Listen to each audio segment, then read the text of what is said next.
And welcome to part number 3 of building the UCS Falcon. So, this is part number 3. For those of you who have not seen part 1 or 2, we are building the 2007 UCS Falcon. I say that like it's a YouTube video introduction. I don't know. I've been live streaming in platforms for a while. I should know this by now.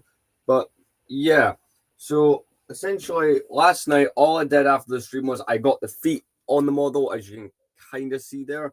That was kind of like an essential must before I have that part done. So that's all good. We got that sorted.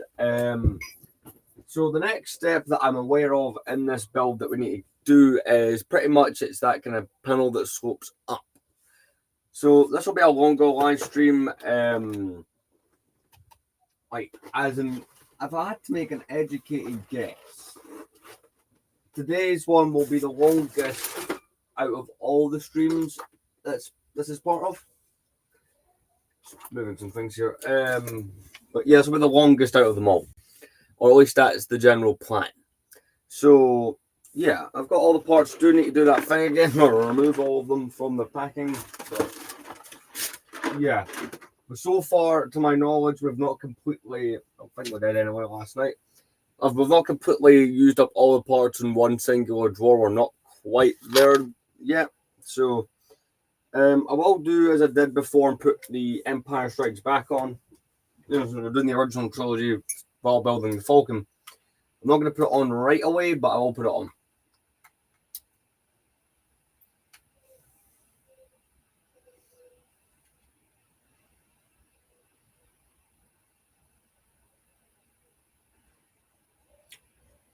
I'm going to put that guy Train of Thought on in the background while I get stuff ready. Just buying any old toothpaste? To be fair, I was too.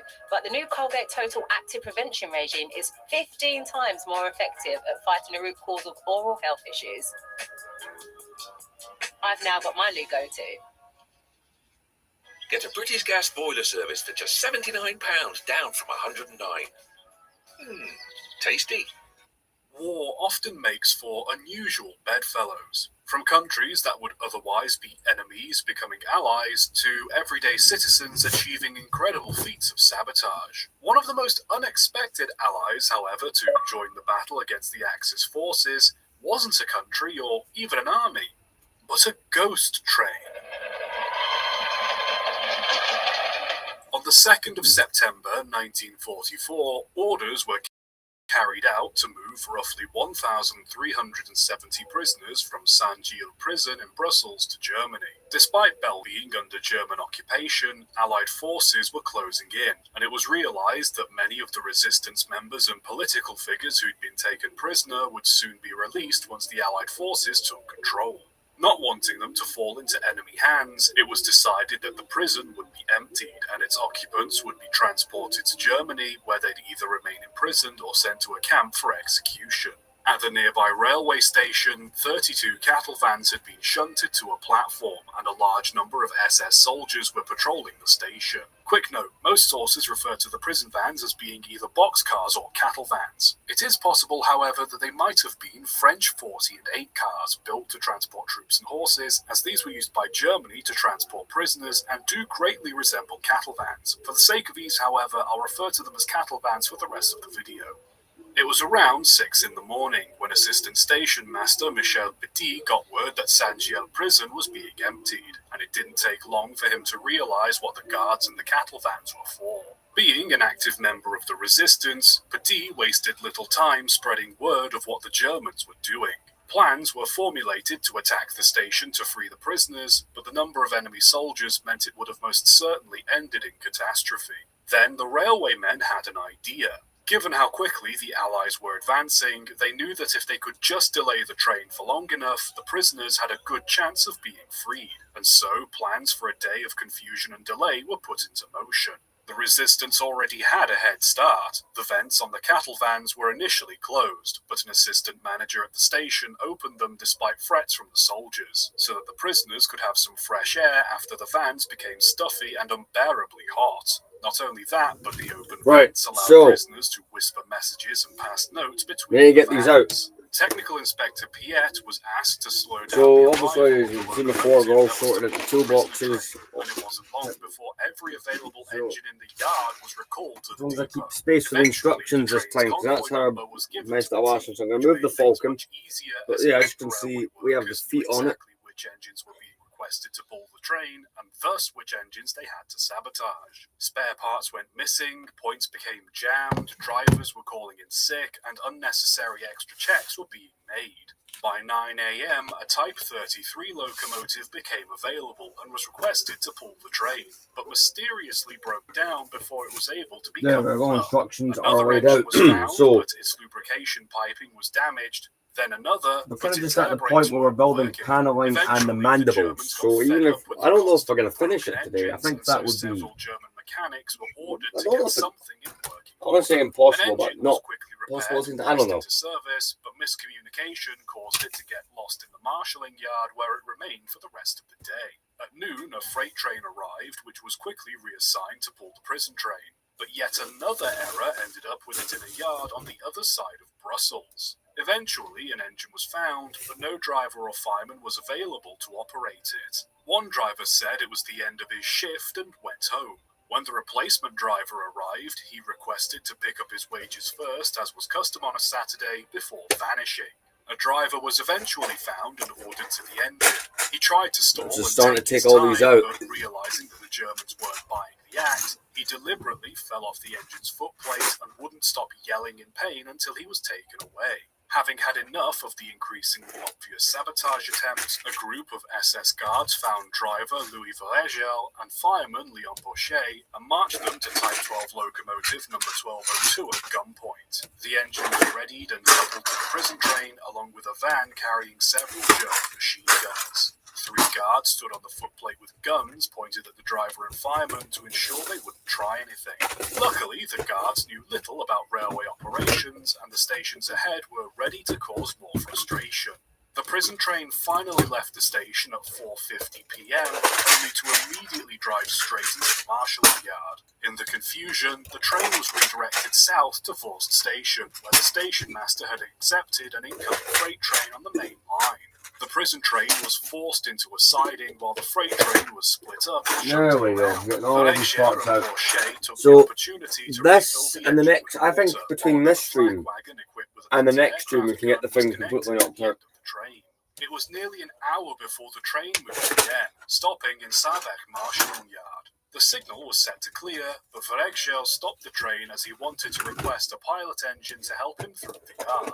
The guards, however, forced him back to the controls, with one of them warning, "Maschine kaputt, du kaputt." It was about 6 p.m, and the train that should have been in Germany by now had only just left Brussels. The train was made to continue on to Mechlin, where it stopped once again, this time by a signal along the line.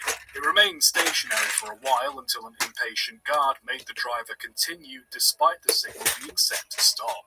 Finally, in Mechlin, the train stopped once more, but this time for good reason. The signals were broken due to damage caused by Allied bombings, and Vergel had to use a nearby phone to call ahead to check if the line was clear. Initially, the guards were skeptical, but upon realizing he was telling the truth, the 2 guards escorted him to a phone while one remained with Porsche.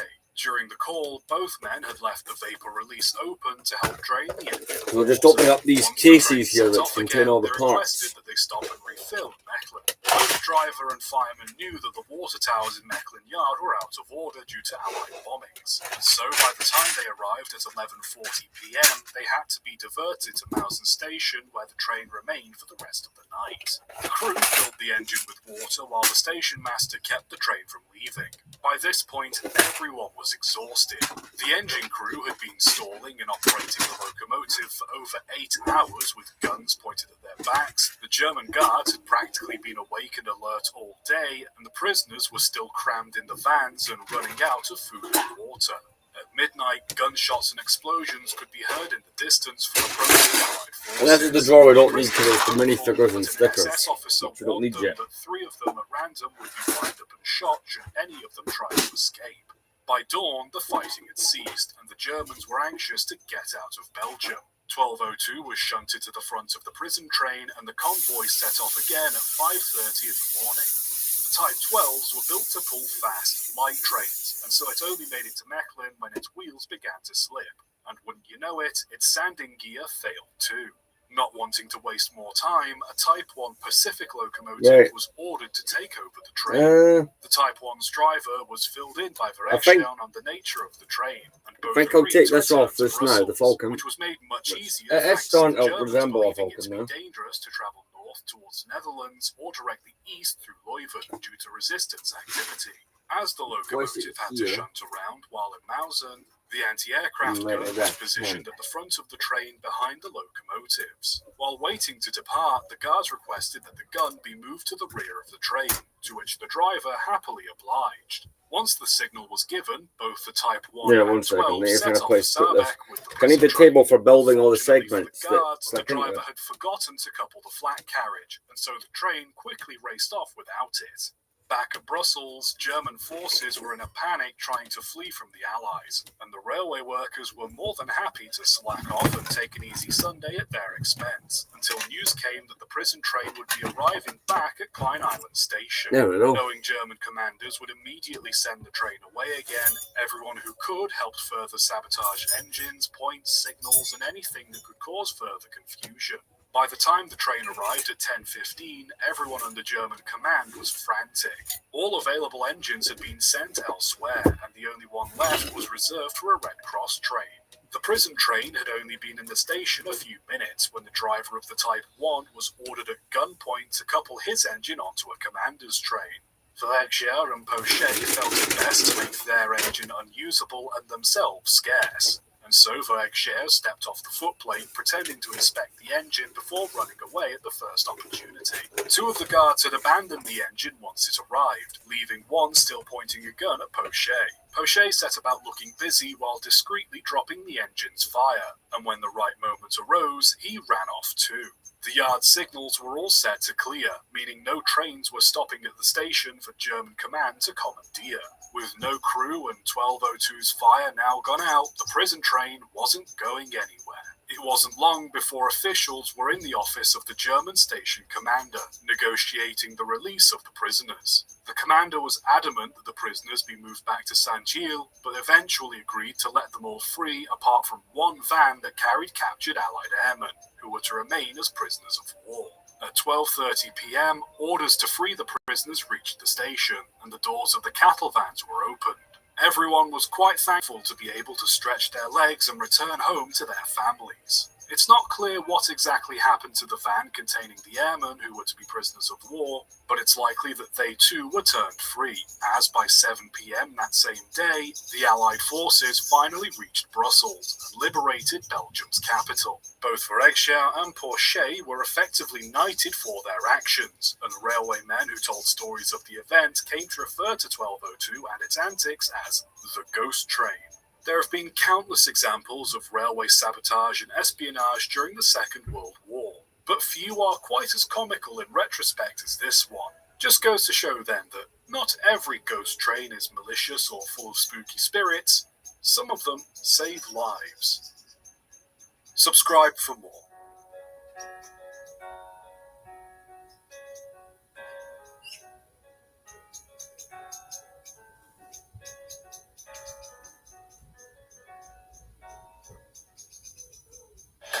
We're here for the heavy flowers, the butt checkers, and the wedgie pickers, with a pad made like no other. Up to 0 leaks, with its super absorbent holes that pull blood in.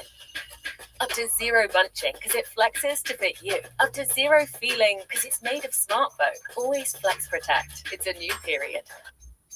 Mom and Dad and the twins getting ready for a scary movie. And Dad's not ready at all. Buckle up, big guy. It does not get better from here. M&M's. It's more fun together.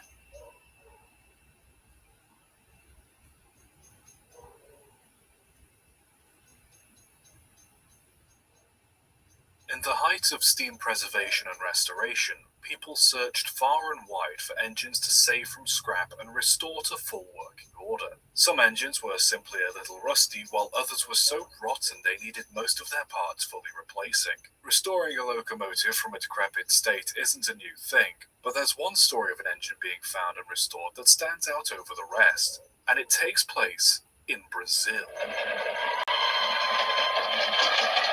Engine number 12 was built by the Baldwin Locomotive Works in 1878 for use on the Estrada de Ferro Madeira Mamor, or Madeira Mamor Railroad as it was later known, in Brazil. The line was built to meter gauge, and soon after it arrived, engine number 12 was named Coronel Church. The engine ran on the line for a while, and I can't find any reports of it ever being involved in an accident. The line was ran by a few dozen men and was a mere 6 kilometers long, but it was soon closed down in 1879 after most of the men working on the railway contracted and died of yellow fever. As a result, the locomotives and the railway were left abandoned. Number 12 was supposedly taken by local villagers and was used as a hen house, a bakery oven, and the tender was used as a water tank. After that, it was eventually abandoned and left in the rainforest. In 1909, 30 years after the railway was closed, railway officials surveying the area stumbled across the engine completely overgrown and surrounded by the forest.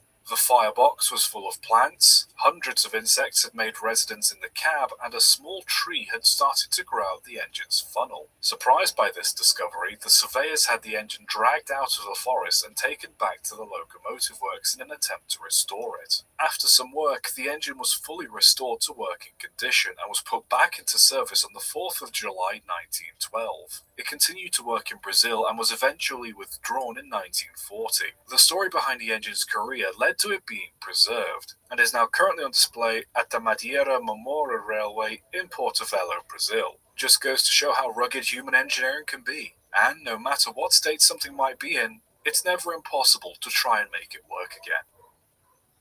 When building a railway, it's important to make sure that you lay the rails on solid ground. Trains are heavy things, and the ground dipping just a little bit can be enough to cause an engine to derail if it's travelling at high speeds. Land subsidence isn't a new thing, and there have been cases of rails shifting out of place thanks to soft and loose ground. There was, however, one case that was very extreme indeed, involving a Furness Railway D1060 and a rather unfortunate placement in a siding. It was Thursday the 22nd of September 1892. A 7 a.m. morning goods train had stopped in a siding near Lindau in Furness. The driver was shunting the engine when he suddenly noticed cracks opening up in the ground beneath the locomotive. He quickly shut off steam and both he and the fireman jumped from the engine. No sooner had they done that, the ground opened up a sheer-sided hole 30 feet wide and roughly 30 feet deep. The locomotive fell in front first, with the tender remaining on the surface. The rails it stood on were snapped off, and the tracks on the two main lines either side of it were partially left suspended over the hole.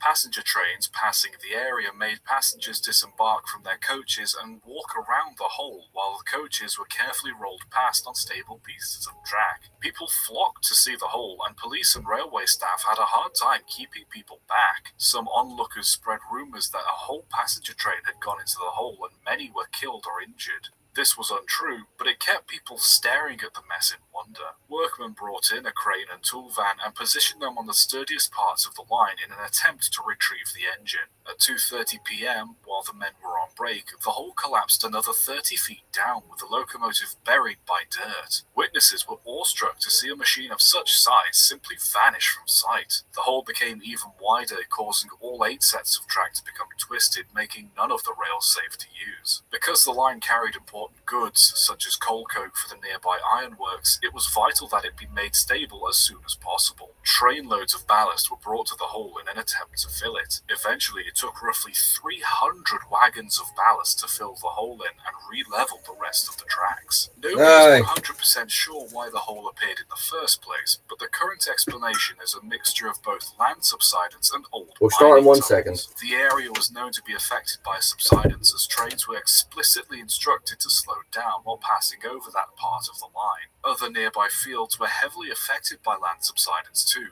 with a farmhouse having to be abandoned for this reason. There were also 2 levels of mine beneath the part of the line that collapsed. The upper level was abandoned, but workers on the lower level could hear engines passing overhead and predicted there would one day be an accident. It's suspected that the area had a large deposit of sand beneath it and that an underground stream had washed it away. This was further backed up by the fact it had rained heavily and flooded a few days before the accident. The mines, also having a history of caving in, only further helped weaken the land. Rather humorously, the engine is still buried there, and as it was never officially scrapped, it's currently recorded as preserved. It's unknown how deep the engine is buried under the ground, with most speculating around 90 feet while others say deeper. Over the years, there have been some attempts to unearth the engine, but none have ever gone further than the planning stage. So I suppose for now it'll just have to stay where it is. But at least we know it's not going to go anywhere anytime soon. Sometimes, while walking around a river, you might find something interesting buried in the bank. Many people make a hobby out of searching for trinkets and treasures, finding all sorts of things from arrowheads to old coins to even, if they're lucky, gold. What many people don't expect to find while digging around riverbeds is a steam locomotive, never mind 15 of them. As railways developed and workloads got bigger, it was natural that newer, more powerful and up-to-date engines would be needed to do the work. This, of course, led to older, less powerful engines becoming obsolete and in need of disposal. New Zealand Railways found themselves in need of disposing of some redundant steam engines in 1927. However, they also had a few other problems to deal with. At the time, the value of scrap metal made it very uneconomical to break up or sell any rolling stock they had, meaning they were stuck finding alternate ways of disposing of their obsolete engines and wagons. So we have all the this, parts laid out. I've got a cup of tea, I've got a sandwich. Rock and mud, making it Great. difficult to keep the heavy railway lines stable. A particular point of trouble was a bend in the Oreti River near Branksholme, which was prone to eroding. Large rocks and other debris was tipped along the bend. However, this was prone to washing away after heavy the main rains frame and I've got it flooding. down there This was a that I problem showed for the you. railway that partially ran beside the river and the rail bridge that. So the main frame is down there, as I was telling you. Essentially, we're just building bit. So the main structure, I think, is complete. I think from this point on, again, I could be wrong, everything is an individual segment that bolts on. I say bolts on, clicks on would be the correct wording. But yeah, 22 minutes and probably should actually do some building.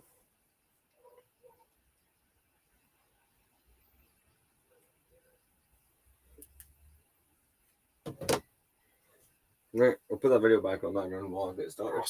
Looking for solutions, New Zealand Railways tried to find alternatives for reinforcing the embankment. With a load of engines in need of disposal and a riverbank in need of reinforcement, it was decided that some of these engines would be dumped into the river to form a sort of defensive barrier to help prevent erosion. 15 retired engines were stripped of any useful parts and taken to Branksholme, where they were tipped into the river by a steam crane. Right, These there we engines go, let's included get a started. J-class, 4 Ks, 2 Ps, 5 Vs, and a U-class. Several old boilers were also dumped at the site, as well as locomotive tenders and parts of several U-class engines in the 1950s. Locomotives were also dumped in this manner elsewhere in New Zealand, such as Omoto and Oamaru.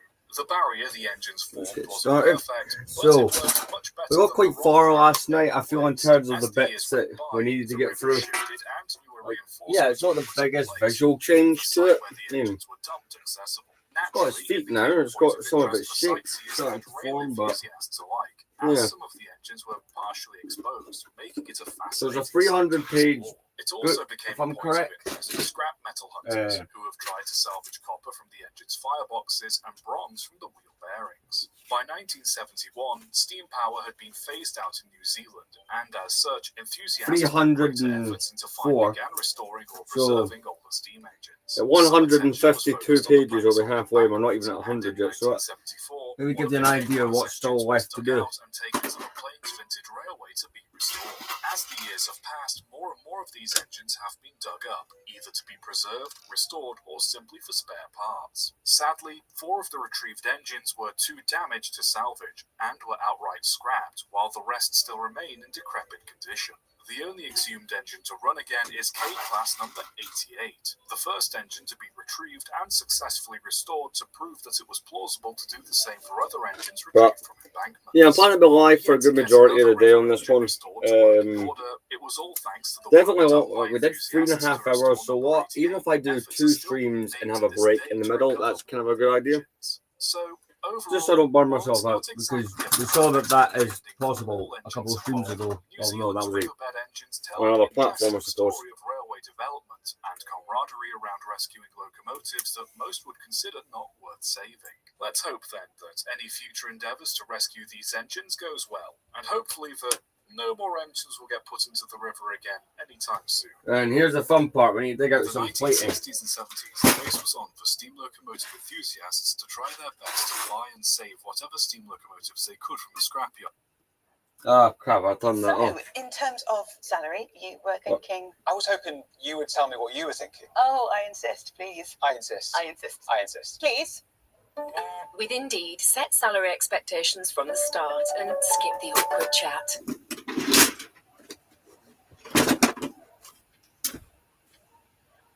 There's a bus and a half. There we go. So now it's gonna get all the parts for this page So out. the first train robbery didn't actually involve stealing a train, and the 60s reboot only involved stealing a train so they could move it into a siding to get the money it was carrying. But has anyone ever hijacked or stolen a train, not for the contents of the carriages, but just so they could drive it? Well, funnily enough, yes.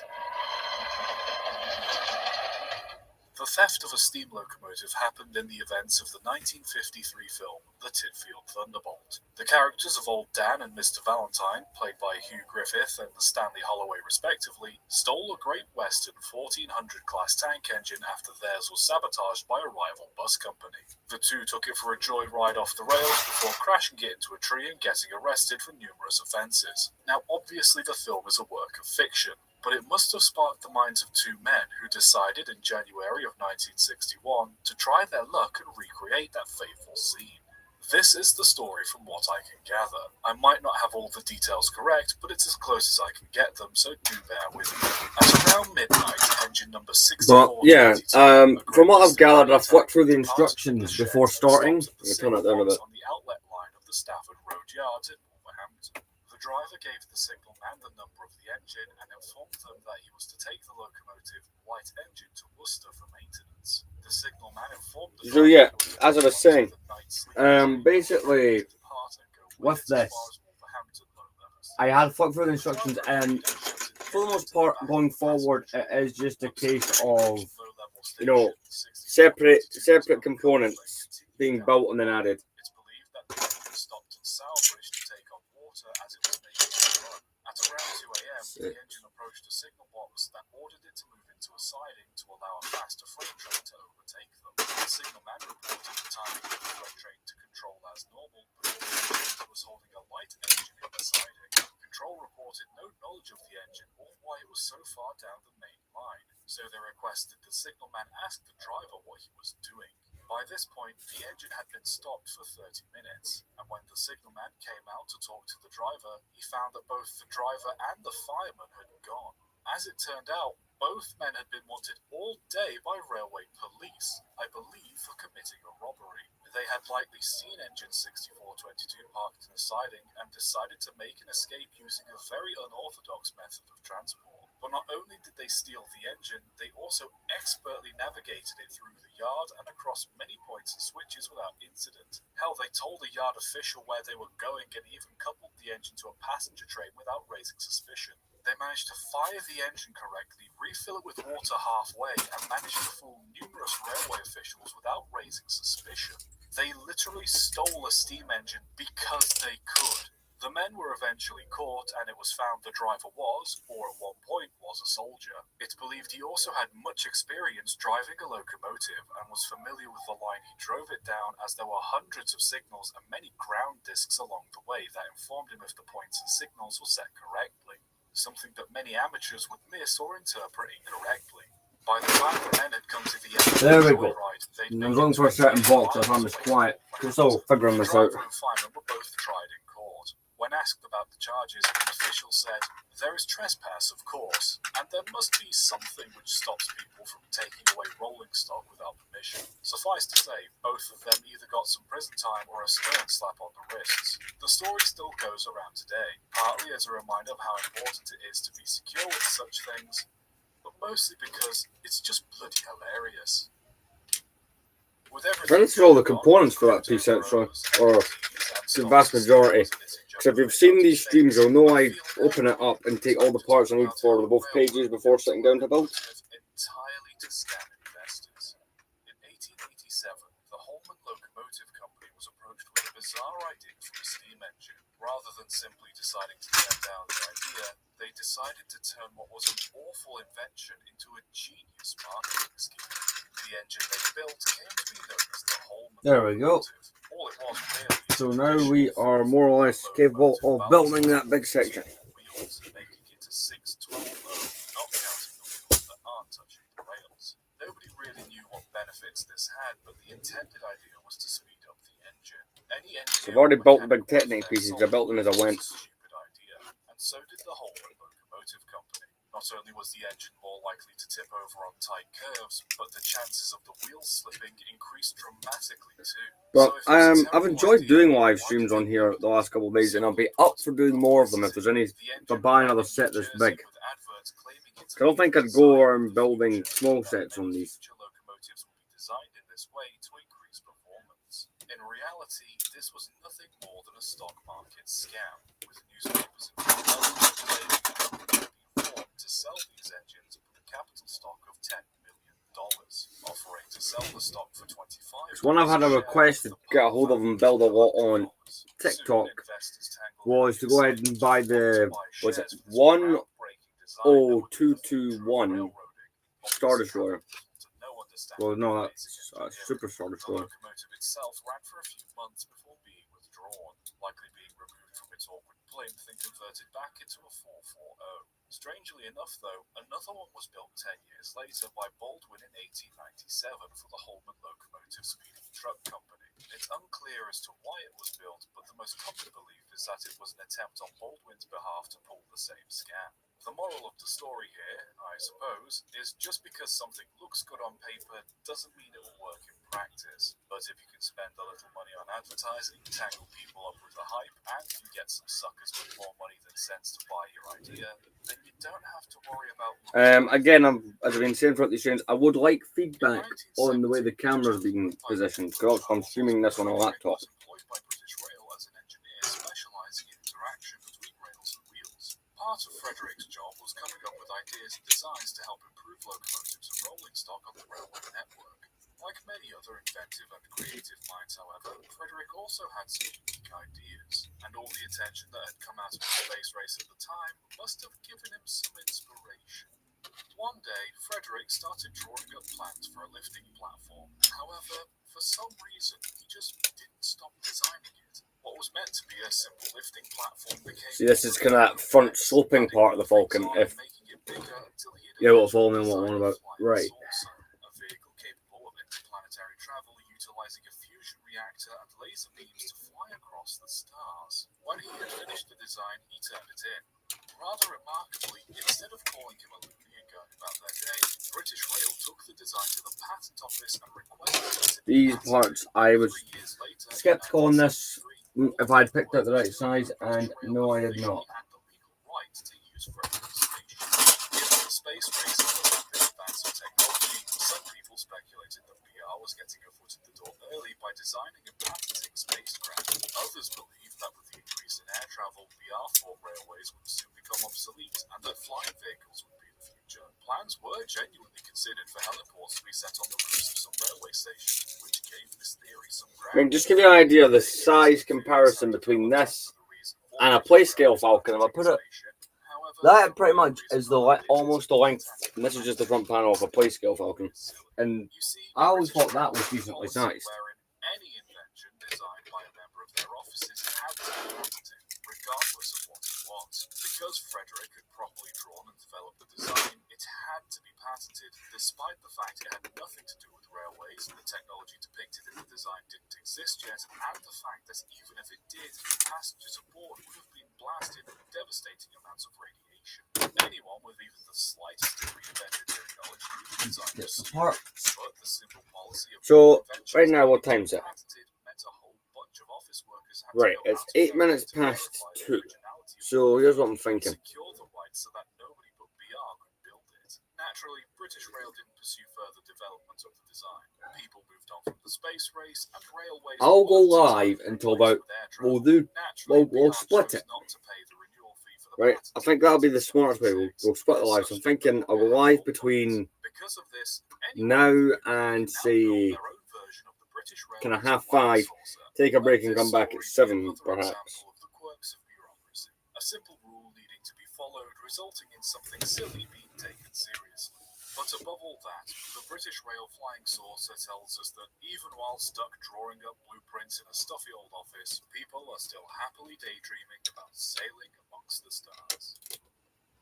In 1923, the Great Western Railway absorbed Cambrian Railways and needed some new locomotives for passenger work on their lines. The issue was that the Cambrian lines had a very light loading gauge, meaning the locomotives that ran on the lines couldn't be too heavy, else risk damaging the rails and infrastructure. As such, the GWR decided to continue using their Duke class of locomotives, as they were light enough to run on the line and strong enough to keep up with the traffic. By 1929, however, most of the Dukes servicing the line were past their working lives and in need of replacement, with their frames in particular being their most fatigued part. At the same time, the heavier Bulldog class of engines were also being withdrawn, having been made redundant by newer engines. With a surplus of Bulldogs now lined up to be scrapped and the old Dukes in need of stronger frames, the GWR decided to experiment by taking the top half of the Duke and fitting it to the frames. Tell you what, I've got a better The idea. engine was still about as light as the Duke, meaning it was safe to run on the Cambrian line, but now having stronger and more durable frames to improve their reliability and working lifespan. With the experiment being deemed a success, it was decided in 1936 that another 29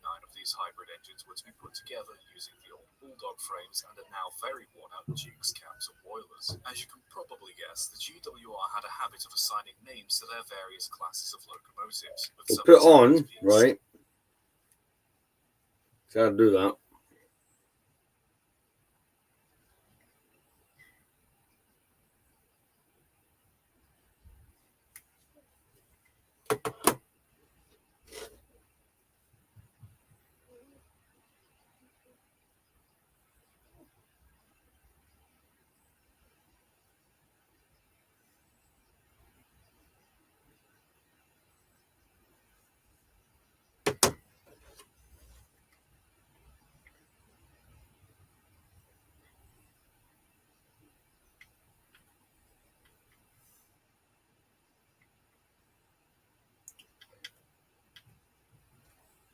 I'll stay alive till this ends, and then we'll take the break.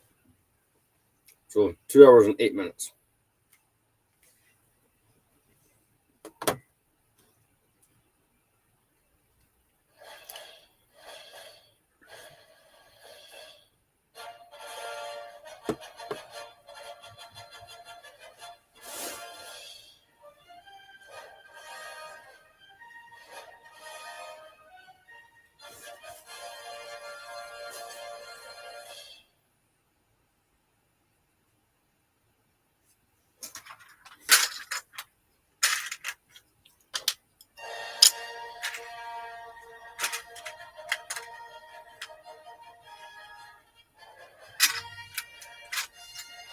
A couple of them really long ones. 2 of those, right? So I'm just missing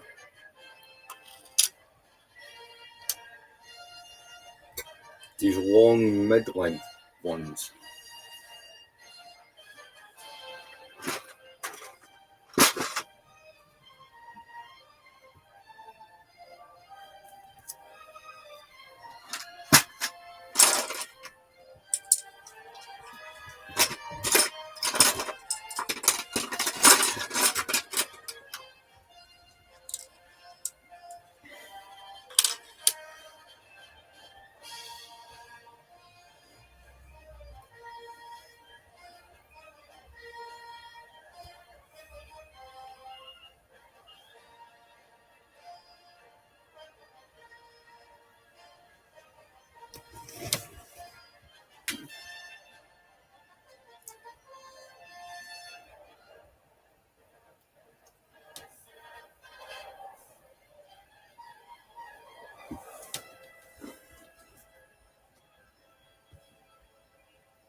Oh wait, this is one of two of these pieces. I don't know why this didn't have a lot of detail on it.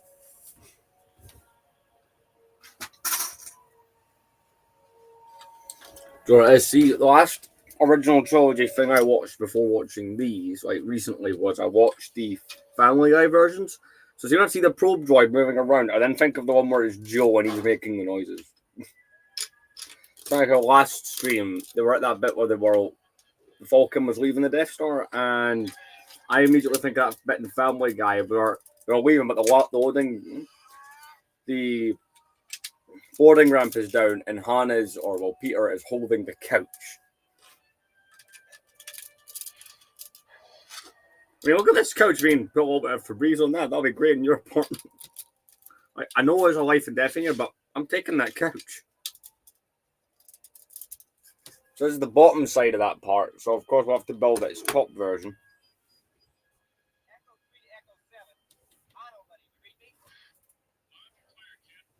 This will be a pain.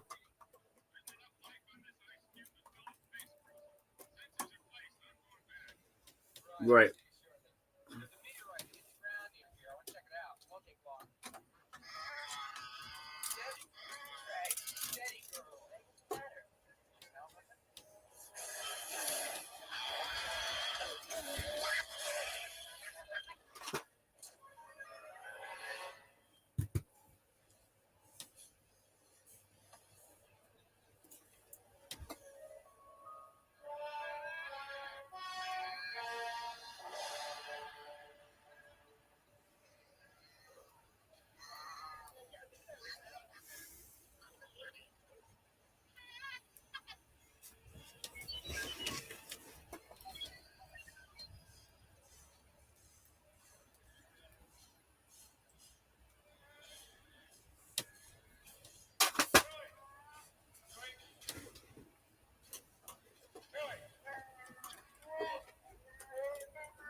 Come on, there we go.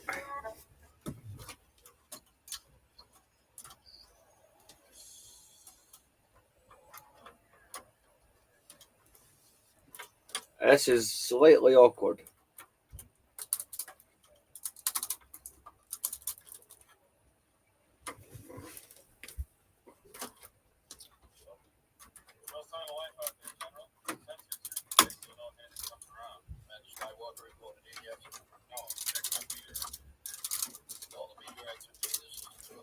There we go, it's a bit of external paneling. I mean, I'm going to guess that holds it on quite well. And of course, we'd have to build a top version. But, is it going to be the top one of those built next? Oh, right. That's where the other leg goes through the... Right, okay.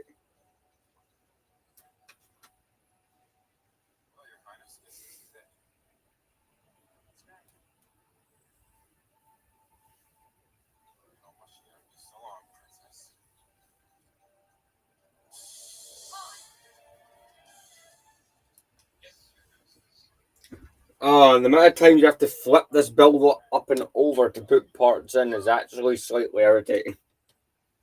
There's my one criticism of this build. Alright, got to remove the remote and stuff because it's going to go on the side that will need full table coverage. So I pull this bit up and I'll let the side, or at least I can do this until we build it, those areas.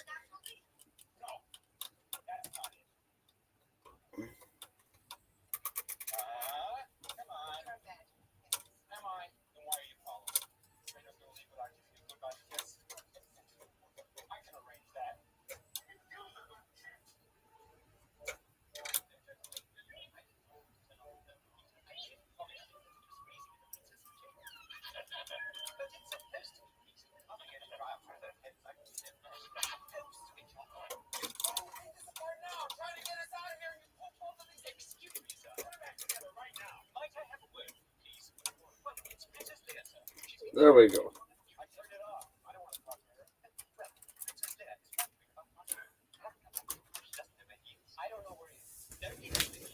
There we go. It's got all 7 of its feet now.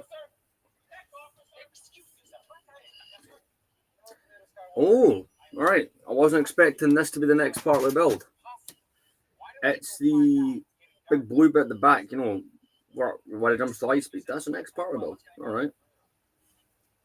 Right, and I'll need the table for that assembly, so you get to go back on the floor again, but you are more complete.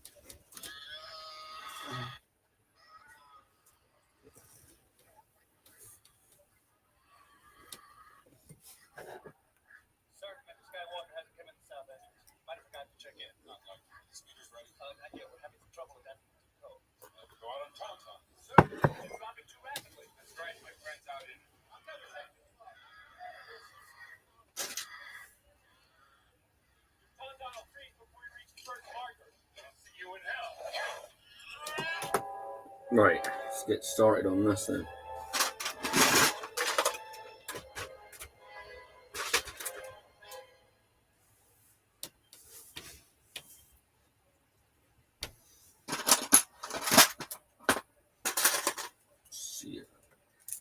See how quick I can get this fitted together.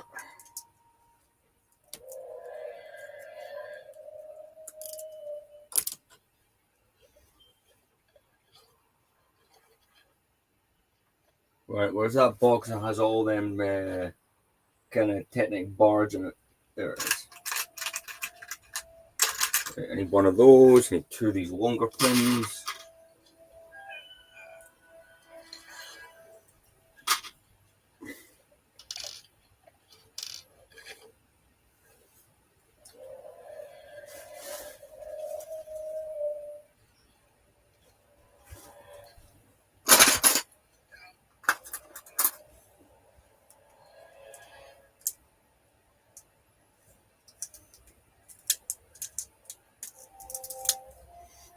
Right, next part, I need to find a whole bunch of these.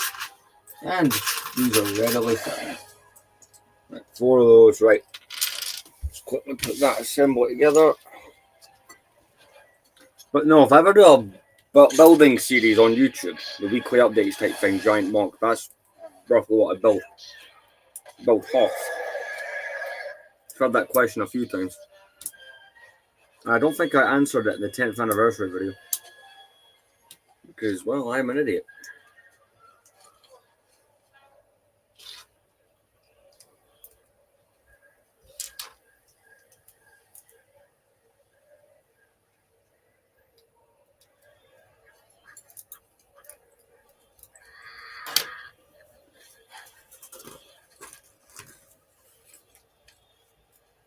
Apparently this starts growing rather quick.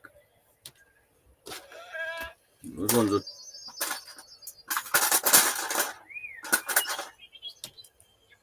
No, they're too long. Well, wait, no, they're not wrong, but I need the longer ones on the... or the shorter ones on top.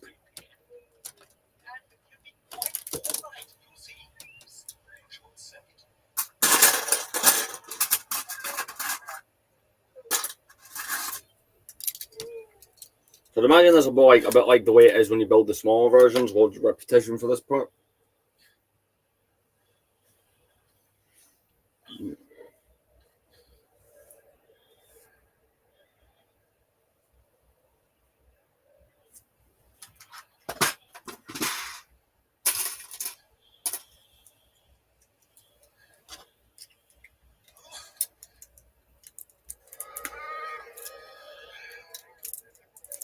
Sure, the kind of element that we're building is built like this one here. So, in a way, it puts me in mind of the Lego one. But you have to keep in mind, see the Lego ones, they've used the same... There's a lot of things in Lego Star Wars that change, that they stopped using. Like Jedi Starfighter cockpit parts changed after 20 years of being the same. That's a good example. TIE Fighter stopped having blue accents. Lego sets stopped being good sizes. But one thing, right, that has never changed since 2004 is the way they get the shaping of the Falcon. And it translates onto the UCS one as well. It's 21 years of doing the same thing. That's kind of cool.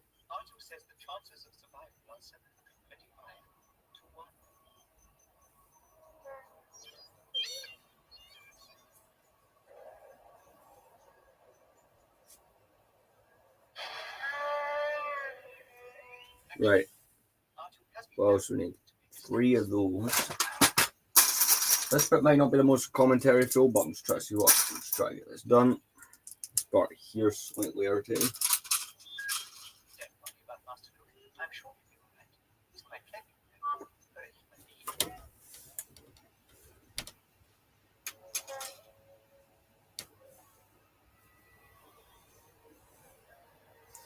Yep, there's a Luke lying in the snow. Ghost Obi-Wan just a random way up here. See?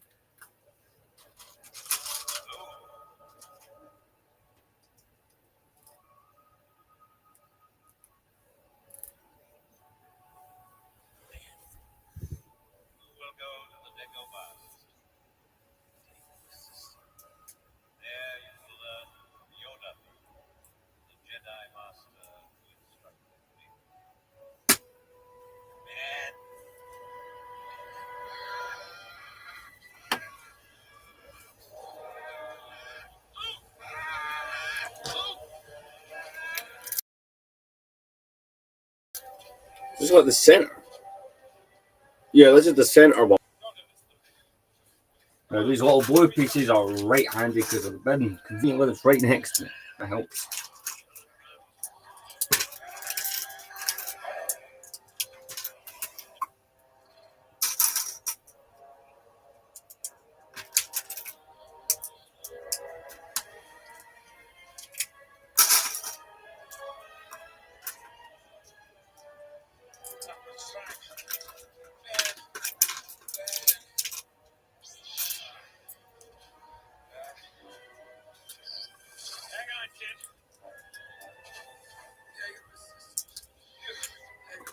Essentially, just it's the 1x3 plates of a whole bunch of these 1x2 kind of trans blue pieces I'm just constructing just now. I'm debating a different angle for that. We'll try in the next stream. I don't want to change it mid-stream on this one, plus I want to experiment with the laptop, and I don't want to be moving it around a whole bunch while I'm live. So, yeah.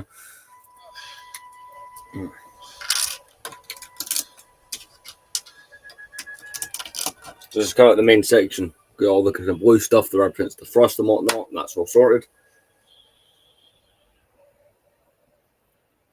This next bit we've got to build twice, and it's essentially the same idea,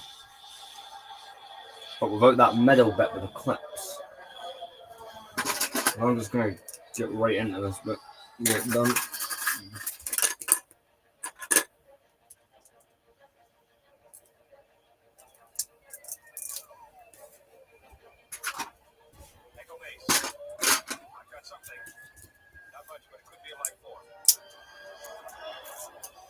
So, I recently bought the Lego set based off this scene.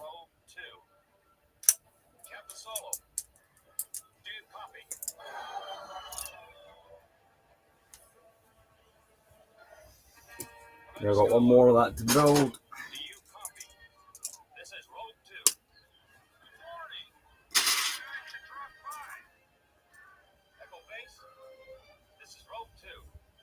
I need 2 of those plate pieces, or pin pieces on it. Right.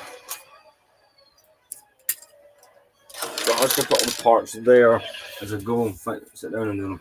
So I need to angle them and stuff like that.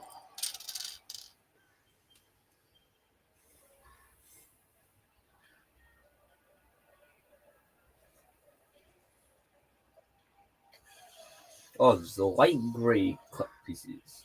Right. That's not those, neither is that.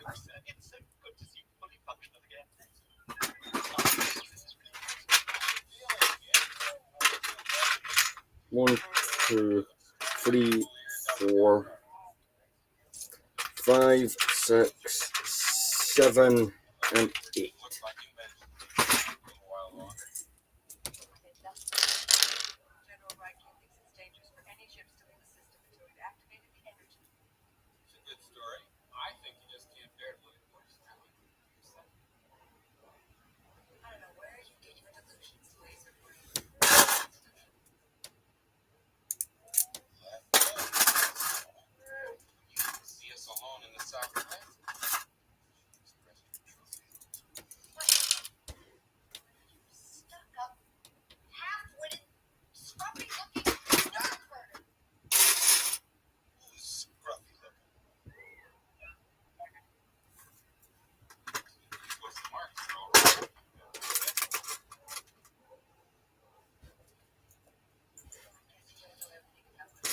3 and a 4. So to my knowledge, just a couple more planets I need to find. 15 of those blue pieces. 1, 2, 3, and 4.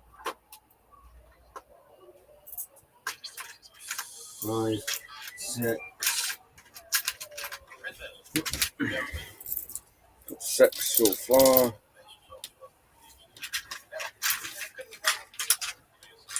7,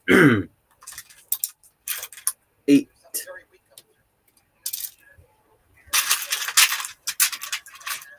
9, 10, 11, 12,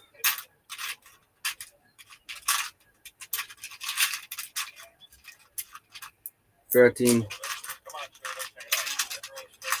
14, and 15. All those blue pieces are sorted out.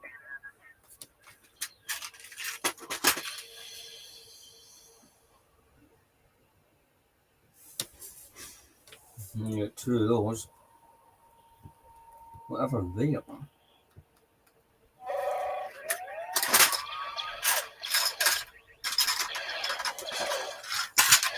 Just one and get on one.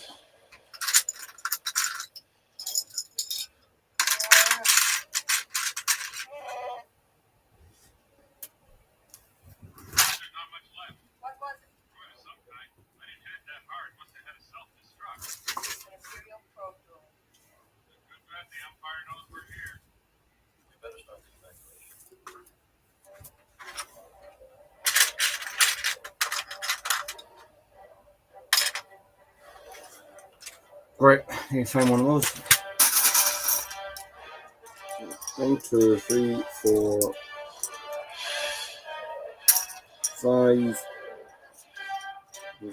5, 6.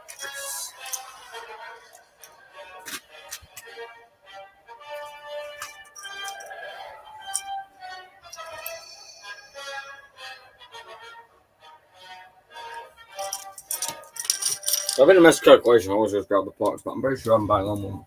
What I've picked out.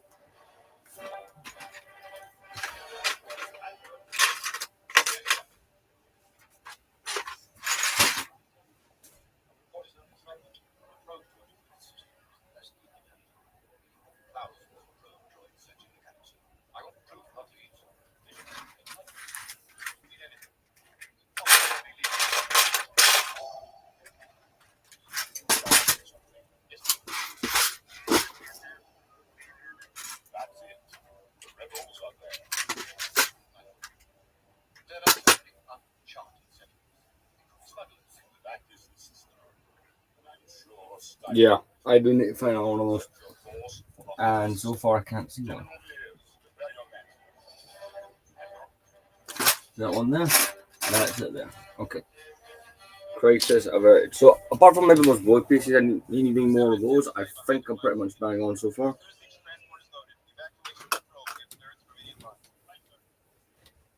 It's so warm again today. Right.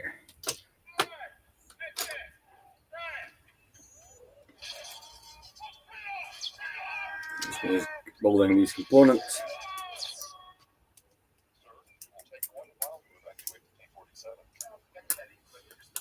But I think, and I don't want to jingle myself, but I think we have pretty much completed this underside, give or take maybe a few pieces I'll need done, but like the main part of the ship's underside is done, which is great.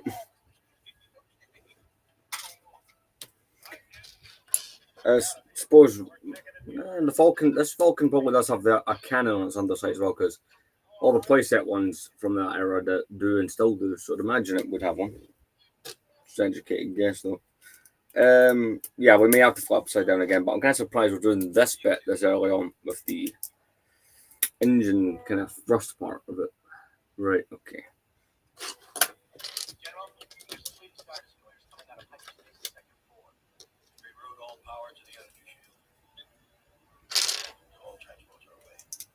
Again, Empire Strikes Back was my favourite one of them out of the original trilogy. Still is.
How much is that gap? Right, yeah, it's 2.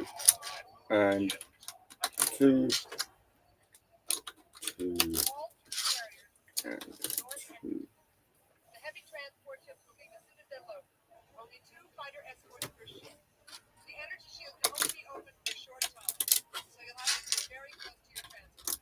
Fighters against the Star Destroyer? The ion cannon requires 7 shots so that any enemy ships will be out of your flight path. When you've gotten past the energy shield, So it's just building these 2 segments here. So it's got to get the board parts onto those.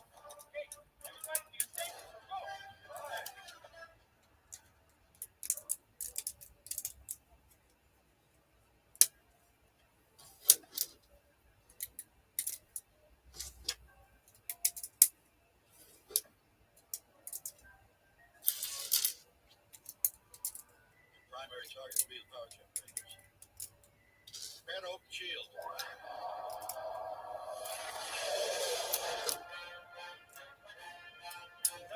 Other ships are coming into our sector. Good. Our first catch of the day. stand by. I am control. 5.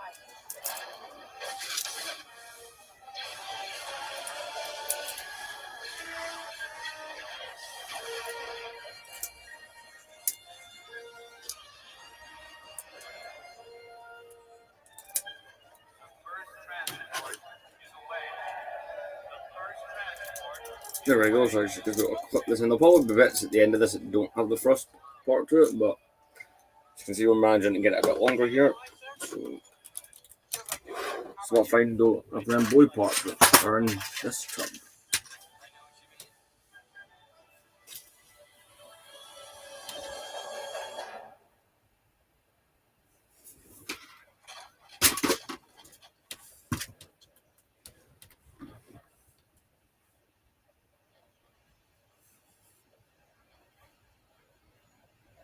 Echo Station 3TA. It's spotted Imperial Walker. Imperial Walker's on the first ridge. Echo Station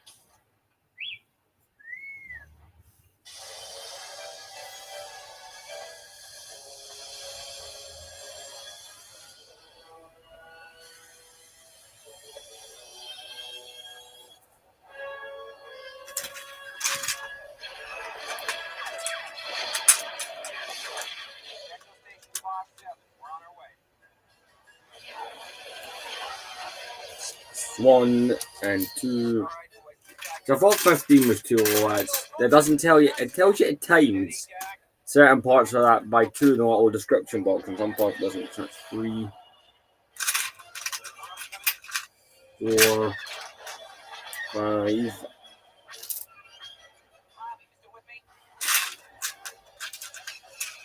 6,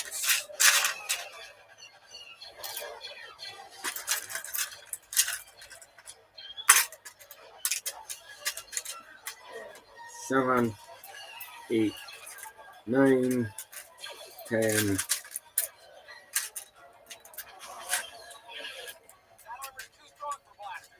11,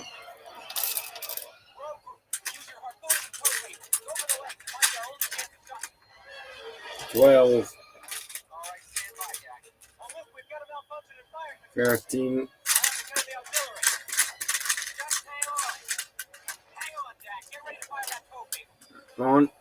14, and 15.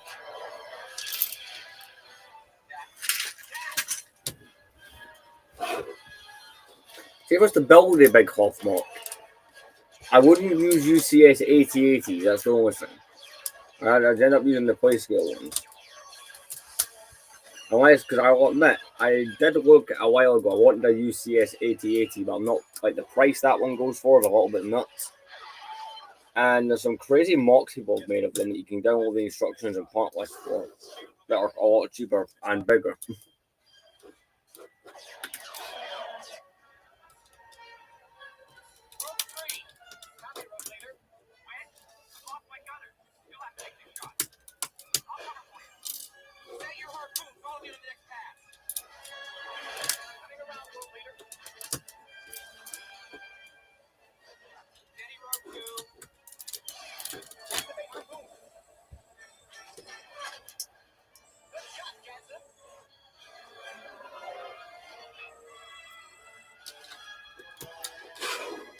We've got the throw bar completed. We're going to have to extend it even further now.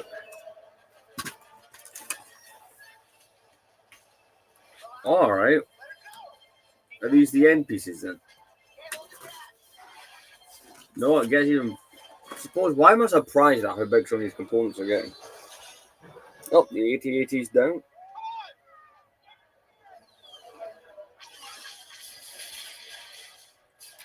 I have to ask, is there anyone watching this? Because you can briefly see the Empire Strikes Back there. I don't think we can protect your transports at the time.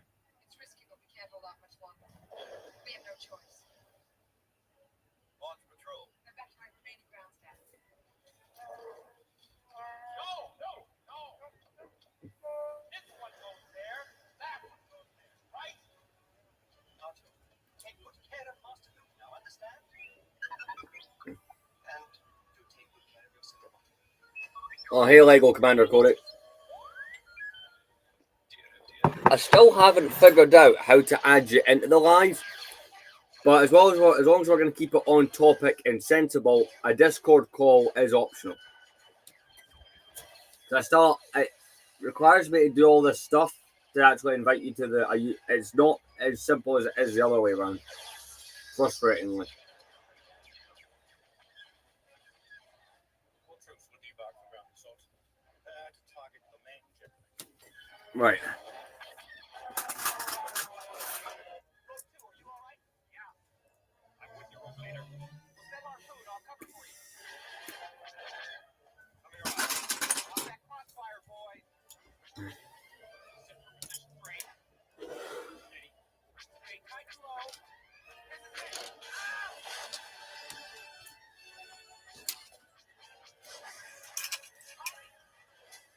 I've been hit.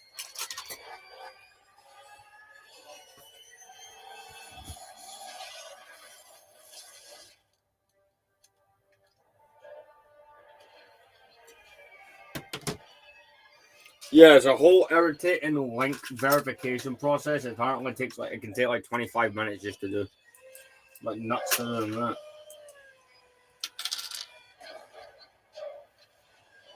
But since you're here, I'll show you the progress on it. So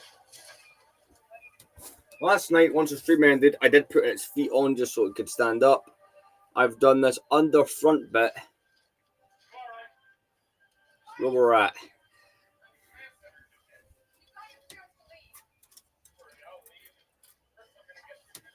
I'm currently working on the big bit at the back that all the thrust comes out on.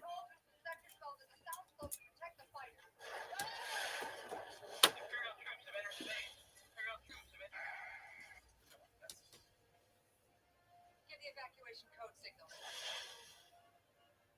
And get your transport.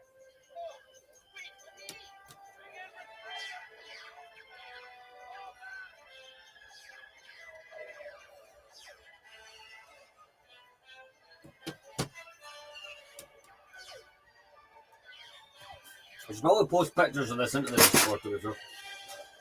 Because I was asked to do that, and I haven't.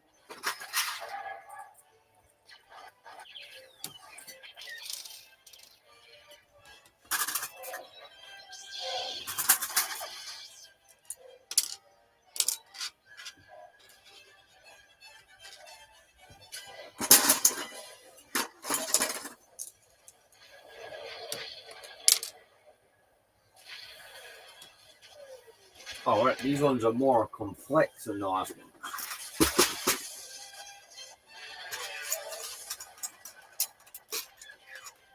Ah, crap, I left it out the divider.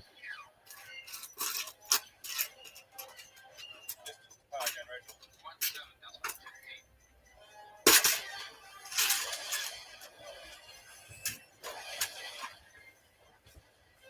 So now when these pop out, because it's really hard to get them back in. Yeah.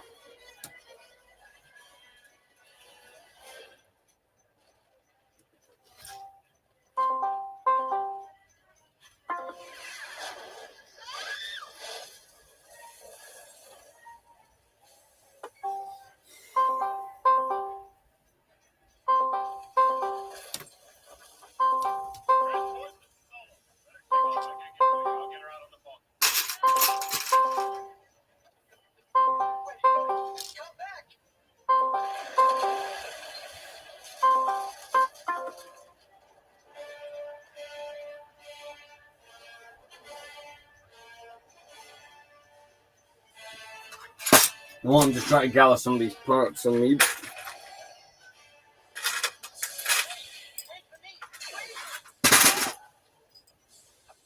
Ah, 3PO 4th wall break.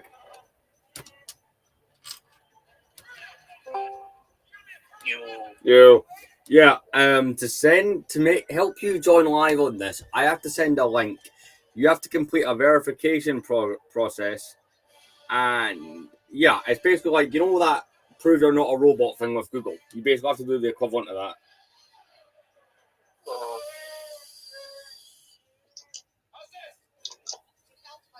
But yeah, looks like is going on. it's not quite looking like a falcon yet. I mean, maybe you think it does, but yeah. Since I've seen like the frame of the newer Falcon, it's just basically the same. There, like you just build the frame first, What Falcon are you talking about? The one from 2017. As far as I did speak to someone, the only place this one differs is this one's meant to be stronger than 2017. You know, because 2017 has an interior, which I don't agree with Ultimate Collector sets having. Because one, they then cost more because you put special pieces to have an interior. And second, makes them weaker. It's an opening to gap. So that's why this one doesn't have an interior, because it's all Technic inside. The only bits of this that have an interior is the gun port, and I think it's only the top that has the interior part, and the cockpit. See, when you're doing your big Hoth mock in about a year or so, you said? A couple of years, something like that. I will scale the Echo base to fit this, if that's what you're going to ask. Yeah, no, where are you going to build it? I know this is a couple big years. Not figured that out, but it is a project I've been talking about on YouTube for a while. I don't know where to build it, but it's definitely something I've thought about doing. Maybe in a couple of years we have that space, I don't know. It's within the next 5 years I want to start it, but this was what I wanted to motivate myself to actually go ahead and buy a giant Falcon. See how you said you're going to hide your fault, like some of your I say hide, right? You'll be like, so the main people who watch live streams and contribute, because I will live build parts of Hoth, your figure will be your figure that represents your profile picture, or you rather, will be stuck like, for instance, Coleman Bricks is going to have a Coleman Trevor inside the back of the tank, was what he specifically requested. I don't know where I want originally I wanted mine on top, like the big turret at the top, like. I kind of put them in random, like I wouldn't put them out in the open. I just put them in random places that make no sense. Yeah. I don't know. Maybe I'll just put your shock. Maybe your shock troopers just crushed under a downed AT-AT. Oh, it was an assassination attempt. But my guy's so strong that he's able to go down. Next. He doesn't have a chin under his beard, just another fist. One thing is, like, a lot of people only do Clone Wars mocks. You don't really see a lot of other people build mocks. Like, I know Rob will do Hoth mocks. Everyone who does Hoth never does it right. Here's the thing. That requires more effort. With a Clone Wars mock, all you really need is build a big base, which half the time can just be a big cube or a big rectangle. Like, that's cool, but, like, Hoth requires you to do mountains and other stuff like that. That's what kind of makes it, to me, slightly cooler. Plus, the size, it's a challenge, because everyone who builds a Hoth mock always just uses a play scale Falcon and goes from there, because you have to base the size of that around a Falcon. That's kind of like the general way that would work. You have to pick your Falcon and X-Wings and then scale it. Yeah, what X-Wings are you going to use? I'm either going to use the 2012 set, which is 9492, or I'm going to use the 2006 ones. I think since I'm using the 07 Falcon, I'll use the 2006 X-Wings. Like, I'll go retro. See if people build mocks. They always use the newest thing they can find. Nah, I'm being different with mine. I'd rather use the retro set. The snow. What's the name again? Snow speeders. Yeah. I think I wouldn't go for a grey one. I wouldn't go for like the late 90s ones that are grey. I would go for the 2004 one, or just a mix of all snow speeders, because it's the Rebels, right? So they're not gonna have perfect all matching. It'll be whatever they can use. So like I could probably get away with using a few different snow speeders. So I got 2007. Like the Rebuild the Galaxy thing. Nah, I'm not buying that. I don't like it. Doesn't apply to me. Like I bought the Jedi Bob Starfighter, but that's because one, it's Jedi Bob, and you just buy the Jedi Bob thing and don't ask questions. Second of all, when I was doing my collecting every Clone Trooper series, I asked in a live stream, do we count the Admiral Akbar head on a clone body towards that series? And everyone's like, yeah, you're gonna have to count that. And it's like, damn. So I had to go buy one. So I'll be doing this in 2 split streams today. I'll be live until Empire Strikes Back is finished, take like an hour or 2 break, and then we'll go live while Return of the Jedi's on.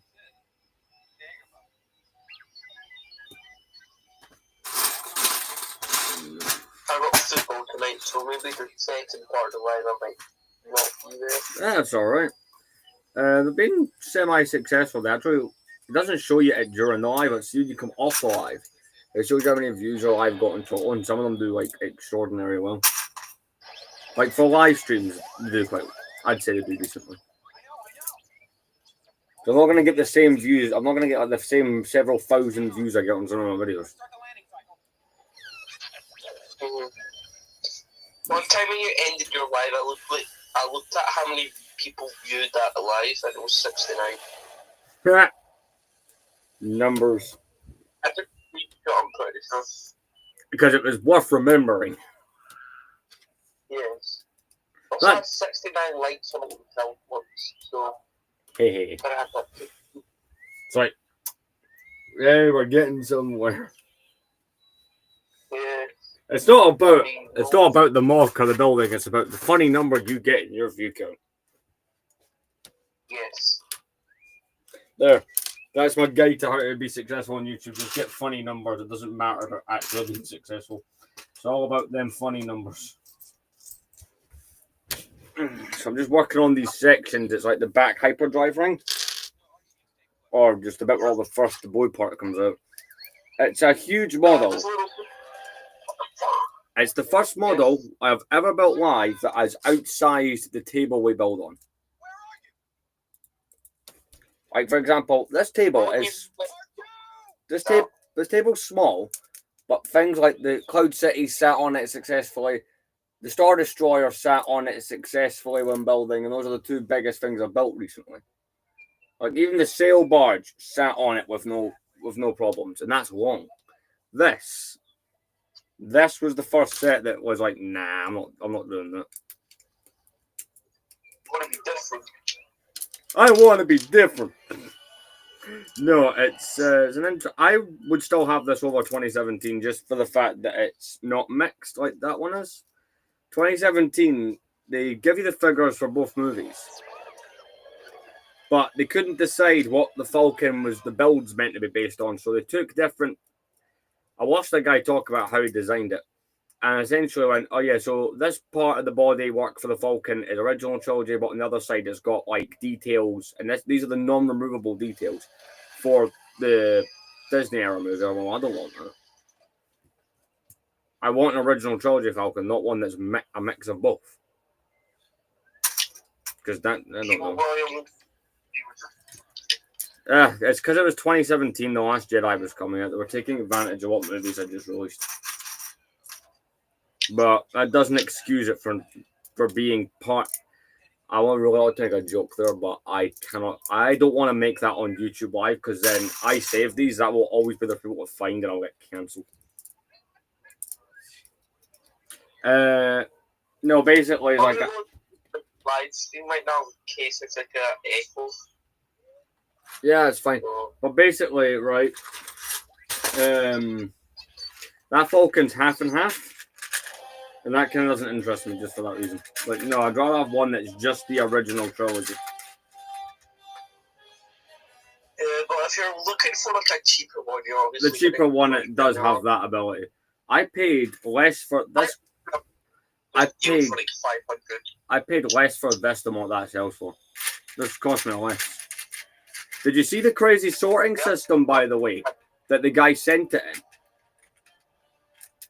Yeah. I have bought used sets. I'll give an example. Things like my clone turbo tanks. They both came just all in 2 giant bags. All the parts were mixed together. Fine. You get sets that are taken apart in sections, like my Gungan sub. And then you get the individual who sent me my drop ship. It was smashed upside down and half built. Then you have this where they've sent full on tool. Turn the camera on this one, you see what the hell, like how expansive it actually is. Yeah, I saw it in the last fight. Like, yeah. So you have to like go through every cup looking for a piece. I've kind of memorized where to find certain parts, but like it is kind of nuts. I've never had someone, I'm like, whoever done this is like maximum respect to this person. Like that is insane. That one tub that has one piece because it's the only kind of that piece in the tub. Some of them are a little bit like that, and then some are just mixed. Because obviously, like I don't like this is like the best pack job someone's ever done for me on a used set. Because I kind of knew it was sorted, but I didn't know it was this well sorted. I thought all the parts were just sorted by colours, so I thought that there's still be about 1 million grey pieces to look through. But when I opened this, I was like, oh my god, this has become so much easier. Because imagine how slow the progress would be, right? If I had to, sift through all 5,000 odd pieces this thing has every time I want to find one part. See, yesterday when I told you that I'm in a bed for the thingy. Oh yeah, was it not CC10 Starfighter? Yeah. I was also gonna, like, if I didn't win that one, I was gonna go for the Space Window one. Yeah. Without that droid. Tactical droid. Yeah. Yeah, it's a tactical droid in Astromech. More from winning the thingy pins one because it's on my mum's phone and I think she's, I don't know. Yeah. I think she's out of. So. The tactical droid, right? The tactical droid in the R8B7. R8B7's worth quite a bit as well. Those Clone Wars design Astromech droids are worth like crazy money. I'm also trying to collect all of the Starfighters except that one that looks like this.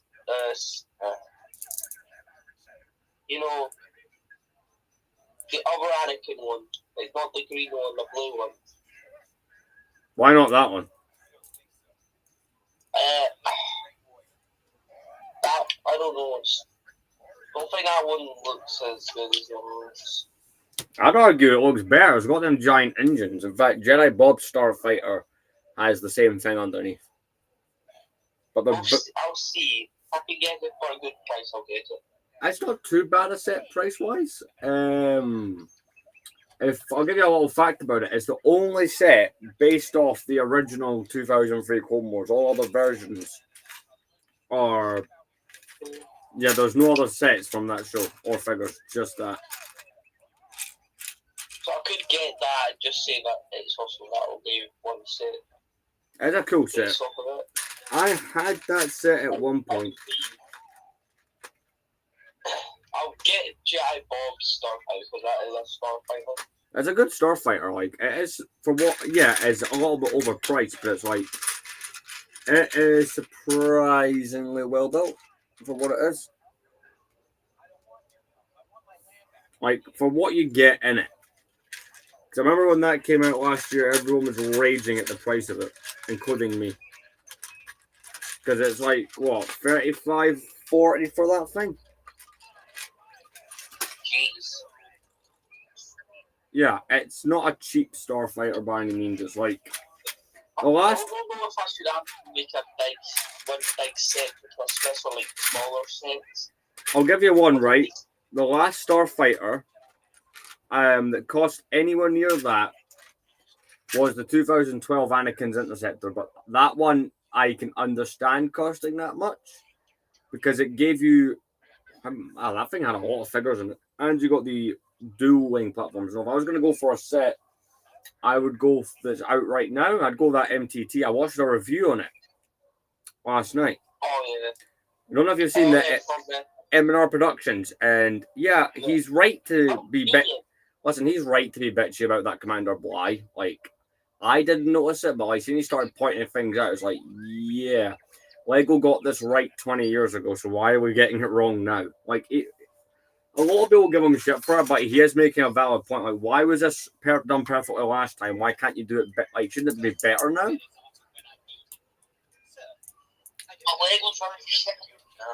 That Lego modern Lego figures are brilliant. I will give you that, but when it comes to clone troopers, that's where they're not brilliant. The last good Lego clone trooper we got that was not affected by holes in the helmets in the wrong place or dodgy prints was the 187th clones. They were the last good ones that we got.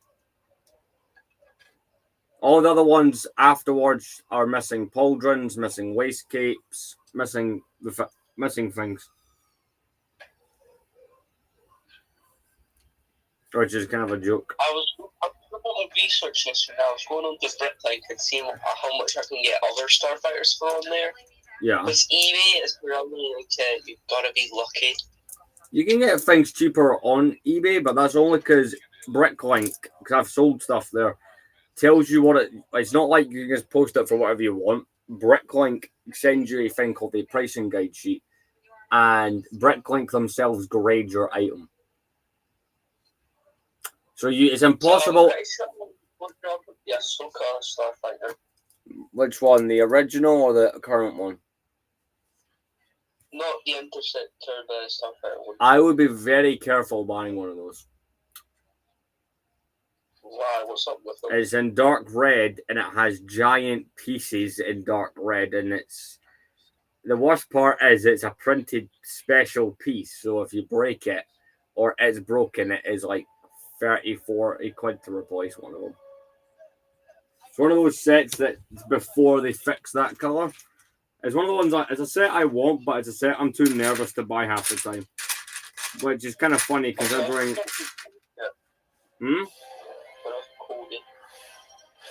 What are you saying?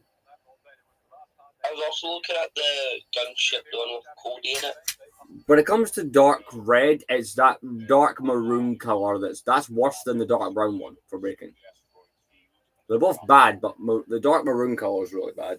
And I'll admit, I have constant anxiety because I have a few sets that are the old style dark maroon in them. I've got the front end of the dropship has that color. The turbo tanks and ATOTs have that. Their dropship is made of that. My Old Republic Starfighter is primarily made of that. The Tantiv's accents are that color. The floor in Palpatine's arrest is that color. And don't get me started on the Pharaoh's Quest and Ninjago stuff over there, because that's all old brown elements. But yeah, the Ahsoka Starfighter is very difficult to buy in good condition. And there's a weird thing online, people unboxing used copies of the set used to be a trend a couple years back. Because when you were buying used copies of the set, people would record themselves opening it to see if during shipping the pieces had disintegrated, and apparently that kept happening. So it's one of them sets, it's like, unless there's only one way I will ever buy that set. 2. 1, I'm drunk and stupid enough and go on eBay. In all fairness, I have bought an eBay set, Lego set before. The other option, hey, listen, I bought a good set. Hey, listen, I bought a good set. I bought the Battle of Endor from 2009 on that one. The other way is, I have a couple of these sets I got at conventions. So, where is it? Up the Anakin's Y-Wing from 2009. Funny, the same year as the Ahsoka set. I found that at a convention. No, this can't be true. It must be not Steam's song. The song's apparently selling the Make Windows Starfighter for like £9. But yeah, when it comes to getting the deals, eBay is where the deals are at because eBay doesn't really tell you what your item's worth. It lets you decide that part, which is how you get discounts on things. None of my good deals ever came out of Bricklink. I have bought sets from Bricklink, but none of the good deals I've got have ever come from that. Well, to give you a good example, right? Like, yeah, I'd go eBay or Marketplace for that kind of stuff because that's where the deals are at.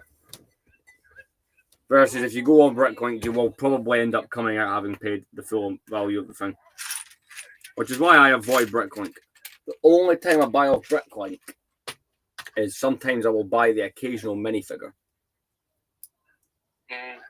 Like a couple minifigures, like if I can't find something and it's for a project, I can now relent and just go the Bricklink way.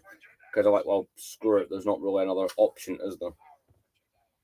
I was also looking at, like, if I just buy the build for the Steam's, the green Starfighter, I can't say his name. CC10. And then buy the minifigure separately. You would pay more. That is expensive way. You would still pay more. The CC10's not worth too. On like eBay or whatever, it's always like either missing one figure or missing all figures, or it doesn't tell you if you have the figures or not. I would wait on that set because I tried buying it from both places. I had to wait a couple months before I could find one. It's a bit of a rare set. For whatever reason, it did not hang around on shelves very long. I don't know why. So a lot of the 2012 sets were available up until like mid 2014. Those sets were around a while, so I don't understand really why that one got such a short lifespan.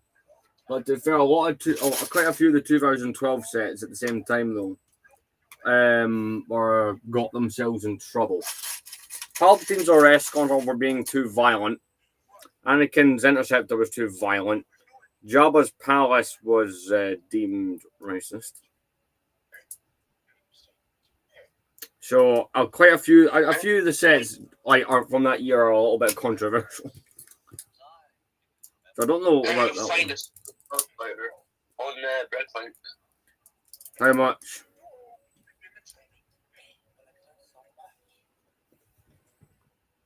How much is that one with the survival price go for?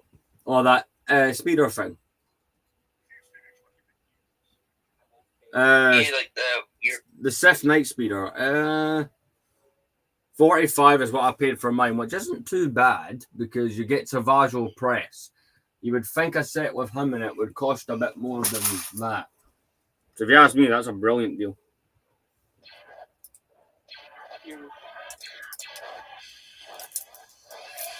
I don't know. The CC10 Starfighter, they're just hard to find in good condition. There's some sets that just end up being that way. If I was to recommend a Starfighter to go for, just a random one, the original yellow Anakin's one would be I want to go for. That's not worth much. Because the figures are in... I was going to be able to get one for dead cheap. I think it was £11. Exactly. And, yeah, and I just missed the deal. Some random guy bought it right before I was about to buy it. I would have a look for Anakin's one. I think the set is 7669. Because Anakin and Ord. For like £60. No, but that one's actually sold. That's the one that's sold. What, the Clone Wars Anakin yellow one? Yeah. Yeah, so wait, what's the set number? 7669. Because the Anakin was in a bunch of the other Clone Wars sets, and because that R2 had already been existing for 9 years before that and was in other sets, there's no exclusive. The problem with the Jedi Starfighters after that, they all had exclusive stuff in them, which kind of drove the prices up. That set doesn't have that problem. Because Ahsoka's Starfighter from 09. Where about they made the lightsabers less bright? It's like that Falcon one's like more vibrant than my new Obi-Wan one. I wouldn't say it's more vibrant. I would say the quality and the plastic occasionally changes. It's the hilts that have changed a lot. Because all the starfighters after had an exclusive figure. So Ahsoka's starfighter has that red astromech droid. Oh, and by the way, try finding one of those on for sale without a crack. That's quite hard. Even the red minifigures crack quite bad. What else? Plo Koon Starfighter didn't have that problem because you just got Plo Koon. Mace Windu's was worse because you get a tactical droid and an R8 in it. JC10's had Evan Peel and the droid in it. The JC10 was in a set from the year before, so that one's not as hard to try and get. One of them telephone pieces. We'll go back to each year that Starfighter was released in Biden. Well, you'd have to go back as far as 2002 then. That's the first one. Well, just for like, I just need an Anakin one. I don't care what year, just as cheapest as I can, because I could have went retro like you have in the older Obi-Wan. That would probably be cheaper because the Anakin in the newer one alone is worth 20. Yeah, the 2018 one, I had to pay 20 quid to get an Anakin from one of those. So that alone's not exactly cheap. The instruction movie. You see when before you read the instruction, you know like all this.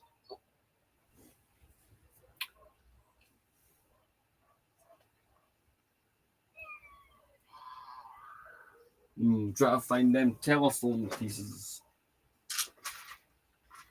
I don't wish that like I had a friend who was to collect Lego or like some of my friends do, but my friends are more into other nerdy things. Like I have a friend whose obsession is Transformers. Like he does do some Lego, but not. It's more Transformers he does. Like he's got some sets. He's got like the Lego Sonic sets. He's got the Jabba's Palace, that kind of stuff. He's not as bad as I am for buying Lego, but he's worse buying Transformers. Is he excited for this new one?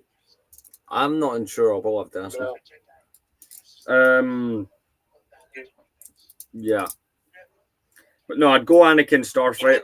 If you want a cheap Starfighter, the two cheapest ones that exist are the original Obi-Wan and the original Anakins, because none of them have special figures. The Obi-Wan, I think, is about 30. I need to buy one of those, to be fair, because I plan on doing a video of all this Jango Slave 1s and Obi-Wan Starfighters in the video. Since they were always released to go with each other, for the most part. I'll need to get to work on that at some point. But that one from 2000... Yeah, no, I just found an Anakin one, like £13. What's a bid? I'd say you'd probably win that. No, I wouldn't go for 2018 if price is the thing, because that Anakin alone is worth more than some... Like, you could buy a battle pack for what that Anakin sells for. Easy. What year was the Plo Koon one released again? 2010. Pretty sure my video said 2017 or 2007. Also, well. Great job. Yeah. I did say that I didn't know, and I was just kind of guessing. I might have to be that one guy in the comments who corrects you. That might be my job for today. I'm joking. I'm not going to do that. Just don't be that guy. Someone has to be a guy. Wait, there's more building to this piece? There's more building for this? Alright. The lights... I'll show you what I mean, right? The light speed ring, I thought I'd done, right? Because this just shows you the size. So that's like the size of it, right? And I'm like, okay, that feels like enough. But you got to build two of those, and then add those, right? Oh yeah, Vader's in the corner of all of these. Then you got to build this, and then some of this, and then this, and then you get to stick it on the back. It's quite low. It's a big set. There's 304 building pages. But keep in mind, you got steps like this on these pages. Would you get the... What's a good example? I don't know, like, if they... What's going to be, like, the newest set you're going to get? The newest From set... this year? The newest set so far in Yeah, the collection's the Slave one. You're going to get the... Or you say... I think you say you're going to get the play scale one and the... Yeah, but ST. I'm not buying them on release. I chose a UCS Falcon from 07 instead, which I feel is just cool. No, well, this set has the one advantage over the newer one. How many people have got one of these in their collection? Not too many. The thing that makes this one rare... The thing that makes this rarer... was £20. But I've seen the GI Starfighter, the big one. Yeah, and it doesn't have that short guy, whatever his name is. He's the most valuable part of that set. Very rare figure. Yeah, as long as we get the actual owner of the Starfighter, I don't mind. But I cannot make a video without all the minifigures.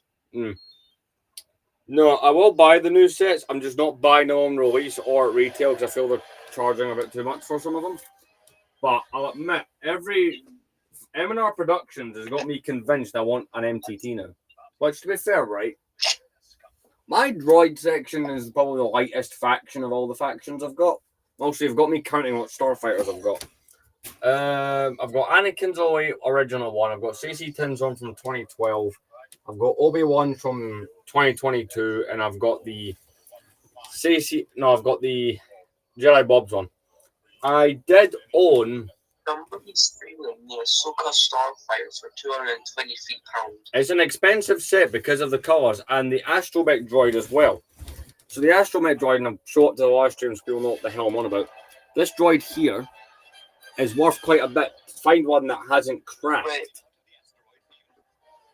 Because the astromech droid and that's known for cracking. Plus, he's kind of cool because he's one of the few that have a Clone Wars design print on him.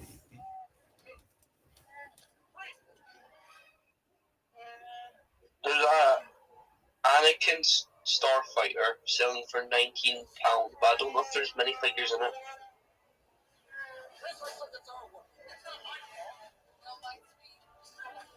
They're just showing like a big bag of pieces.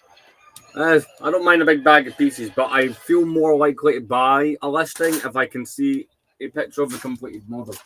But there's some sellers I've bought from that I just trust to the point where, like, you could show me nothing, but I know that I've bought from you that many times. I know I'm safe. The guy who sold me this, I bought from before. This guy sold me the sealed B-Wing a couple of years back. He also sold me the Malevolence and the 2010 tank. So I knew I was alright from buying from this man. So you know, best part of them. I probably fund most of his family holidays, which is a joke I'm gonna make now. Hey, I'm funding your lifestyle by buying things. You can go on a 5-week holiday now. Yay! Because some dumbass bought the UCS Falcon we had lying around. Yeah, we just had it in a drawer in our garage. It's sat in a dust, like one of these pressurized cases you can, by the way, they're like really expensive, for a couple of years, and it's... Someone selling 3 of the Starfighters. The new Obi-Wan one, the Anakin one that you're on about, and the CC Tins one, whatever his name is, for £73. 73. Minifigures or no minifigures? Minifigures. 73. Yeah.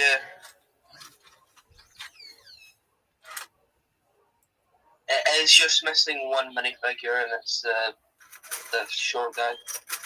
He's just worth money because, well, Clone Wars. And but one thing is, they put something on wrong on one of the minifigures. On the cannon one, they put the skirt piece on backwards. That means it's a fit. I'm joking.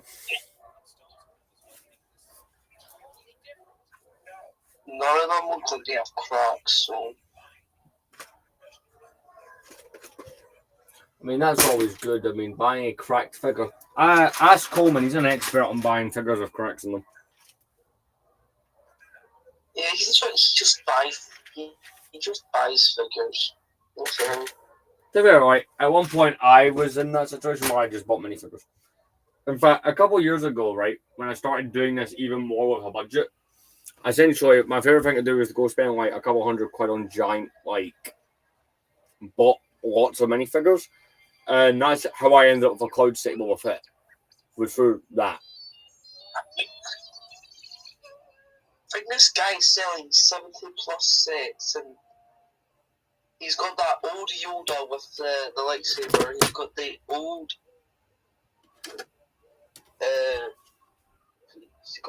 He's got all the diorama sets. I'm pretty sure he has like most of the helmets. He has some old starfighters, newer sets, more newer sets, and quite a lot of sets. Quite a lot of good sets. See, I always like to buy from people who have multiple listings and stuff like that, because that's kind of like. Sometimes that's happened. I went looking for a Darth Vader's transformation from 2005, ended up with an ATRT as well because of the seller. So like 20 quid for both. Yeah, this ATRT, you want it? He messaged me going, "Hey, listen, I'll bundle these." I'm like, hell yeah. My wallet then savagely beat me afterwards. No, I was like, real, like, see, for the money I paid for both, I'm like, hell, this is actually one of the real good deals I've gotten. My old stuff, not like sets, but like old things when I was younger. Right. 1 second, I'm trying to locate what box a part is in. I occasionally have moments where I completely stall the process, trying to find them.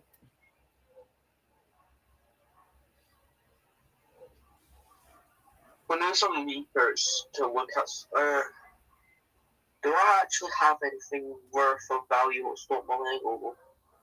What do you mean? Because I have some old toys, but like, they're like actual really personal to me. Like they're not in good condition. Yeah. Like, you know when something you've played with like, basically your whole life, and it's like. Basically, it's like you brutalized the thing, yeah. Yeah, and you just have memories with it and shit. Yeah. Yeah.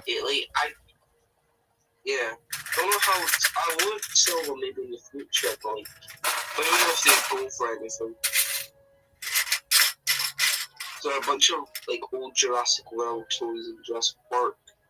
1 second, I'm trying to find the part and I'm doing very bad at it. Unless those parts are, they are meant to be that colour, but the instructions shows them other. Damn you, Lego!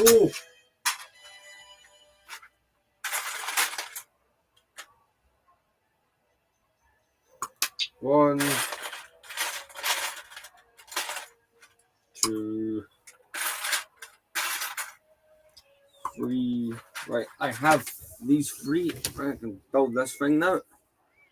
Yeah, that's an excellent way to spend like 10 minutes wasting my time.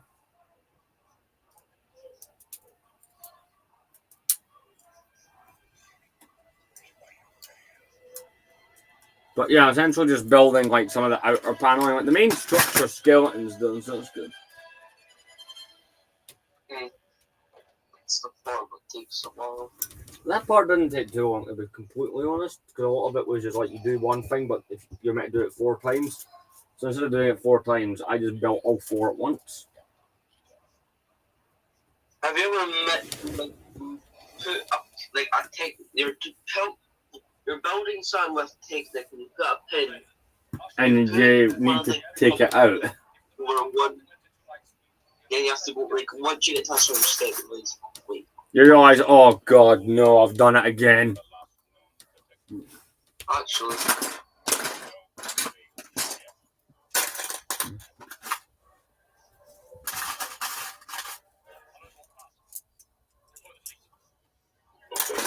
my shells around a bit. I like that shell doing the next break. The shell on my face. Oh, yeah. Is that not how all yours fell at one point? No, I originally had the doors on my cupboard, like on that big black one. No. And it gets a bit heavy at the front when you open them both at a time. My dumbass was putting one of the helmet sets in. And it almost fell right onto me. But I dropped the set, caught it, and one of the helmets landed on my arm because I already had some helmets up. I don't even know what to say to that. Feels like something I would do. It's just in my feet with the looks bad. It feels a bit like my brand of silliness. And later on that same night, I had just got home from my chair and went into my bed. 5 minutes later, the shell falls again and the door would have crushed my head on the chair. More, are you doing it for insurance money?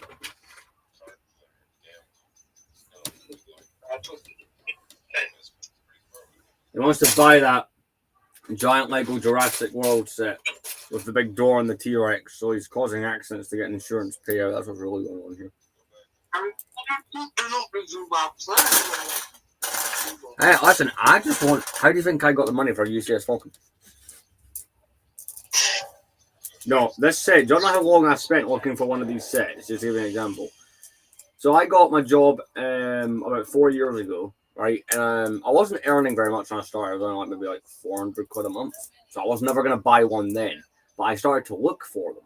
It took me 4 years to find one that wasn't selling for a stupid amount. Because people do take the piss when selling it. It took me 4 years to find one that I was happy with the condition. And I was like... sometimes it takes a really long while to find what you want. Lego-wise, it's different. If you're looking for a battle pack, you're going to find it right away. If you're looking for a UCS Star Destroyer, you will find it really quick. If you're looking for something like this, because the UCS set, back when this was out, did not get long run shells. So that's why 2017 is so common. And that's why that's the reason I wasn't too bothered by it. I'm like, well, it's a very common set because it's been out for 8 years, but this got a year and a half and was not sold online. So the Lego store, like, it's back when picking it up only in the Lego store actually meant you could only get it in the Lego store. I don't have the money to, like, see the big T-Rex off the gate. It goes for quite cheap than I thought it would. Just the T-Rex on its own, yeah? Yeah, because the big skeleton one that I bought was $210 or $200 on the dot. You can get the other one for like $235. It's not terrible. Yeah. Also, like, it's slightly less pieces than the skeleton, but I think I would also really, like, before that came out, I would have loved that set, because, like, the gate part is really where all the pieces goes, but those minifigures, I'm pretty sure some of those are exclusive, and one of them are, like, the only one of that person, and I kind of want to.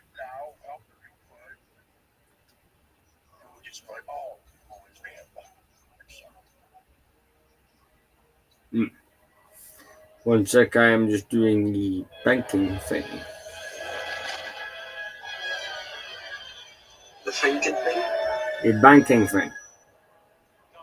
Oh, I thought you said thinking thing. I don't plan to buy any more Lego for a while. Unlike some creators, I can mean that. Well, this project... Listen, my bank account wants to hang itself, okay? Why did you buy a Falcon? How's your wallet doing? Is it holding on to the last thread? Let's just say I stopped caring about his mental health the minute I got a Lego addiction.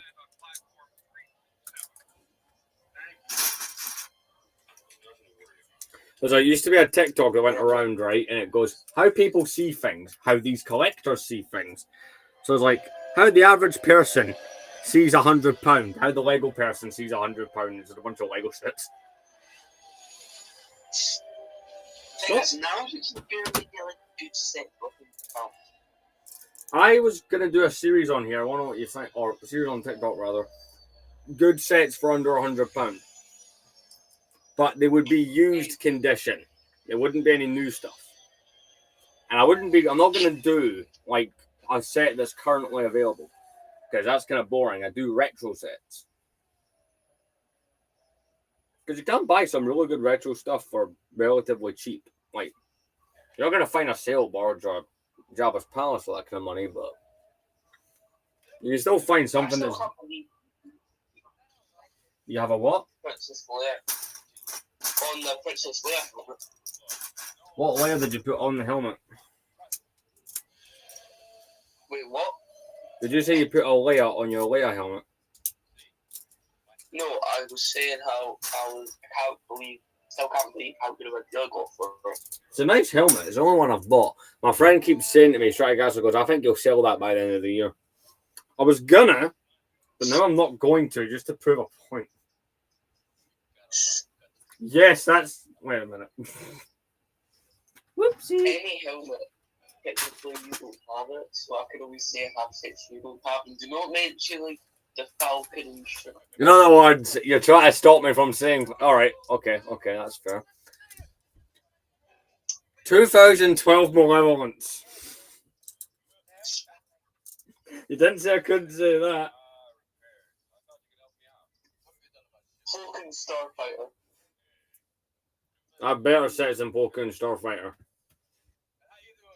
Alright, I'm trying to think of really fun. I'm trying to think of one you're gonna have to look up on Google. I'm gonna say some like random staples out for 1 year. Trust me. Alright, I've got all 4 of the Chrome Lego Star Wars figures. I have 0, but I have Falcon. I have all versions of Falcon. I do have the new Starfighter, by the way. Oh. Did you just buy like this figure from the... No, I actually went out, bought and paid for a Falcon Microfighter Starfighter. It doesn't make sense to go buy them off eBay, like some people have been doing. So literally, by the time you pay for the figure and shipping, you are probably just cheaper anyway getting the microfighter. It's like, yeah, you're saving £1. I've also got the Jurassic Park T-Rex skeleton set. I do like some of those sets. When I buy them, the chances are low because I have limited space. And, well, things like a UCS Falcon would rather fill that space. I'm pretty sure if I made it upwards, like, if I was able to, I don't know what I would be able to, but if I held it upside down, I'm pretty sure it'd be longer than the Avengers Tower. I was going to buy an Avengers Tower for a while, but then I changed my shelving. Now, if I'd used the white tower that I had, the Avengers Tower would have went there. I did measure it, but now that that's gone, I don't see myself buy. I'll buy one, but I don't see myself building it. I'll buy one as keep it sealed till I can actually get that built. Yeah, that's kind of my plan. I'm doing this The thing is, like, with other sets, like, I don't have room to store a set for a long time, and I can only look at a set and be like, I was just going to leave it. I cannot do that. I don't know how the hell I have done it with some of mine. Maybe that's because I go to work and I go and do things and I be distracted. Oh, that Razor Crest you have in storage. No, I will not be building that Razor Crest. That is a purely investment piece. I like the Razor Crest, but I don't like it enough to have a giant one. I like a Falcon enough to have a giant Falcon. We get what you love Falcons. It's not that I like the Falcon. I love Falcons. I just like, if you want an iconic Star Wars vehicle, that's kind of like the way to go. This or a Death Star. Maybe a Star Destroyer, but Star Destroyer, there's 2 UCS ones. I would like a Star Destroyer, but I don't like how much 2019 costs, and I recently found out a fact about the 2002 one that makes me not want to buy it. What? So they used magnets to get that shape to work. And apparently, over time, those magnets start to go a lot. They don't stop working, but they just don't work that good. And parts of the set start to look like they're falling apart. It won't fall apart, but it will just look a little bit funny. And I mean, you could replace the magnets, but they wear over time. Especially since they're doing since the gravity is involved in it as well. Right, there we go. It's got. I'm gonna say something, but I can't mind it anymore, actually.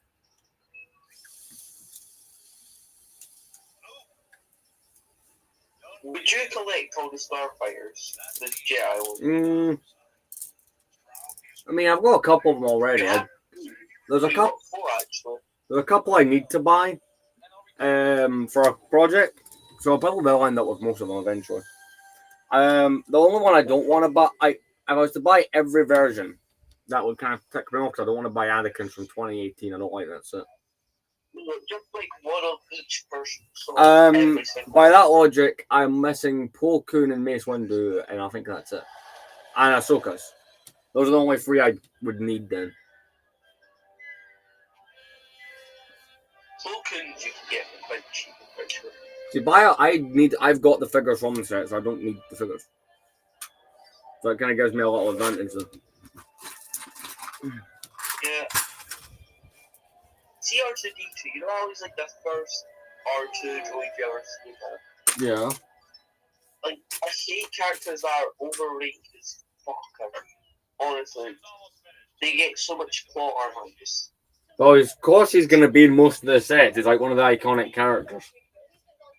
Yeah, but still, I wouldn't say he's over. I wouldn't call R2D2 overrated. Like he's iconic because you can see him and know what he's from, even if you've not seen the thing he's from. He's just that well known. So it's kind of like that's why they used to use Star Wars characters in adverts. Like I remember maybe 10 years ago, maybe longer, the phone provider Vodafone used to use Yoda as a big part of their advertising. And I don't remember what R1 or 2D2 was. I only was in one. But I remember back in the day, the car manufacturer Hyundai, right, used to have an advert, right? It was a parody of Return of the Jedi. And it's that scene where Vader comes off the shuttle and he's pissed because they're not building the Death Star, right? And it'd be giving some Hyundai representative shit about not completing a car quick enough. So yeah, Star Wars. See, when Disney bought Star Wars, the characters all ended up being in adverts for a while. Now, not so much because Disney know how much they've screwed up. Just hearing fucking Yoda's voice. No, the adverts used to be him explaining to a child how Vodafone works. They were weird adverts. I wonder if they're on YouTube now. Probably. Like you can find what. Do you know what's weird, right? You can find, so obviously, like, I think around 2009-10, there was a dedicated YouTube channels to uploading music videos became a thing. There's dedicated YouTube channels to uploading adverts. And then you look up certain songs or you look up certain adverts, right? And you see that they were uploaded years before there was YouTube channels for that thing. So you tell me some guy woke up one morning and went, do you know what I need to post? I need to post the song Thriller on YouTube. Like I was fine with that. Like, yeah, it's a weird thought, Joe. Weird. Right, let me find those black parts. 1, 2, and 3. So I think these are the last long parts that require quite a bit of technique in our workings. So I suppose all these pins that I'm building, and I do apologise to the live audience if I've got carried away there, but essentially we have built. So you've got the main parts that kind of curve round built. You've got this end piece that goes a bit like that. I need to do another one of those. And you've got all these kind of bars on the back. These will be part of what holds it onto the Falcon, because this, I'd imagine, you're going to need quite a bit of attention to those pieces.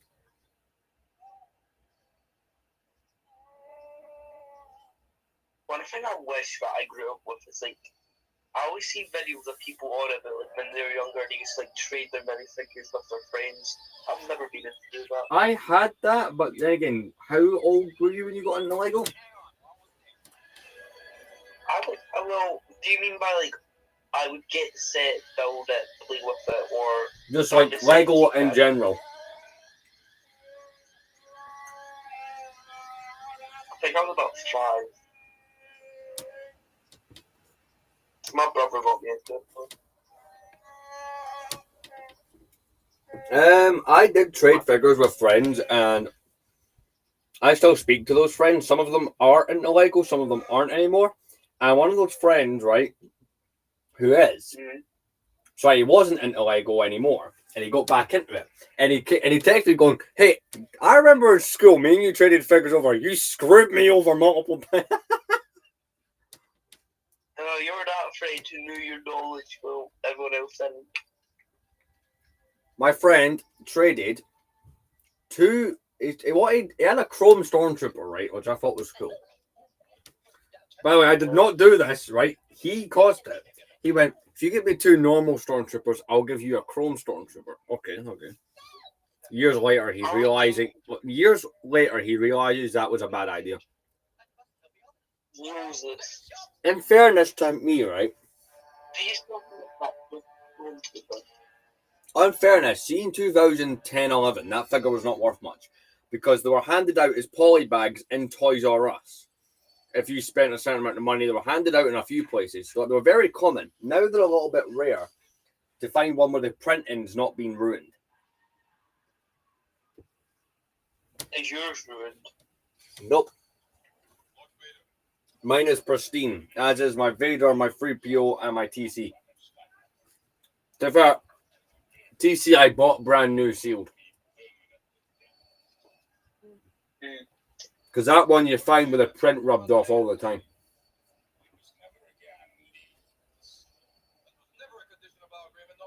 The Chrome Stormtroopers are doing alright. The Vaders are usually fine. The Chrome C3POs, those are the rarest ones. How many years to get one of those? eBay auction.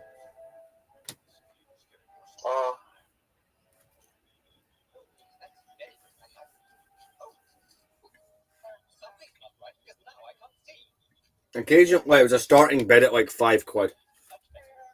I think I paid 65 for mine. And when I tell people that story, they tend to hate me very much. Why? Because most just about any other person's going to be stuck paying value for one of those. But you can find deals like that. Like, yeah, these things are worth money. But then again, you know what? It is possible. Right, so we're at that point in Empire where there have been the trap's been sprung on Cloud City. I eBay auctions of like minifigures, and they're really good minifigures that they pay way cheaper. Say that again? You know, like those people who are like their whole channel's about reviewing like eBay auctions, and they end up like having the best finds. Some people are just really good at it. I don't really look at them up too much because here's the thing. See, if you're just looking for anything random, if you're being random with the eBay auctions, you can get good. Like, again, some things I found, some of my best deals were things I was never looking for. I was not looking for the dropship in ATOT, and I found it randomly. But here's the thing. A lot of the time, I want specific things, right? Maybe that specific thing is not on a good eBay auction deal. Maybe that's not achievable. Like, for example, I really wanted at the end of last year Django's Slave 1. I had to pay the value on that one. I could not find one cheap. It's some sets just, it's all about luck, timing is. It's never, there's no exact science to it. It's really, you get lucky or you don't.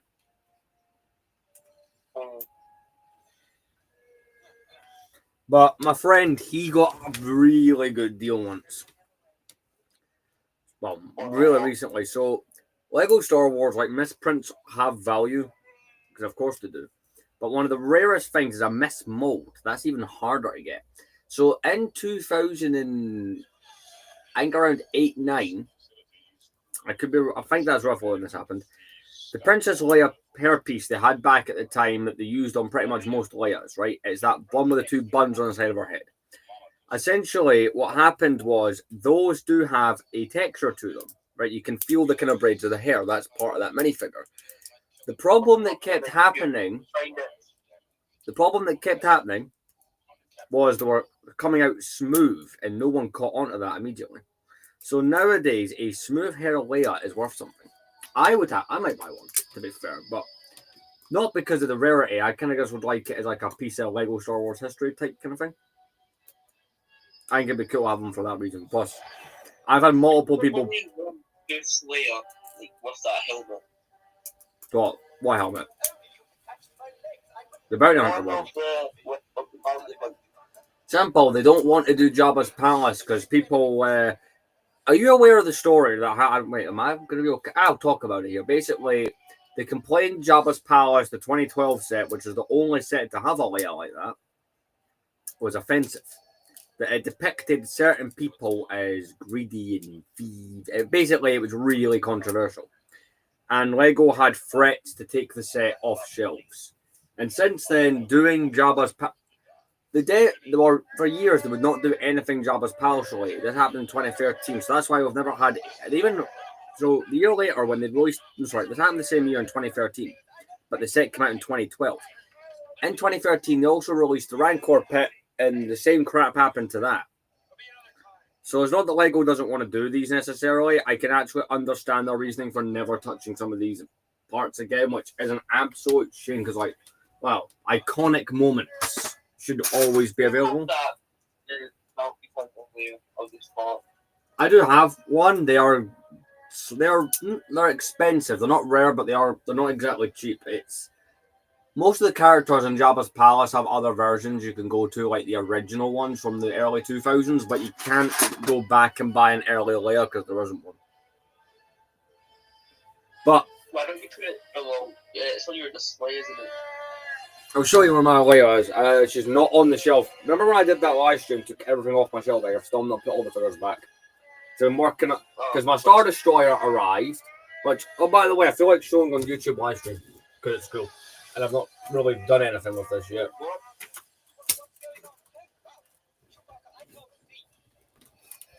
This is the Star Destroyer we're talking about. This is the original 2006 model. The Star Destroyer is one of the very few. I made them win on that. Yeah, Lucas is the one that made me buy this set, basically. Because I do votes on TikTok, like what set do you want me to build next, and this one, so I went ahead and got one. I don't know what you're going to vote for now. Coleman Bricks will be raging that his didn't win, because he keeps telling me I need to buy Bounty Hunter Pursuit. It's a good set. He is right on that. Oh my god, it's raining outside again. Yay! Scottish weather prevails. Is it raining? Yeah, heavily. Well, What? Where I am, it's not raining. Fair enough. I've achieved the water unlock. And I'm now closing my window a little bit. I must be right. Think that the whole of one country, like one big country. To be fair, I thought that. I thought that up until recently. Until I watched a TikTok explaining how weather works, and I was like, "Oh, all right. I'm just an idiot." Glad I cleared that up with myself. You think that we're America? It's the thing that America. No, wait. There's a wait. I don't know. Anyway,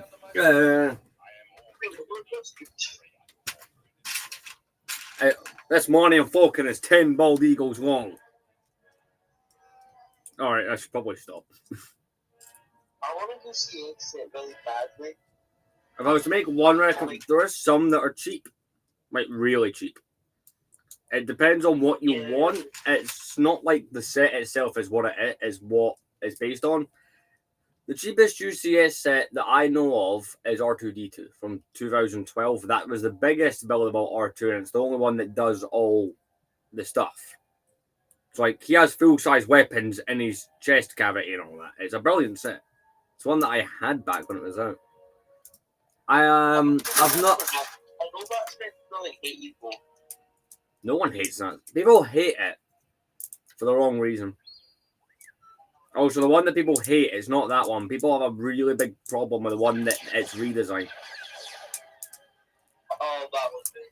The I feel like 2021. there was a- Oh yeah, one of them is hated, but it's 2021 that's hated. The reason Where's your, 2020 like, this newer, smaller one? people don't like them because they take basically they cost more than 2012 did for a hell of a lot less stuff in them. But the only thing that really saves them is they're scaled to that 3PO and Chewbacca, which I don't like anyway. I tell you, I don't understand the fascination with those right now. The big buildable figure things, like, I don't get it.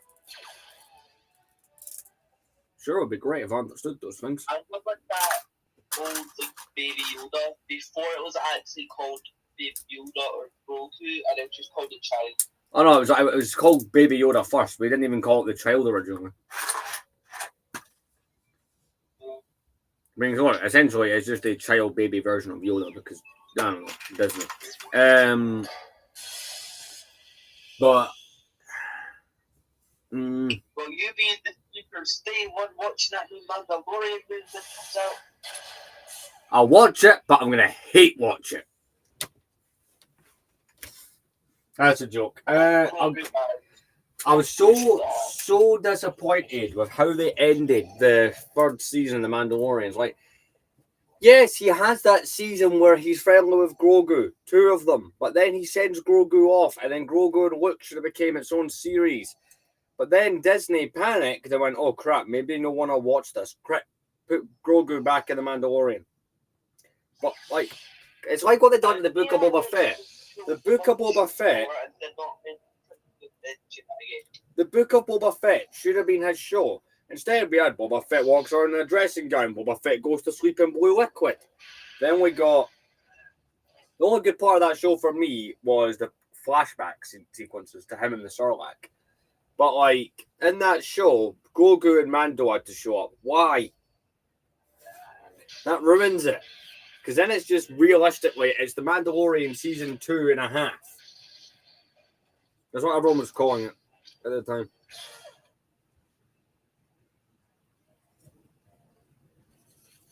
Earned that nickname.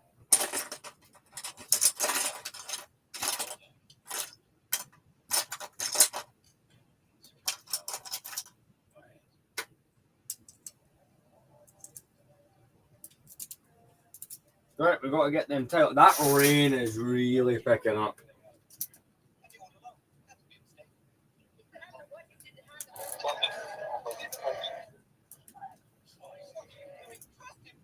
Wow, that's some rain right there.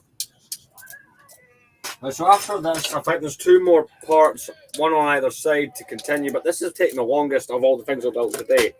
But I mean, think about how much pieces, right, this will have in it. I didn't say every stream would be full of progression. If I got like the old Falcon or the new Falcon, I don't know who I'll be going.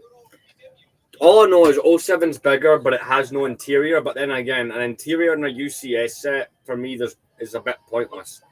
Because, like, well, you're not going to use it, are you? You know, guys, like, are like talk just about Legos, like, they get into arguments about the textile sets. And one of them says that UCS sets are meant to be played with. I don't understand that argument. Literally, they're not designed. Try swooshing around a giant UCS set. That's not a good idea. Go try and play with the UCS Super Star Destroyer. Do you agree that they should not have interiors and should be not... I don't think an interior is a smart thing to put in those. It depends on the set, though. Oh, for me, the only UCS set, there's only 2 that I ever agreed having them. That is like thunderstorms outside. Wow. I think the sail barge should have one. The AT-AT and the sail barge are the only 2 that should have ever had an interior. The Falcon should have. Oh, just a waste of. Here's the thing. I get why they gave an interior, but it's like Here's the thing. The AT-80 looks cool if you take one side of its interior off and it looks like a cross-section. The sail barge has that same look, but a Falcon with its top panels off just doesn't look right. I know. Like on a play scale one, yes, it's better. That's, do you know what it is? 2007 was cooler because it was the first one and because, well, it was not around as long as the other one has been. This was available from 2007 till the end of 2009, then it went away. And to me, that just makes it a bit cooler because, well, less of these exist.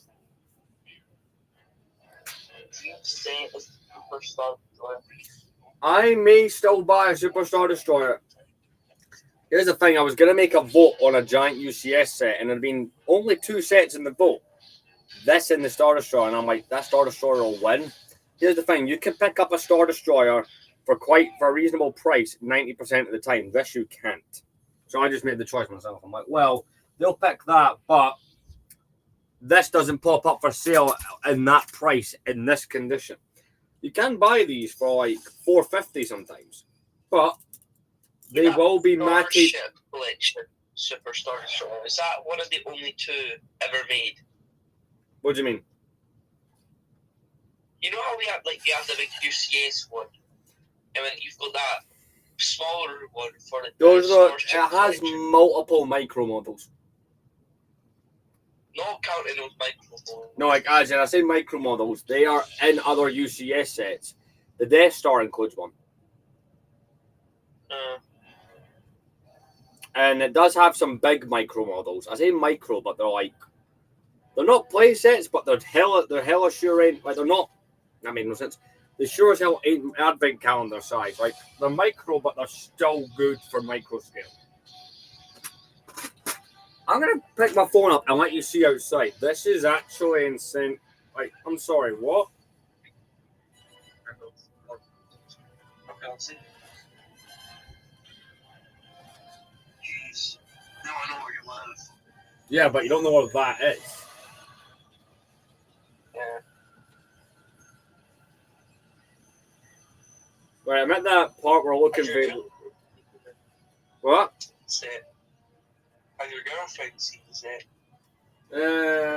That's not a subject for this live stream. There's reasons. No. That's all I want to say on that topic. Yeah. Situations. We'll leave that. That's not for us to discuss here. No one else has seen the set. My friend has seen pictures of it. I've sent him, and he was like, "Wait, it's how big? What part of UCS said? Do you not understand?" To be fair, he also said he thought the slave one was too small. I think if that was bigger, it would odd. I think that is like one of those perfectly sized sets. They should do like an actual proper interior for a slave one. Nah, I don't see the point in that. Structure, you could not have this. The way the slave one interior in Star Wars canon, you could not have an interior in a UCS model. Because a lot of what makes this thing stick together, a lot of its special parts and technic beams and all that would have to be removed. Won't work. Some of those, like, there's some sets, some sets should not have interiors. UCS sets, it's like, some of them it is and it isn't. See, it shouldn't be about can they fit an interior. It should be, will this look good if you take the panels off? In some cases, no, it does not. All right, let's skip. On the sail barge, And it looks all right. It's like very canon accurate. It's like one of the more accurate ones. I always leave the panels on mine, but that sail barge is brilliant. Gets a lot of hate it should not be getting. That's all I have to say on that. Like, that is undeserved hatred towards that set. Yeah, it's pricey. People don't understand. They will go, yeah, but you don't get enough set for the price. Oh, yes, you do. See, once you pick that, see, once you're physically holding one, you'll understand. You have to hold or see it in the Lego store to understand the size.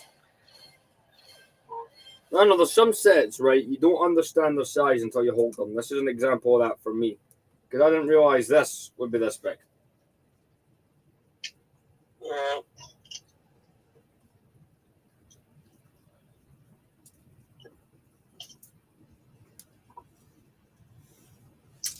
All right, the end of Look Invader's Duel is here.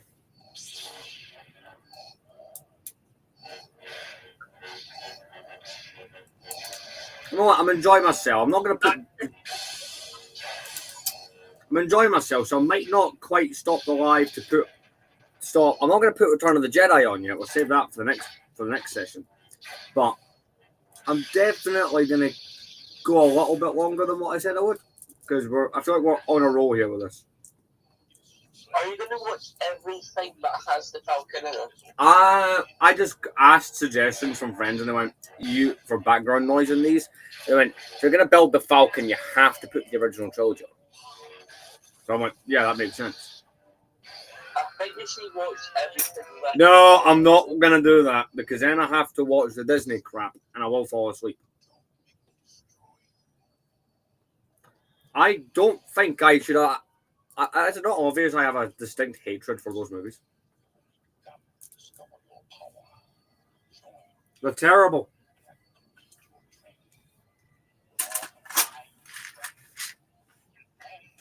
But if I want everyone to leave my live at once, I'll put them on. People will scarper very quickly. The minute they hear Ray's voice. Oh, good. This really. This is actual. Like, certain segments of this are bigger than the table.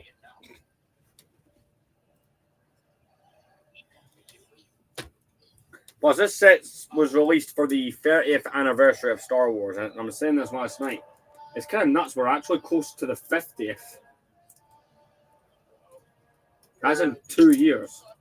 What are you going to do for the 50th? Well, people better stop saying they're going to release a USS Falcon. They're not going to. They're just going to keep that other one out. I will be sure. Listen, I'm not saying they won't do another one, but I think Lego being Lego will be like, wait a minute, don't we just keep the other one we've had out for 8 years? Because by that point, the set will be 10 years old.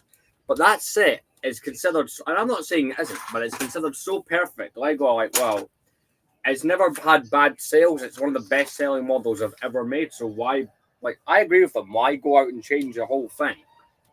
It's not worth doing.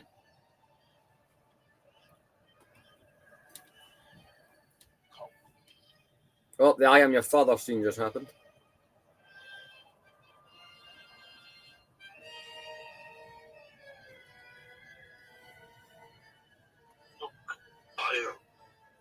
That's 4 in the afternoon. Well, I did not go into work today. Why? Well, one, I wasn't feeling that great when I woke. I woke up at like 6 a.m. for work, and then went back to bed till 12 because I just felt ill and sore. Not to mention, right? They have no right to complain because I never phone in sick. I am always like the first one in the door. And second of all, I sacrificed my last 2 days off for them because I needed someone. So I'm like, well, apparently my boss got really angry about me not coming in and smashed things in the warehouse. I'm like, that's a scary thought. Why has he still got a job if that's how he reacts to this kind of thing? But everyone else in the store who was in, there was a few other managers in, they went, no, wait a minute. He comes in on his days off and does you all these favors. So you cannot be mad at him for being off sick one day. Yeah, exactly, Martin, you can't. So shut your pine hole. How do you spell mall? How do I spell what? Mall, like fall. How am I spelling what? Also, I wouldn't ask me to spell things. I'm dyslexic. Mon. Oh, I'm dyslexic. Why do you think I'm asking you? You're asking a dyslexic to spell words when you are just. I don't have a solution to these problems. I found one. I found. He used his brain. He asked the Google.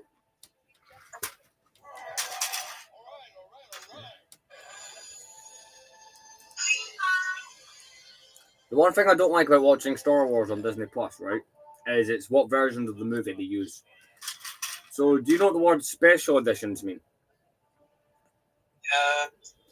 Essentially, there's Star Wars the way it was released in the cinema, and this only applies to the original trilogy. The other movies didn't get this treatment. But there's the way Star Wars was released in 77, 80, and 83.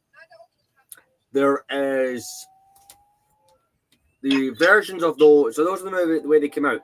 They did not come out on home video until like the late 80s. And those copies are quite rare.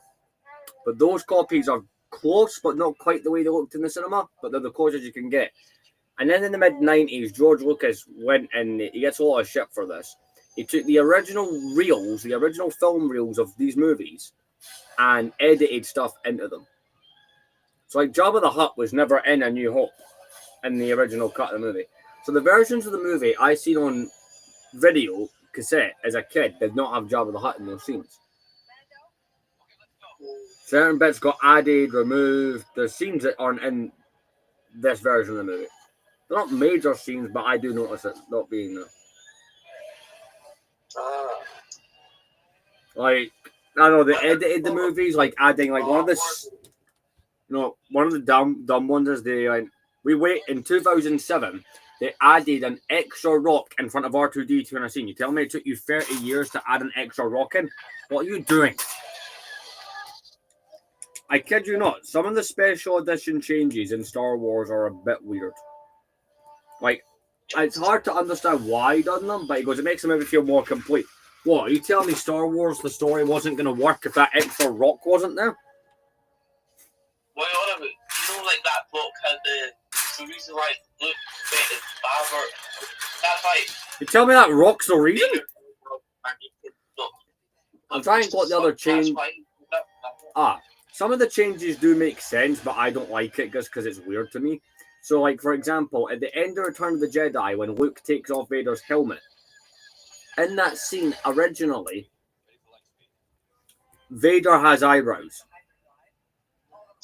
which doesn't work if the guy's been burned. So in 2004, they removed those from the movie, and they also changed the Force Ghost to be from Sebastian Shaw, which is the actor they used for Vader's face, to Hayden Christensen to be Anakin, which makes sense, but to me, that's weird for me to see the movies that way, because when I watched them over and over again, it was on old tapes. So I've seen the original cut more, so that's what seems normal to me. Other just remember line by line the entire movie. The original trilogy. The original trilogy is my favorite of the main. I do like the prequels a lot. I do have a lot of stuff from that. I make content on it, but the original trilogy to me is always the better one out of them all. The original trilogy, the OT has more love put into it. Versus the prequels are good, but like 90% of that movie was green screen. But the original trilogy is like all of it's kind of weird, right? All the special effects in this are practical. There's very little digital effects in these movies. But the practical effects still look so good because, well, it's just the way they were done. I don't know, the original trilogy is the one I would watch over and over. It's the one I did watch over and over. Like, for example, right, they built a full Falcon interior for filming those movies. So they built a full-size model of the Millennium Falcon. It didn't fly or anything, obviously, but like the interior and exterior shots you see in the OT, right, were one giant model.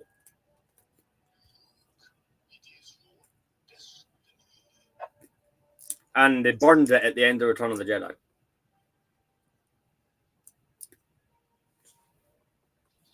Which is one of those things.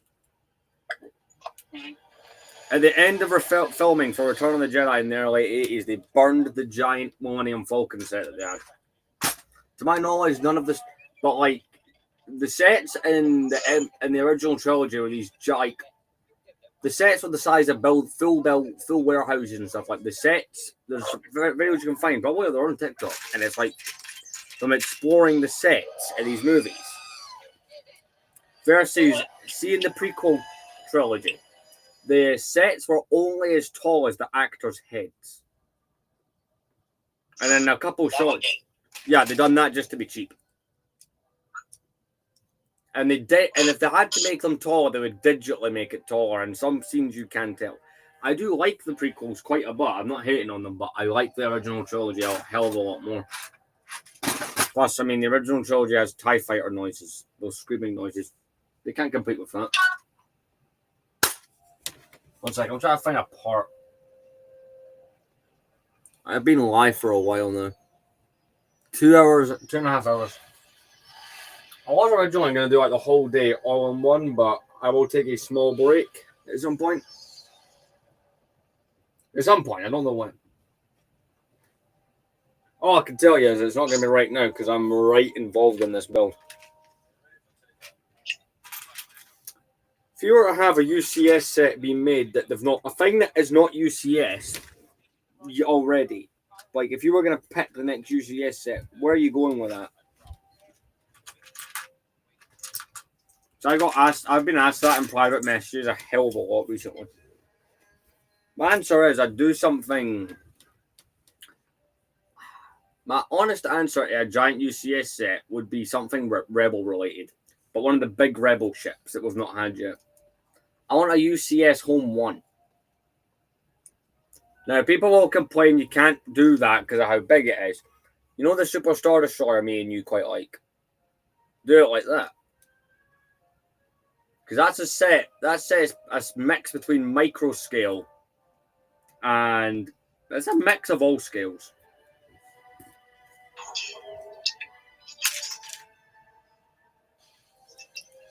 Because that set has, it's got the micro scale top that goes across, it forms like the bridge and stuff, which that set, I always forget, the interior on that one is so well hidden.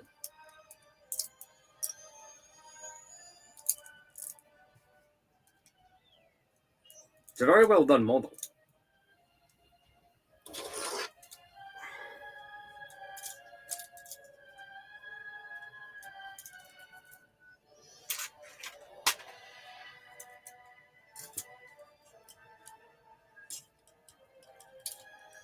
So that should point out that way. That should point there. Right, okay. GT.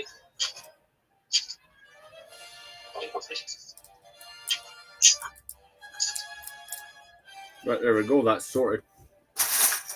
Yeah, if they're going to do an Ultimate Collector Series Home 1, they should do it the way they done the Super Star Destroyer, because those two ships are in scene with each other, I think, in Return of the Jedi. Just do it essentially it's a micro scale and it's a UCS set. That'd be a great idea.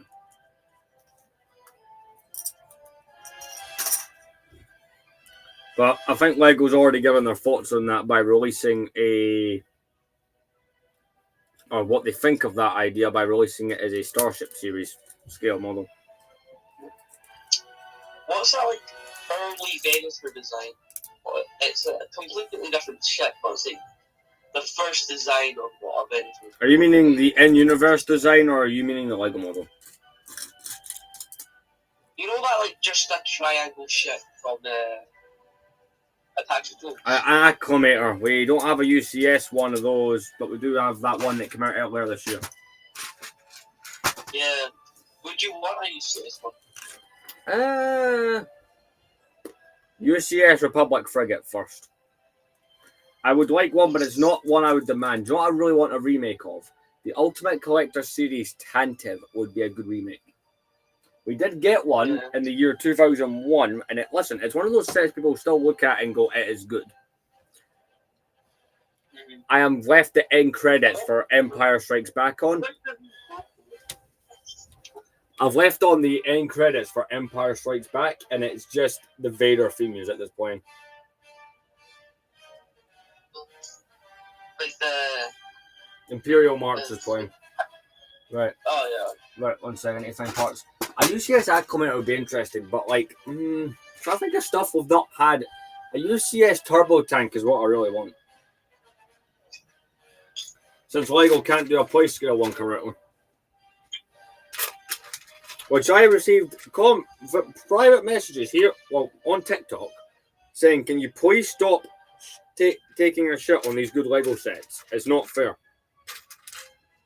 Alright.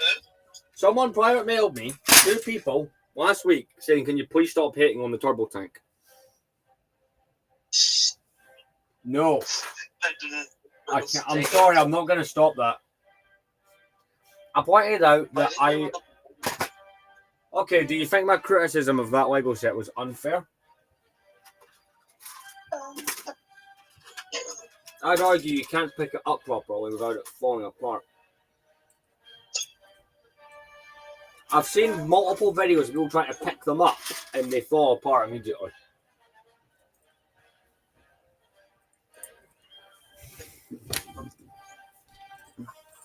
Those sets come out like within the next week as well.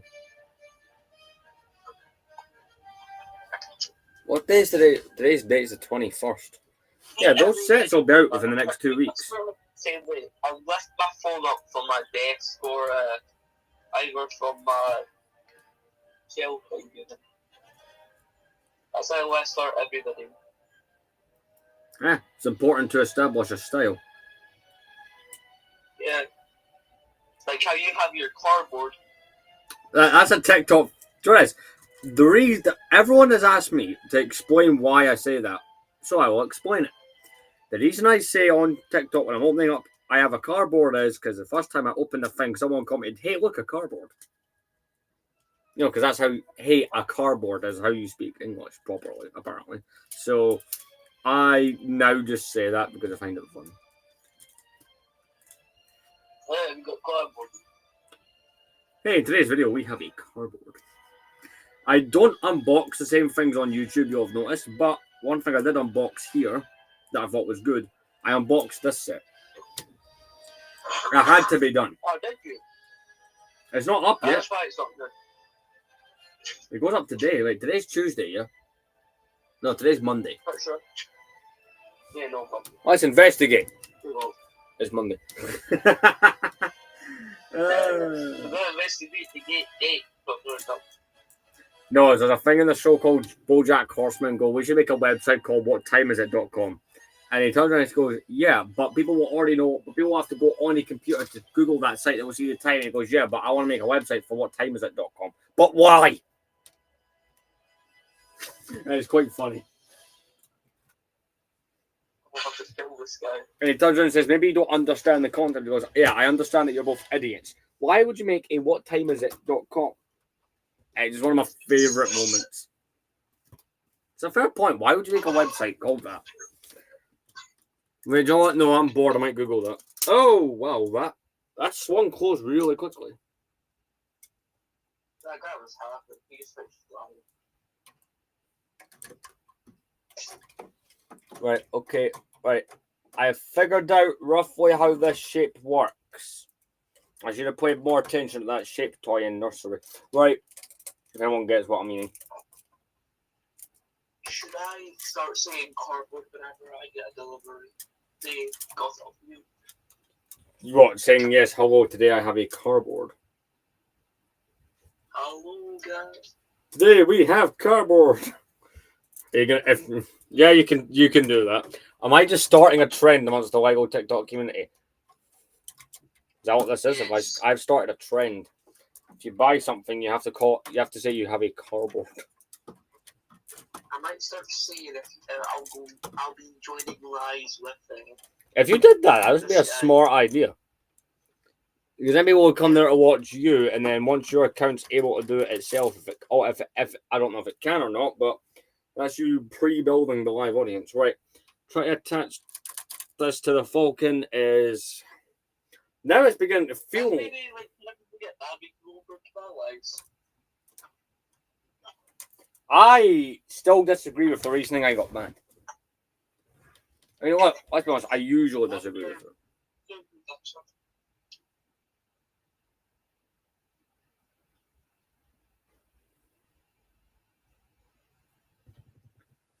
I'm realizing a mistake I made earlier while building this. I misread the color of a part. And I need to, it's an easy fix. I need to swap these grey ones out for the black ones so that the part can pivot. That's one. The good thing is it's not something that's deep in the build. I don't have to go ripping Technics out of it. But you know what it is? The black and the greys on this are slightly confusing. It's a product of... It's just how old I'm... You know, it's been that long since I built a set this old. I mean, yeah, I've built a few recent old sets, but one that's this big.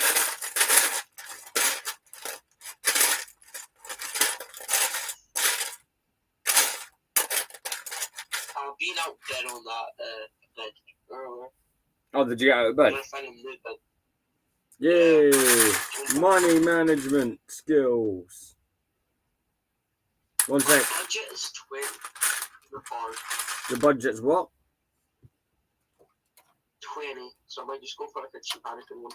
I would go for that Anakin one. It's a brilliant set. You get the flip fire missiles and you can launch R2-D2 out of it. The control panels in it are printed as well. No stickering. In fact, that set has one sticker to my knowledge, and it's the detail on the back fin. It's a good set. Right, that should now connect.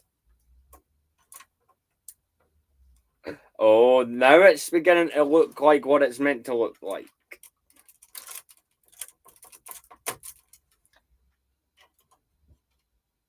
Don't bench me. They're so annoying.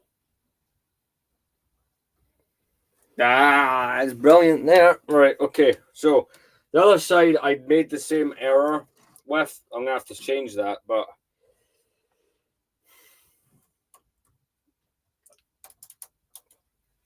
Now we can now see that it looks like a falcon. What's up? My falcon now looks like a falcon. Nice. Well, I did predict it would take a couple of live streams, so I think I said this anyway, for it to start to look like the thing that it is. Why do people sell without minifigures even though none of them are exclusive? Some people buy sets for the minifigures. And then you've got that really odd breed of Lego Star Wars collector who buys the set and sells the figures because they don't like the figures, they just like the build. I have a friend that does that. So he's got some really iconic things, but without the figures in them. Which if a UCS set looks alright, but with a play scale set designed for the figures as part of the look, it does look a little bit odd to look at.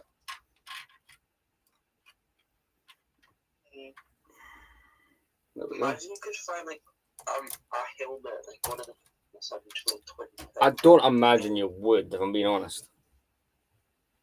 I know. That would be good, but like impossible at the same time. I wouldn't say impossible, but it would. The chances are still low. I mean, look, the helmets are like what, 50 at the cheapest usually? Huh? Aren't the helmets like 50 at the cheapest? No, the cheapest ones at retail are 60, and the most expensive are 70. I do plan to buy a helmet soon, and it will be Jango Fett. I got to have a Jango Fett helmet if that's what I want. Right, we have attached the back. Let's lift this up. Ooh. And of course I damaged it slightly there. Well done me. It's difficult to pick up.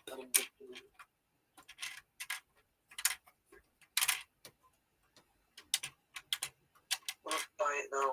All the good ones, except from that one from last time.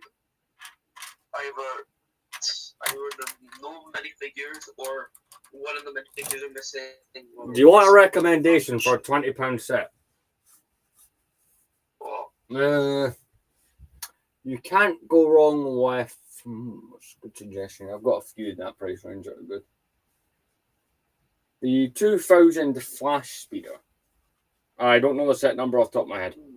Just type in Flash Speeder. It's that green speeder from episode 1. You get one figure and it's a Naboo security guy, but it's not a bad build for like how cheap it'll be. You can get the original twin pod cloud car in that as well. So there we go. The first part of the Falcon has arrived.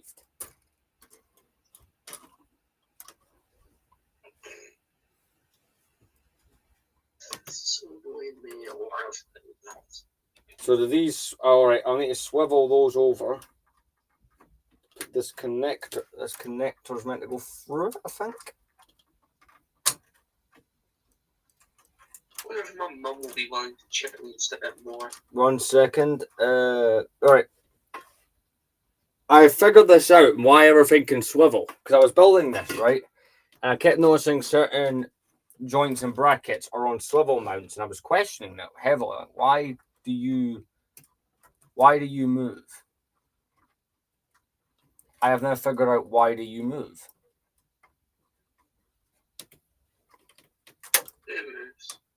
Some of these brackets and pieces can move.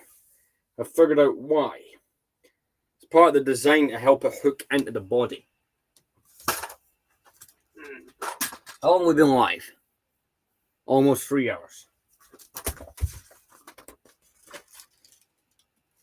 Oh, nice. So it's got these big parts in the ship, right? And I'll show it off the camera. These bits look like they belong in a pirate ship, right? With the sails. Well, these bits are pretty good, and these are going on next. So we're kind of finishing out that section, maybe. I'm gonna have to move this table like into the middle of the room to continue building this with me. I think I've got a space-related problem.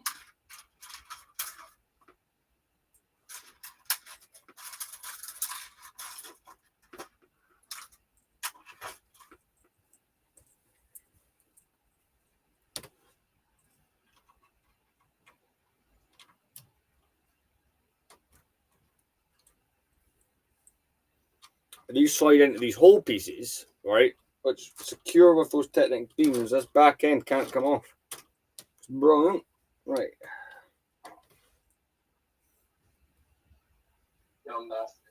Right. I've got this securely on the back. So how do these pieces come? Oh, right. Okay. See the back end? It now looks like a Falcon. It has gained the look. See, having the blue thrust going around the back. I was wondering how this worked on this set because I never really looked too closely at the pictures of the back end of one of these.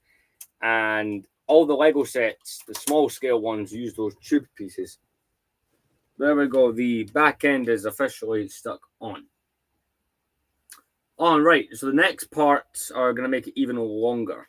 Great. The next part that we build are the mandibles. Those are the long fork prong looking pieces at the end. Because the ship design, the Falcon is designed to push cargo. That's what those front bits are for. So essentially, well, can that clear the gap? Kinda. I now officially worry that this set's gotten too big to build in this current area. It's really just that shelf that's the problem.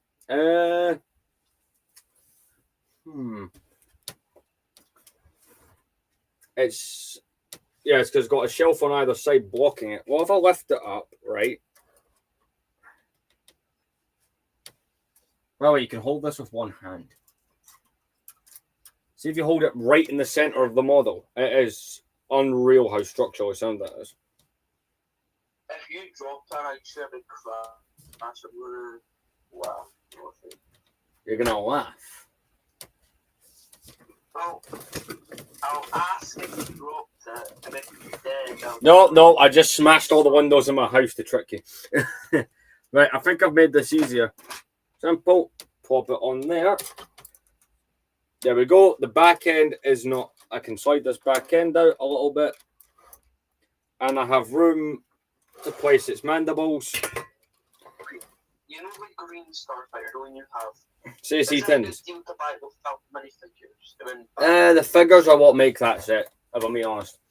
That's kind of why it's the way it is. That set has 2 exclusive, pretty cool figures. The draw, like if you were to not get a figure, I would say don't get the MMPO, but like the droid, I would get the droid. That's what I really want.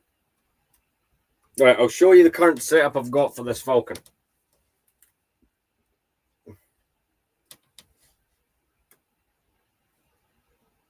Just to give you an idea of how big it is, right? Here's other things that I've built. The Tantive is there. Jeez. I've only seen one You're of still these. alive? What? You're still alive? Yeah. Hi guys. So that's like, you could probably fit Cloud City on it. And do you know what I'm really interested to see, right? How big this is in comparison to that Falcon there. Keep in mind, right? You need to have the mandibles. So we're going to build one of the four kind of prong pieces. It comes off there. Here's the interior you actually get. You get this little seat here, like this. Oh my god, such a good interior. It's all you need. Yeah. I mean, look, right? I don't know. Maybe there's some structure bits that go in here, but you could have put an interior there. But again, I just don't see the point. A Falcon. What's your biggest set other than that? That is between part count or size, because it's harder to figure part count out. But like size wise, maybe the drops, probably the drop ship, or maybe even that. Not even a sail barge. Sail barge. I think just the length that gives that its bigness. But this basically will be going up there. And I picked up these lights. They're gonna stick up like that. So I can turn, so if I want to show off the set, I can just turn on the lights and it just will look badass in there. Not to mention Starfighters. So Jerry Bob's is here on this kind of shelf of kind of miscellaneous things. Anakin's is there, Stacey Tin's is there, and Obi-Wan's is up here. The shelving might get swapped out after this gets built, but yeah, the thing we just spent like an hour and a half working on was all this kind of skeleton here. Because last night, it doesn't look like it changed too much from the first stream, but like, yeah, it's got these big block kind of sections underneath. It's got that giant brick built section there, and all of these kind of feet. They're making me want one now. Jeez. If I was to recommend a Falcon, get the newer one just because of the price and stuff. But that I bought this because I'm an insane person. The rain has stopped the raining. See, that we do know. No. What's that little ball in the bottom corner? Oh, it's all white. Right, so next part we need to build is the mandible. Do I want to stay alive longer and build the mandible? I'm debating that with myself right now. Right, what I do want is a drink, but we've gotten quite far with this. By the end of today, when I do the other line, I'll settle up the mandibles out, and then from there, it would really just be paneling. And like I said, I am busy Thursday, Friday, and Saturday, so there will not be any live streams on those days. Well, Saturdays. What? When do you get unbanned? The 25th. By the way, this was never going to get built on TikTok. I should probably point that out. This was always getting built on YouTube. So I did promise a big live build for the 10th anniversary of the channel, and well, that's what I've provided. Oh, I did say there would be a big ass UCS set live stream. I talked about this, and this is what that ended up being. I'm going to go do some. We're back in like 5 minutes, and by then I've decided are we going to build, because I don't think the mandibles will have too much engineering to them. But then again, I said the exact same thing about the light speed thing.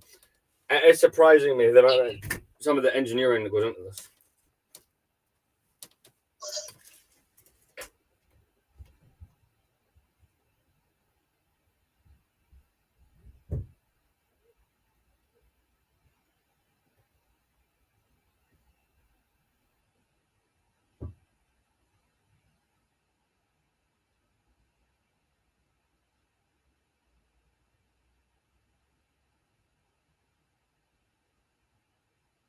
First set.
Excellent.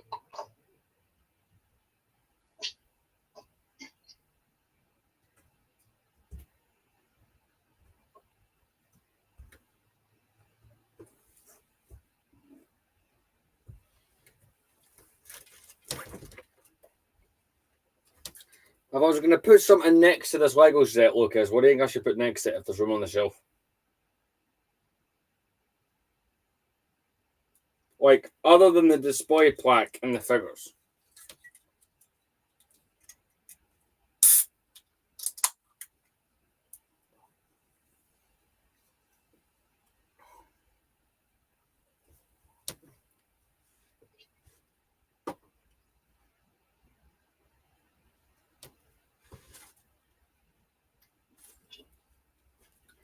I'll tell you the one thing I was looking at, and a friend of mine's almost convinced me to get in them. You know the Lego modulars? The buildings?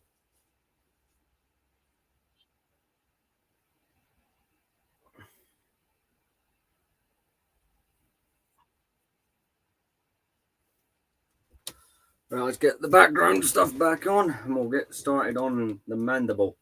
I've opted we will build at least one of them.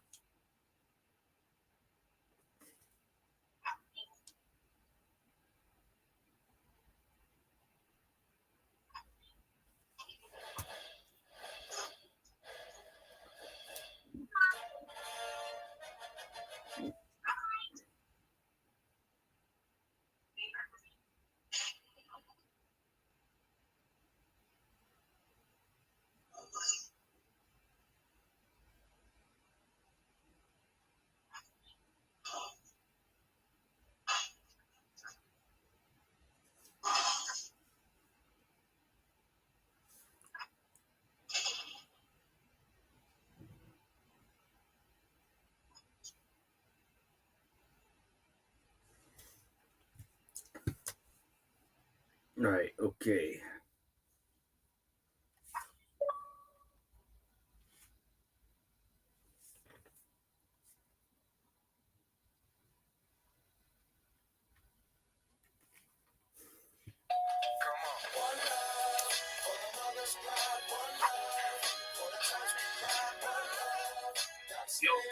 Yo.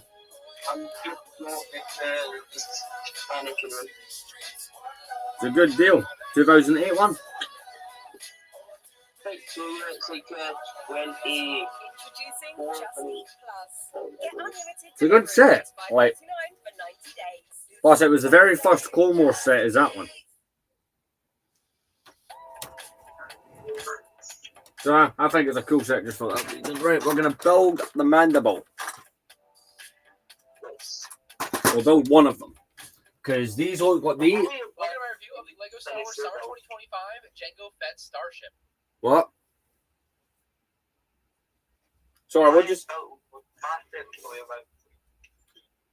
I'm only going to build one because.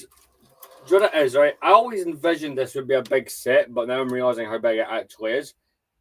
Given the size of the rest, the mandible on this is bound to be huge. Right? So, with the fact that this is probably going to be one absolute monster, what I'm just going to do is build one. And then we'll build the other one later on. And then I'm assuming perhaps the cockpit assembly comes next. Just a guess. Oh, so Lucas, you said you wanted a size comparison between the Falcons. I'm going to do that right now. Right, there we go. UCS.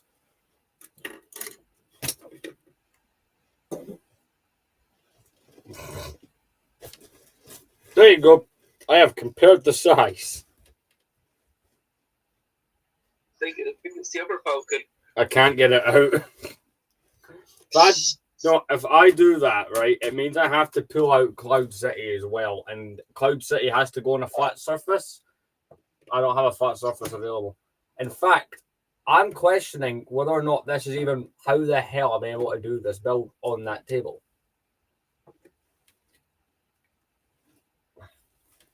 Okay, I'll have. How many Starfighters is there? 8. 8 if you're getting one per character, or you mean like if you're to buy all of them? 1 per character. 1 per character. I think 8 sounds about right. Can I have 5 to go? Yeah. My other Falcon has just crumbled. The 2024 one just self-obliterated for some random reason. Its back end fell off. I will say, it's if I wanted that build, but I thought, no. Dark Side one. No, what Falcon is it? Did you say you have? Do you think it's the 2000 the last play scale one? What's not the Dark Falcon? Oh, 2019 then. Yeah. Right, this itself, I'm showing it to the live stream, is a good model. It can be weak at times, but it is quite good. Right, it's a Falcon. It's what you'd want it to be. A Falcon is a Falcon. It's not completely a Falcon. Right, I can only think of one Lego Millennium Falcon. Sorry, I can only think of 2 Lego Millennium Falcon. Sorry, I can think of 3 that I will never touch. And I'd happily own all the other ones. I'm not touching any of the Disney era released set ones because I just don't like them. I would not. And I'm not going to buy the Dark Side Falcon. I may, however, I would perhaps buy a solo Falcon. Perhaps. That's not out the realm of possibility. But speaking of Lego, I'm putting on a review in the background of the new Slave 1, the summer one. Or Slave 1. It's set 75433 with 707. So I've not seen a review of that yet. $70. Off the bat, that's 10 cents per piece, which a lot of people look at as a great value. However, I think there's more to it than that. So we'll discuss a lot of that in this review. And considering the last playset version of this ship was $50, I'm questioning the $70 price here. It doesn't look very big, so we'll get into those as well. But the box art shows these Slave 1. Coleman has not joined any of these. But to be fair, you've not joined. You've just been voiced. But no, he's not. Card that doubles as a display stand. I do have a couple of interesting notes or I just about the box. yesterday watched stripe. That is specifically for the Clone Wars. This obviously is going to be an Attack of the Clone set, and so we have one sec, I'm just grabbing some stripe and character. This box key art should obviously match Obi-Wan's Jedi Starfighter, and I don't want to sound over dramatic, but you had one job. How did you mess this up? Something cool they did with this, though, given Jango Fett's Slave 1 is coming out 3 years after Obi-Wan's Starfighter, the set numbers match up, except Jango's is 100 more. So 75333 and 75433, it feels very intentional to me. I suppose there's a 1% chance it wasn't, but it feels purposeful to me. Now, cutting into the box and pulling out its contents, you're going to find a small sticker sheet, so not too bad there. Got a very standard Lego instruction manual, and then bags numbered 1 There we go. Moving into the main So, here, we've got yeah, you get to enjoy this view of the UC unless I move it, but I don't know where I can put it now. Minifig, which all averages together to mean this set has good minifigs, I guess. Keying in on the main character of Jango Fett, you've got a good minifig. However, you got to know that 3 months before this set, they came out the UCS version of Jango Fett Slave 1, and in that set, the Jango Fett had arm printing. This figure is otherwise exactly the same, but of course, the arm printing elevates the figure, makes it look way better than the more expensive set, and this cheaper set doesn't get that same treatment. It can certainly be argued that LEGO should have exclusive figures and UCS sets, and I would argue for that. But I can also very validly see the point that LEGO should be providing their best possible figures at all price levels, as their slogan is, of course, only the best is good enough. And this, therefore, is not the best, and therefore it's not good enough probably for a lot of fans. Will people still enjoy this Jango Fett at a cheaper price point? Absolutely, you should. It's a really good-looking minifig. It's just not the best they can do. Yeah, we'll build one Mandible, and then we'll call it a day for now, and then I'll come back later, had a rest, had something to eat, and we'll go longer on the live. Behind the scenes for LEGO Star Wars, but I don't want to spend too much time on it. The Jango Fett figure still looks, again, very good here. It does include the jetpack. He's got that brand new rangefinder, which looks amazing. I think that's one of the best little accessories that LEGO has released for minifigs, maybe since the 2007 Blaster update. I think it's a crazy good piece. And then you've also got the hair piece included for Jango, so you can take his helmet off and have him with his hair. So it's really nice. It's a nearly complete. One sec, apart ping. It feels a little incomplete without arm printing, and I think given the price of the set feeling overpriced at $70, you would want it. On top of the missing arm printing, which you may feel strongly about, the headset still isn't here as a print on the face. Like, that should have been in the UCS set too. I don't know why they didn't include that level of detail that we saw even in Obi-Wan's Jedi Starfighter at $30 or in the original 2002 Jango Fett Slave 1. I still think it's a really nice looking fig, but I can see why people... I managed to get the Falcon to fit on the floor.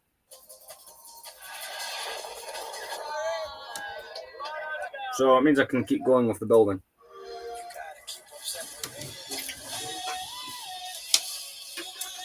So, hands are just not working there. That should go through that. That's sorted. It would definitely be better. Next, we have Young Boba Fett, who is exactly the same as the UCS set, and I'll just say what I said there. I think this one is so bad that it's in contention for worst LEGO Star Wars minifig of the decade.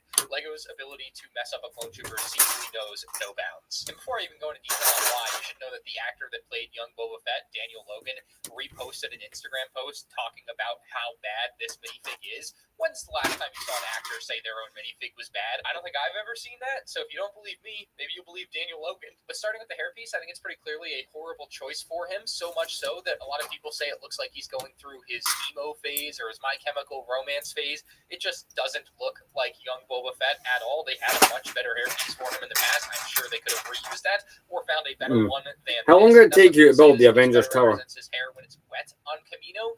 And I guess you could make that argument if they had a day? included So just a day non-stop? that he has when his hair is wet. I really don't like his happy face look. It doesn't even really look like Young Boba, in my opinion. The more disgruntled face he has on the other side, I think, is better. Now, his skin color is updated, so it's darker than the previous versions. Obviously, the 2002 one being yellow, a bit of an exception there. But I don't know if I truly find this skin tone to be a better match to Young Boba. I think the real logic is that it's the Clone Trooper skin tone that they've been using, so they have to use it here. The eye color is another thing they changed up here. And the only way I can reason through it is that they were trying to match Jango Fett's arm color because their undersuits should technically be the same color. But Young Boba already had the correct arm color with the darker blue.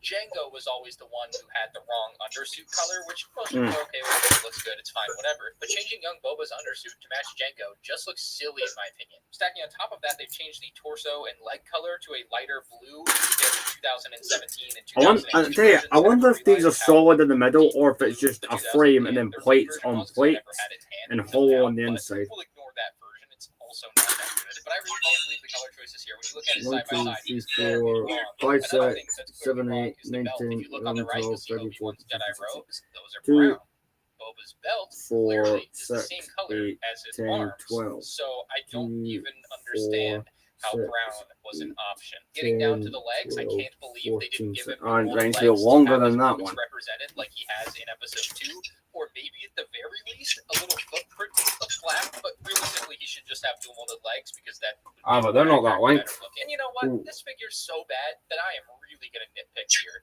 The folds of his clothing are now the wrong direction. Back in 2017, you can see the lines on his torso are generally vertical, which matches what you see in the movie, and now they are more horizontal, which doesn't match what you see in the movie. I can recognize how much of a nitpick that is, but at the same time, we had it right. Why is it now wrong? It's that level of LEGO Star Wars minifig design that I do not comprehend when you're saying stuff like this. No detail is left unturned. Every little garment and weapon and accessory is has to be perfect. Now, while those first two minifigs might not be perfect, Llama Sue is an amazing third minifig for this set. Really might be the reason a lot of people go out I just enjoyed. There's a guy I watch on YouTube. It's called War Stories with Mark Fellman, and he does really educational videos. So it's about there's all kind of aspects of World War II. They basically took what they did with Tanwi, modified it to be very specific to Llama Sue. Kind of interesting. The guy gets all sorts of guys are sending them flags from a certain dictator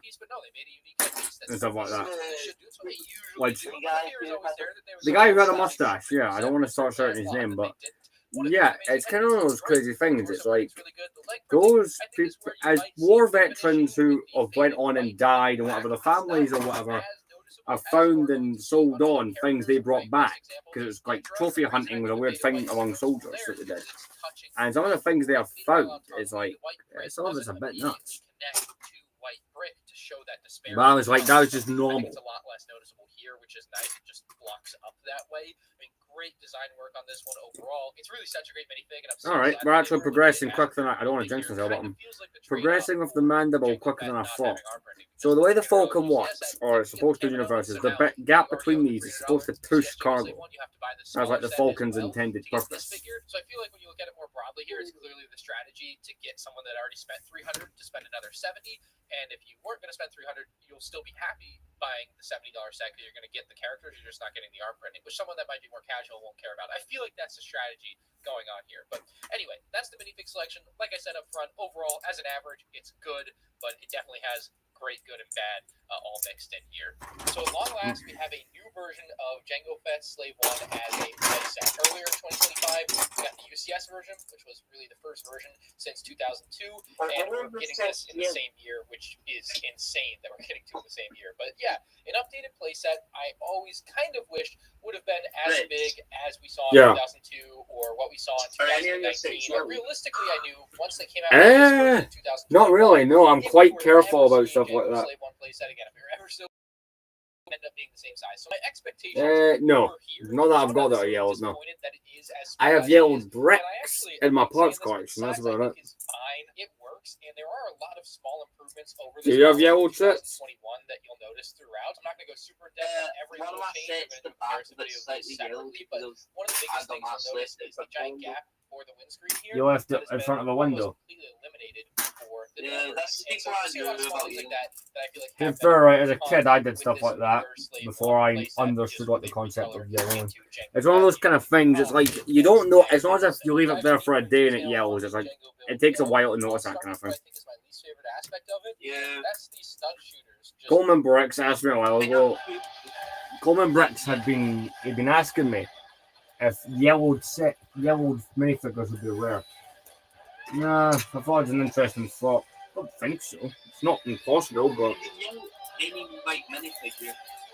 hey, I yelled a £2 stormtrooper. Give me 500 quid.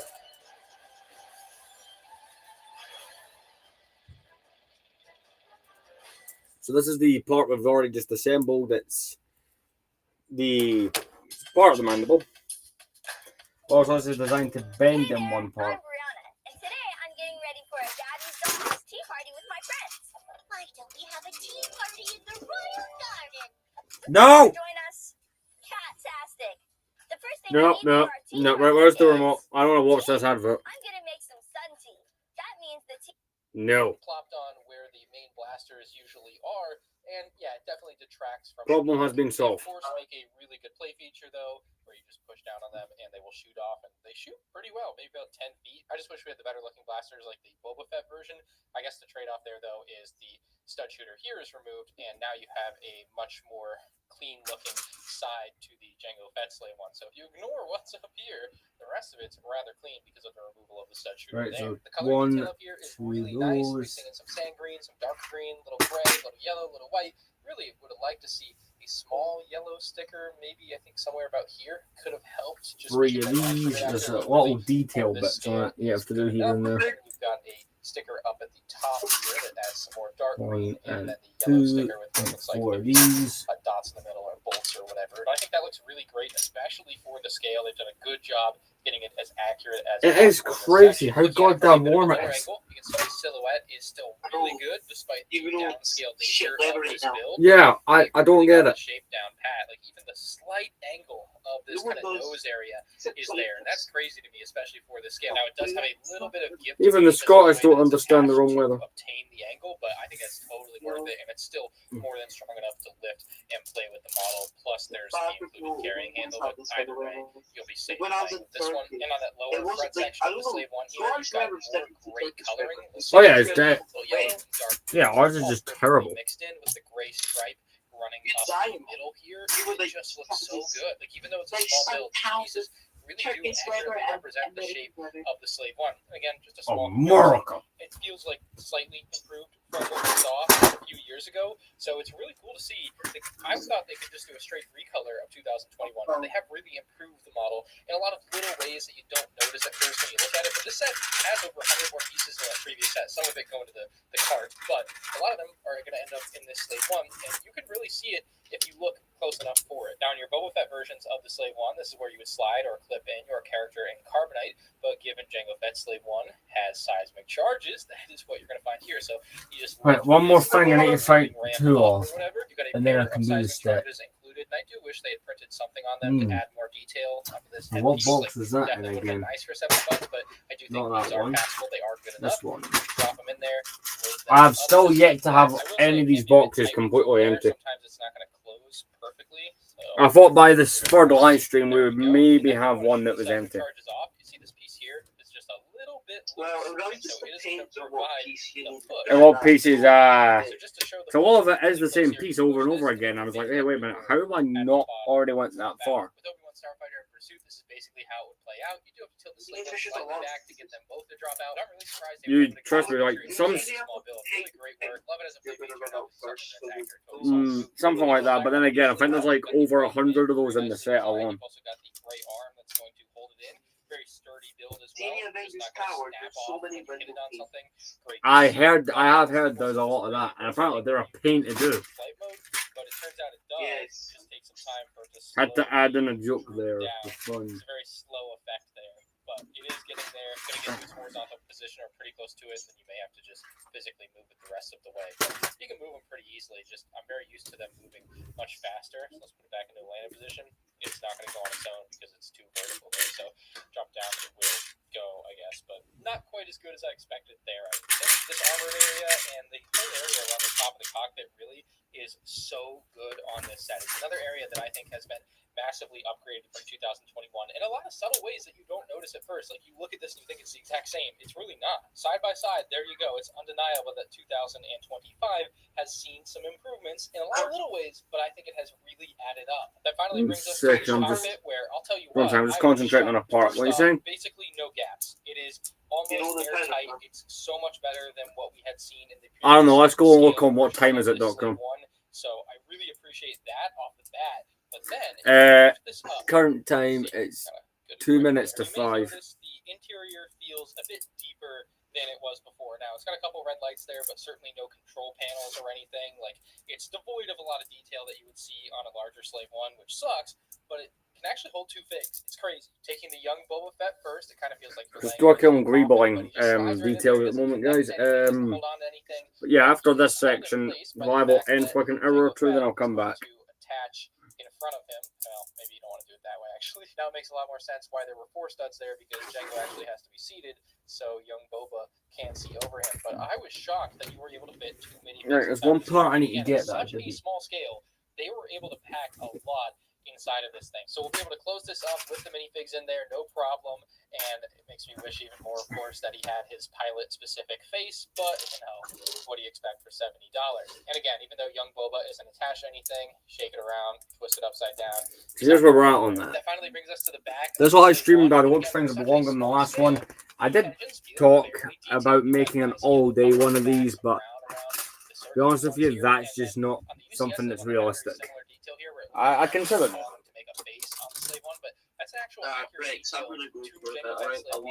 Yeah, sure. I don't know when I'm ending. I'll be ending the live after this, but yeah, see ya.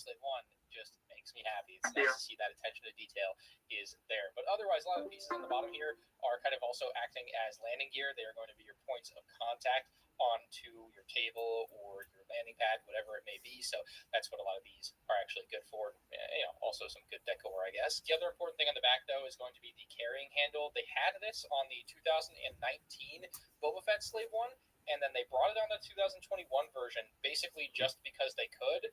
Not because this set needs a carrying handle. It is plenty small enough to be held, and strong enough, certainly, to be held from anywhere and not break even this wing. So, like, you are not going to have trouble with this set. You can hold it here, which is what I consider to be, like, the natural place to hold it, I guess. Or if you got big enough hands, just palm it from behind. But really, the carrying handle, again, just added value or an added feature, and really more of a thing that's just because they could. I'm surprised this fits, given they needed a little extra depth to fit young Boba at the top, but fitting the carrying handle feature in with everything else this set does is just kind of a show of strength of what some of the designers can do. Like, this is really good stuff. So I'm pretty sure I said it in my 2021 review, but this is totally unnecessary, but it is just really cool that they did it anyway. Finally, we have our maintenance cart, which will end up doubling as a display stand here in a second, but you can take Lama Su and have him drive it around, which is cool. And then on the back side, you've got a little crate, so we'll open the crate up. Inside, there's nothing. Unfortunately, the jetpack not going to fit. The helmet not going to fit. And let's see, do the blasters even? The blasters don't even fit? Are you kidding me? Well, that's no good.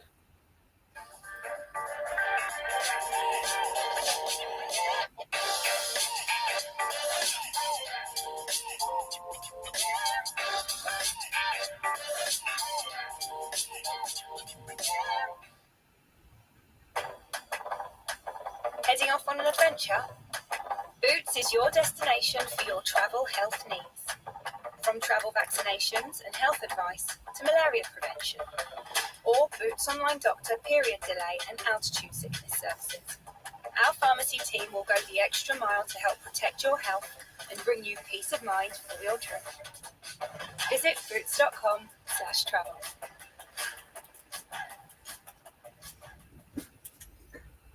I'm just taking some messages there, guys.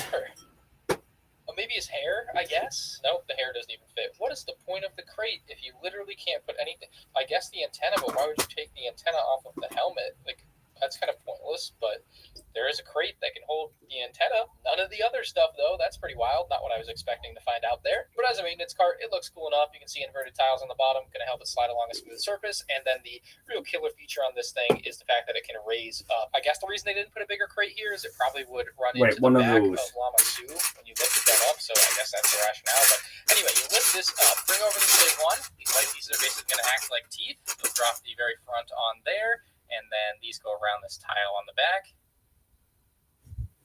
And you can see it kind of locked into position here. And because of the design of this, it can't just slide off. That was kind of an issue with the 2021 version, but this is a much stronger connection, even though, it just comes right off. But it stops like it going from side to side and sliding off. But having some sort of display stand included in a set like this is so amazing to me. I wish they did this more with LEGO Star Wars because it makes displaying a set so easy. And this isn't even a set that I would say needs a display stand, really. Like, it looks real cool when it's in its landed position too. So you do get the best of both worlds, where you can't have it flying or you can't have it landed. You just gotta love that on the Slave 1. Overall, it's really a really great small model. It is very GPS Slave 1. I'll have a comparison on my channel, of course, that's why I reference it a lot in this video. But if you're looking for a Jango Fett Slave 1 that's going to fit on your shelf, maybe fit your budget, or you just prefer the smaller builds for whatever reason, this is going to be it. If you wanted it to scale well with the Obi-Wan Starfighter, like minifig scale, of course you're going to want to jump for that UCS one. But this one, I think, fills the void for many people. Maybe not the arm printing on Jango Fett, but also getting that Llama Su is incredible in this set as well. Like, there's pros and cons. I think $70 is still going to be too much money for this though. I don't think it's a horrible value at $70. But I still think waiting for it to go on sale, getting this thing for under $60, somewhere around $55, $50, will feel fair in my opinion. Anyway, let me know what you think about this one in the comment section below. If you enjoyed the video, hit the like button, and you can check out more Summer 2025 LEGO Star Wars set reviews on the end screen now.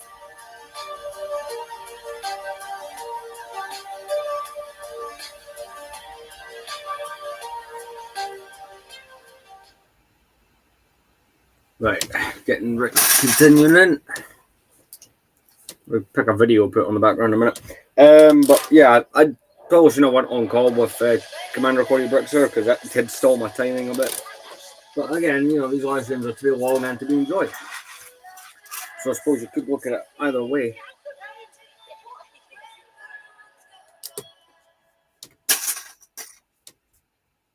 You could buy exchanging car or get cash in the bank with We Buy Any Car. Enter your reg number now at WeBuyAnyCar.com. There are now 3 LEGO Star Wars Arc 170 Starfighter playsets, and in this video, we are comparing them all. We'll be scoring them based on their minifigs, their play features, their overall design, their value for money, and my opinion, to give them a final score to find out which Arc 170 best. Now, for some basic info about each set, the original Arc 170 was released way back in 2005 alongside Revenge of the Sith, and you can see the box art is beautiful. We've got 396 pieces, and its original retail price was $40, and inflation adjusted, that's about $65 today. The 2010 Arc 170 had a more Clone Wars vibe to it, and it looks super clean on the box. It had 396 pieces, just like the 2005 Why is that not mathing up? It cost $60 at the time, and inflation adjusted, it's about $85 today. Now, the 2025 Arc 170 has a notably smaller box on its face, although it's a bit thicker than the others. It has 497 pieces and retails for $70.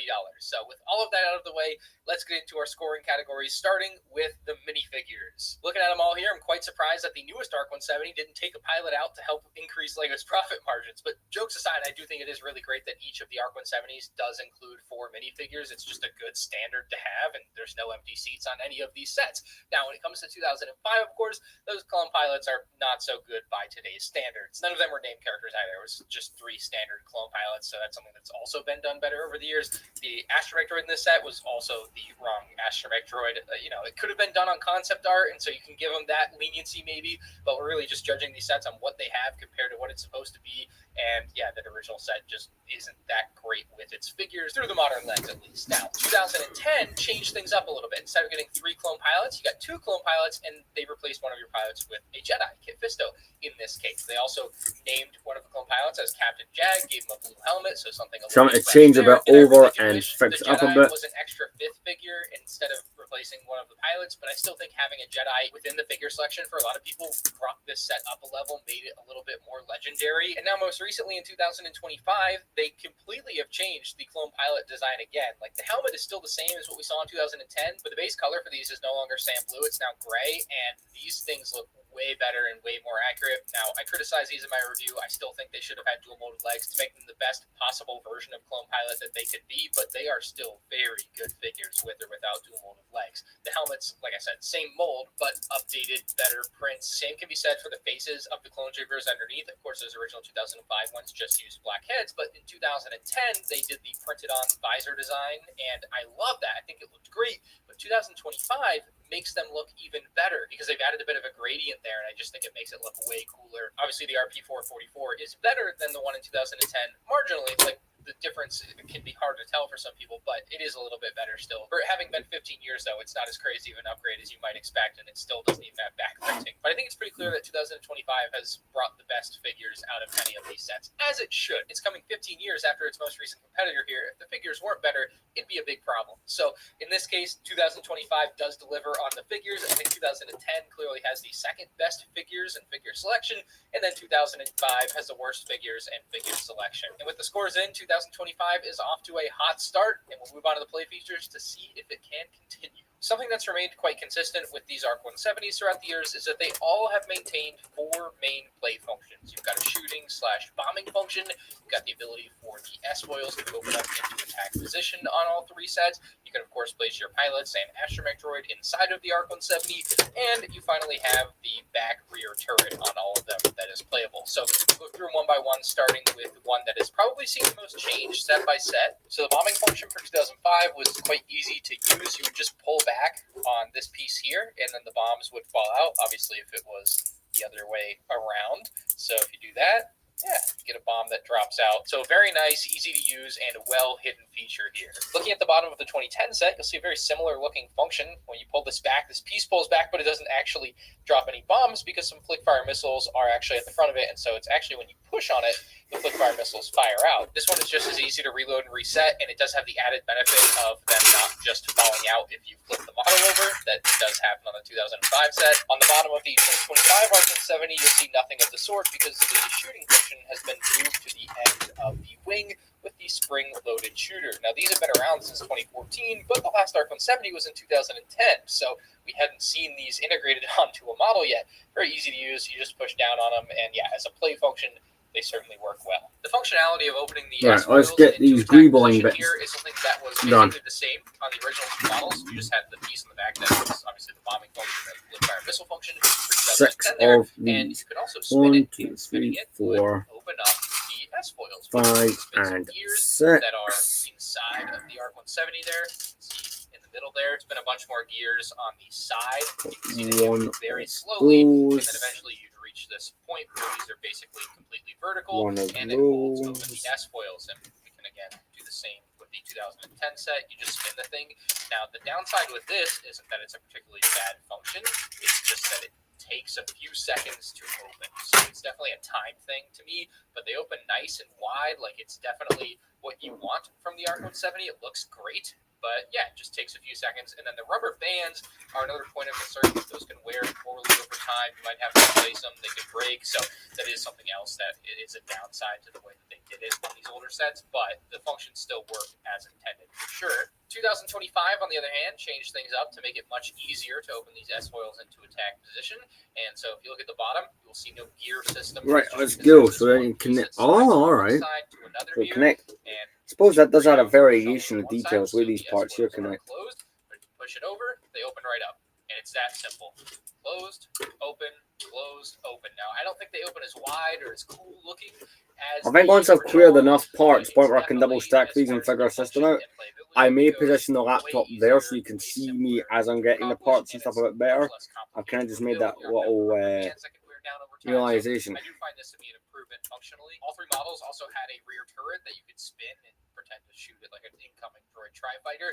The biggest issue on any of these is 2005, in that this one could just snap off fairly easily. You're not going to see that issue repeated because here in 2010, everything is built in a much stronger way and it spins a lot better. You've also got the integration of the bottom turret, so they actually accurately represent it. And yeah, these can move up and down a little bit. Very nice. Finally, 2025 might do it the best with the ball joint. Again, this isn't necessarily the accuracy portion, so we'll ignore the gaping hole there.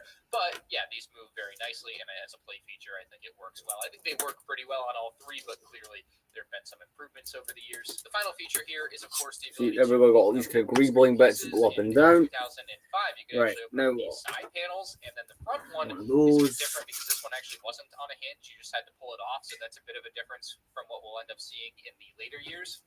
There they all are. Everything looks fairly nice in that one. 2010 sees some minor improvements here, so everything opens up, including the front one, and you don't have to open the side panels on this model. You just place them straight in. The one issue that I am kind of running into on this 2010 model is that these seem to come off a little bit too easy for my liking. I don't remember that when I had this as a kid, but it definitely seems like that's the deal here, is that these particular pieces are not very well attached, but there you go. Everything in there looks just as nice as it did in 2005. And finally here we have the 2025 model. Everything opens up basically the same as before, except these are much better built to not just fall off. And with the 2025 model, everything closes up just as nice as it does. Well, a couple of the bins are beginning to run out of parts. Like, not completely empty, but does worse. a couple of them look like they're starting to go that way. So that's kind of cool. Playability of the set. If for whatever reason a kid comes along, or maybe me, right? If I just want to take out my astromech droid, well, look, I can't do it because my pilots are in the way because they shrunk down the set.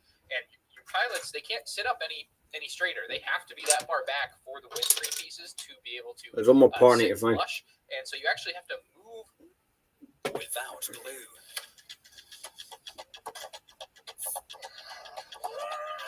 Break the cycle. It's much easier with Blue. It keeps your toilet clean and fresh for up to 30 days and saves you time. Try Blue now.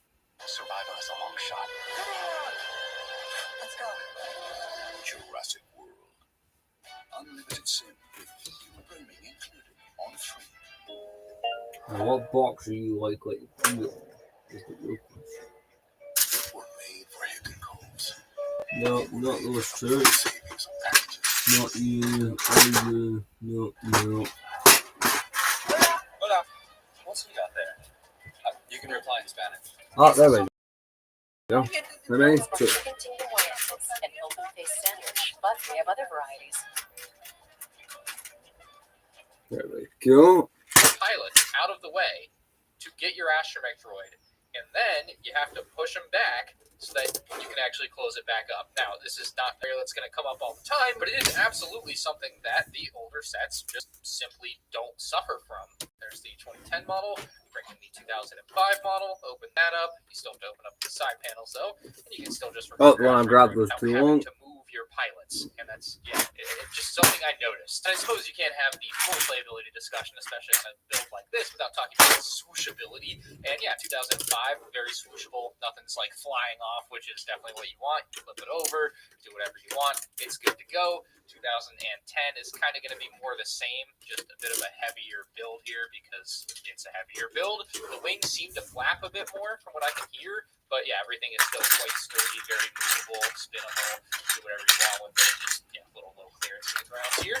And then 2025 is definitely the tightest of the builds. Obviously smaller, we'll get into that, but yeah, it's equally swooshable, movable. The only problem I have there is just something that just happened.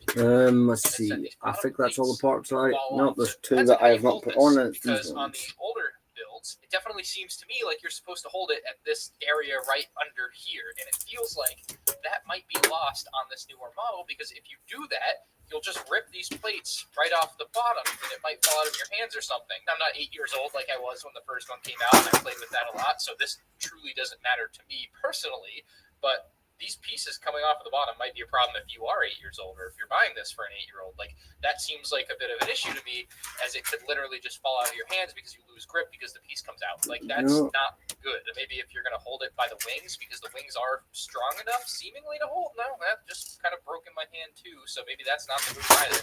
I don't know what the solution there is, but it definitely feels like this one, while it does feel like a stronger build and it doesn't maybe rattle as much as 2010 did, maybe it's intended to be held like this, I don't know, but if you held the old ones, it's definitely not going to work with this one from my quick assessment. When it comes to which of these 70s provide the best play experience, I think it's pretty tight. I think they obviously provide a lot of the same exact features and functions aside from the bombing and shooting mechanism, and in that case, I think it's very much a personal preference. Do you like flip-fire missiles? Do you like spring-loaded shooters? Do you like the bombing function from 2005? And so I think I'm going to call it a wash. I think all three of these basically provide the same experience. So yeah, we're going to call it a tie as far as the play features go. They all do a very good job of integrating the 70s. When it comes to the design and accuracy portion of this comparison, we're going to go section by section on these ARC 170s, starting with the noses. And I think all three of the models do a very good job of making a fairly accurate looking nose.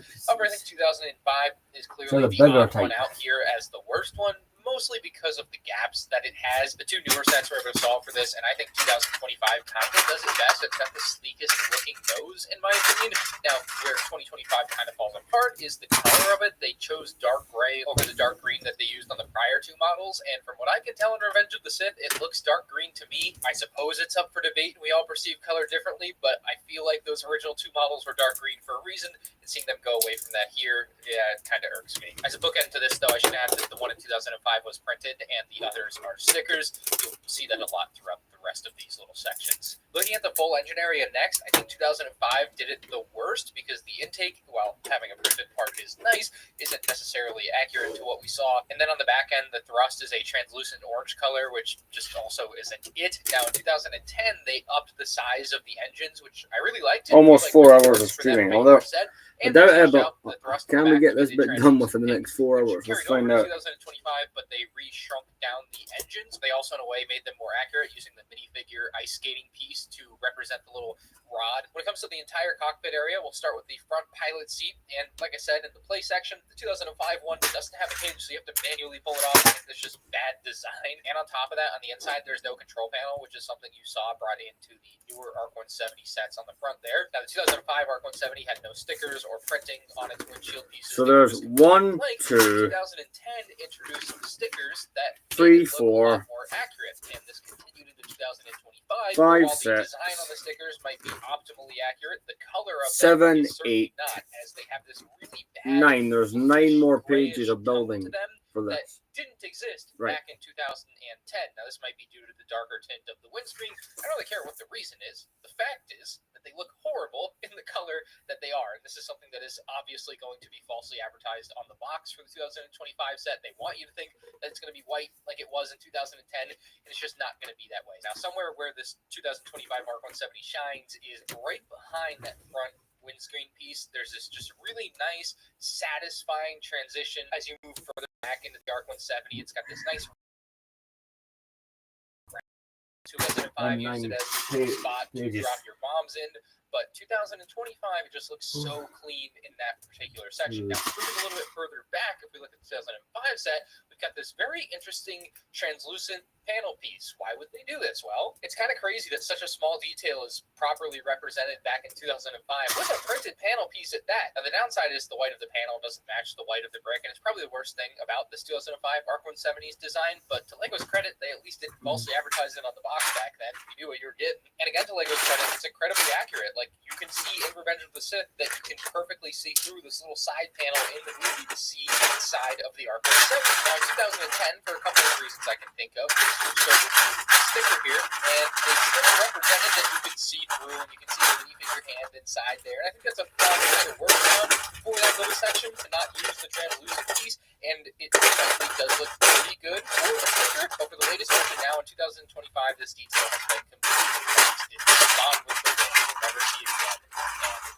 sad that they didn't try, but yeah, it's just not going to be there. Now, as far as the interior for this midsection, I think overall 2025 actually does it best. While I don't love how cramped it is and the fact that you can't move your astromech droid without moving your pilots, it is still a very nice, clean, cohesive look. So it's a bit like the pieces we had to assemble about the prior two. There's just when building the big gearbox at the bottom. at the back to the lightspeed bar. Thing that the 2005 set Oh well, does the better engine kind of first. design and accuracy wise, and that is with its control panels. 2010 uses some frankly pretty horrid stickers that peeled right off. 2025 uses a reused piece from a Lego City airliner set or something, according to my commenters. But 2005 has these beautifully printed panels that show a droid tri-fighter right in the crosshairs. You can't beat it. You just can't. I still think 2025 very cohesive, best looking interior, but those panels are nice in 2005.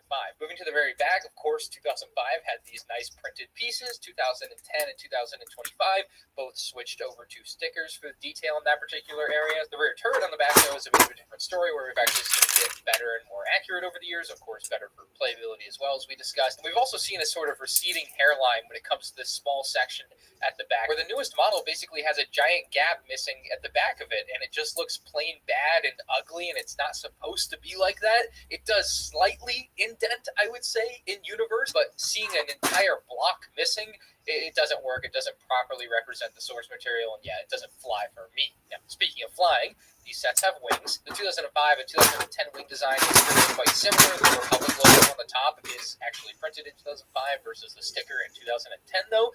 And there's this small area that I think 2005 really did better. The color is supposed to go from white to dark red in 2005. Navigate those around those set. For the 2010 set, there's these 2x4 white tiles on top that ruin that clean line that they had for 2005, and that is something that has returned for 2025.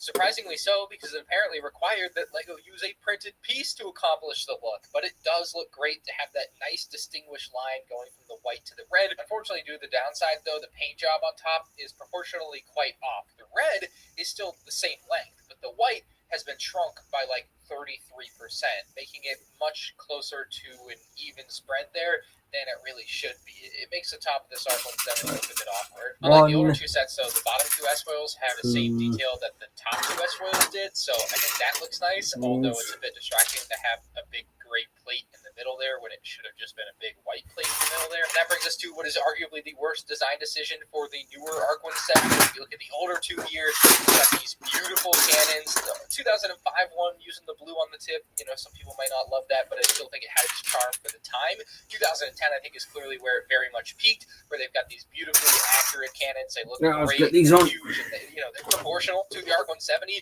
And then the newest Arc 170 shrinks them down to just this minuscule size, and then they also remove the top section of it, and they place in the spring-loaded shooters there. And even if you liked a lot of the other design aspects of the newest Arc 170, it's these cannons on the end where it completely falls apart to me. There's no upside to what they did to these. They absolutely neutered them. So on the 2005 and 2010 Arc 170s, you had this nice, clean underside to it. It was this large area that you could very easily grab onto to fly the ship around. I think it's also just plainly accurate to the Arc 170 that we see in Universe, but for 2025, because of the downscaling, because of them trying to be cheap, or whatever the case is, and maybe the mechanism being a bit different, it's much different looking, and it just feels bad in the hand. Obviously, like I said earlier, it can fall apart in the hand kind of easily if you're twisting the set around.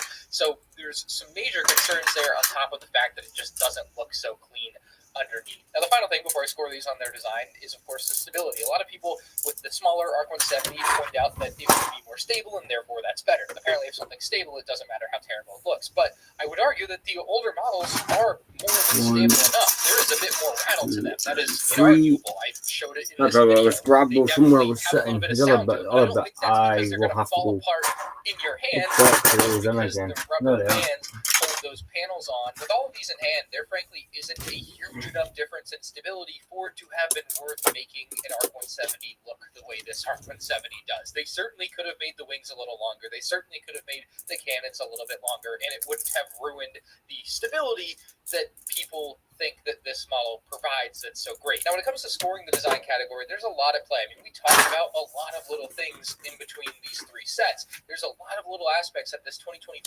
set does right that the older sets weren't able to do because the parts simply didn't exist. The techniques didn't exist, and there are some improvements there. However, when you take a look at the completed picture of the 2025 ARC-170 to say, and what it really comes down to is, does this model look better than the older ones? I just don't think you could possibly say that this model looks better than the older ones, that this model is more accurate on the whole than the older ones. Now, the second best design I think I would give 2005. I love it. It's great looking and it's nostalgic looking. It's got two things going for it. It's quite accurate for its time and still to this day. And then finally, we have 2010 going to be taking home the cake here as the best design. I think it's just so clean looking overall. They just made most things better for 2010, and now 2025, of course, we're seeing a retraction of that. So here are your current scores for each of these ARC-170s as we turn our attention to value for money, which a lot of people say has been getting worse over the years. Let's find out. Now, the value someone gets out of something can certainly be subjective. And in the case of these ARC-170s, I think it's pretty tough to figure out which one is like objectively the best value. It's like really hard. So going from left to right, and this is inflation adjusted in today's money, you're looking at $65, $85, and $70, which is the retail price for that 2025 set. A lot of people try to use price per piece as the end-all be-all on value for Lego sets, and I just wholeheartedly disagree. Yeah, this is definitely the longest of these live streams I've done for this set. But I was kind of expecting them to get to this length. Tell this newer model is far smaller than the older ones, despite having 101 more pieces than either of them. So I don't feel like that's a good way to measure the value of these sets across the board. You could also do the weight, but I just also don't really go for that either. I'm a big proponent of the eye test, and if you look here, the cheapest set, they should adjust it, $65 from 2005. That ARC-170 there is very sizable because, of course, the newer one is downsized. You're getting a smaller ARC-170. It's basically got the same amount of features and functions, the same amount of figures. Of course, the quality is much better on the figures on the newer set, but it also had all printed parts for the rest of the ARC-170. Yeah, let's get that detailed. Objectively has to be 2005 when it comes to 2010 and 2025. I think these ones are kind of a wash. You know, for $15 more, is it worth it if you had the two on the shelf next to each other and you had that option? Yeah, I'd spend the $15 more to get the bigger, better looking ARC-170, but at the same time, you do have the nicer, newer figures, and so it's a little bit tough to pick between the two. Again, 85 and 70, like I can see that being worth 70 and that being worth 85 respectively. What I'm trying to say is the prices feel proportional between these two. The biggest difference, of course, being the quality in minifigs. So I think I'd call those a tie, to be honest. Excuse me, and I'm going to go ahead and award the 2005 set 3 full points, and for the second place tie, we'll give 2 points to 2010 and 2025. Divvying out some points based on my personal opinion on these, I think the worst one has to be the 2025 set. It's just so small, and it's got those dinky little blasters on the side. The only redeeming thing about it is the and those other parts go on here. High quality, the nose design, and the interior was pretty nice. I guess that's 3 things, but overall, it's just not enough for $70, and especially if they would have made it just like $15 more, it could have been a full-size ARC-170 with the proper cannons and everything. Like, why not do that? It's just confusing to me why they make these compromised products when another $10 or $20 would essentially make it perfect. Now, when it comes to which of the original two is the best, in my opinion, I've got a lot of nostalgia for 2005, but I've also got a lot of nostalgia for 2010, so I don't think that'll play much of a role here. I essentially look at it as like, that's the iPhone 5, and that's the iPhone 5S, and they took everything that the iPhone 5 did poorly, and they made it better. Like, it's just consistent improvement across the board on these ARC-170s. I don't think there's like one thing other than the fact that the parts aren't printed on the 2010 ARC-170 that it did worse than the 2005 I got one piece here. I guess that makes the 2025 ARC-170 the equivalent of the iPhone 5C. So it does everything the 5 and the 5S did, but it cuts a lot of corners to do it while not actually significantly reducing the price. But as a complete package, the 2010 ARC-170 does it best. It'll be getting 3 points. Obviously, 2005 getting 2 points, and I want to bring it home with our final score. Keep in mind, right, in the Lego stock normal sets, there's like one long 1x1 plate, like 1x6 plate or something. It's not always the case. There are times when Lego Star Wars does. That's how long one of these is. Day, obviously, there's a point where it does bend. They can't help themselves but make a smaller, compromised model. The 2025 ARC-170 is a screaming example of that. I can't say enough how disappointed I am in some of the aspects of that build. It does some things well, obviously. All of these sets do some things well. They do some things poorly. But man, is it disappointing that you wait so long, 15 years since the last ARC-170, and you can just look at it side by side and know that it wasn't worth the wait. You know, a lot of people wait a long time to get some of these builds, and they don't have the option to go out and buy the older ones. I think I just wish Lego Star Wars designers would respect that reality a little bit more. We all know this newest Arc 170 wasn't made because there's a bunch of 7, 8, 9-year-olds out there clamoring for a new Arc 170. This Arc 170 undoubtedly exists because of the middle school, high school, college, adult age fans that are online that are asking for this sort of thing. The fans that ask for that sort of big ball style of them will play with it.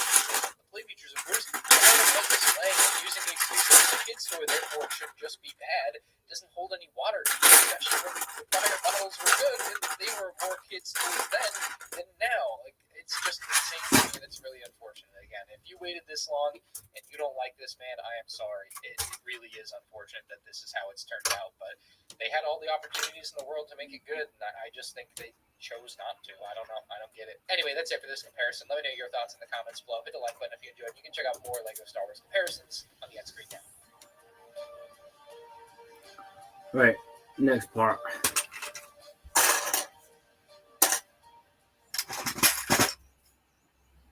You could spend days trying to sell privately or selling a flash with We Buy Any Car. Enter your edge number now at WeBuyAnyCar.com.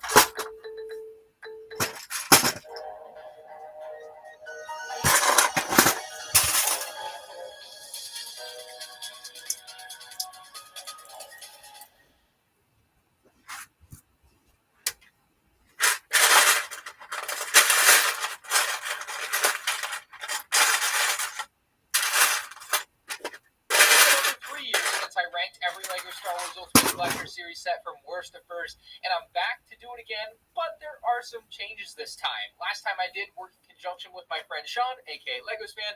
This time the video is being done completely by me. So if you got a problem, you come to me. But really, you can leave your opinions down in the comment section below and a like on the video if you enjoy.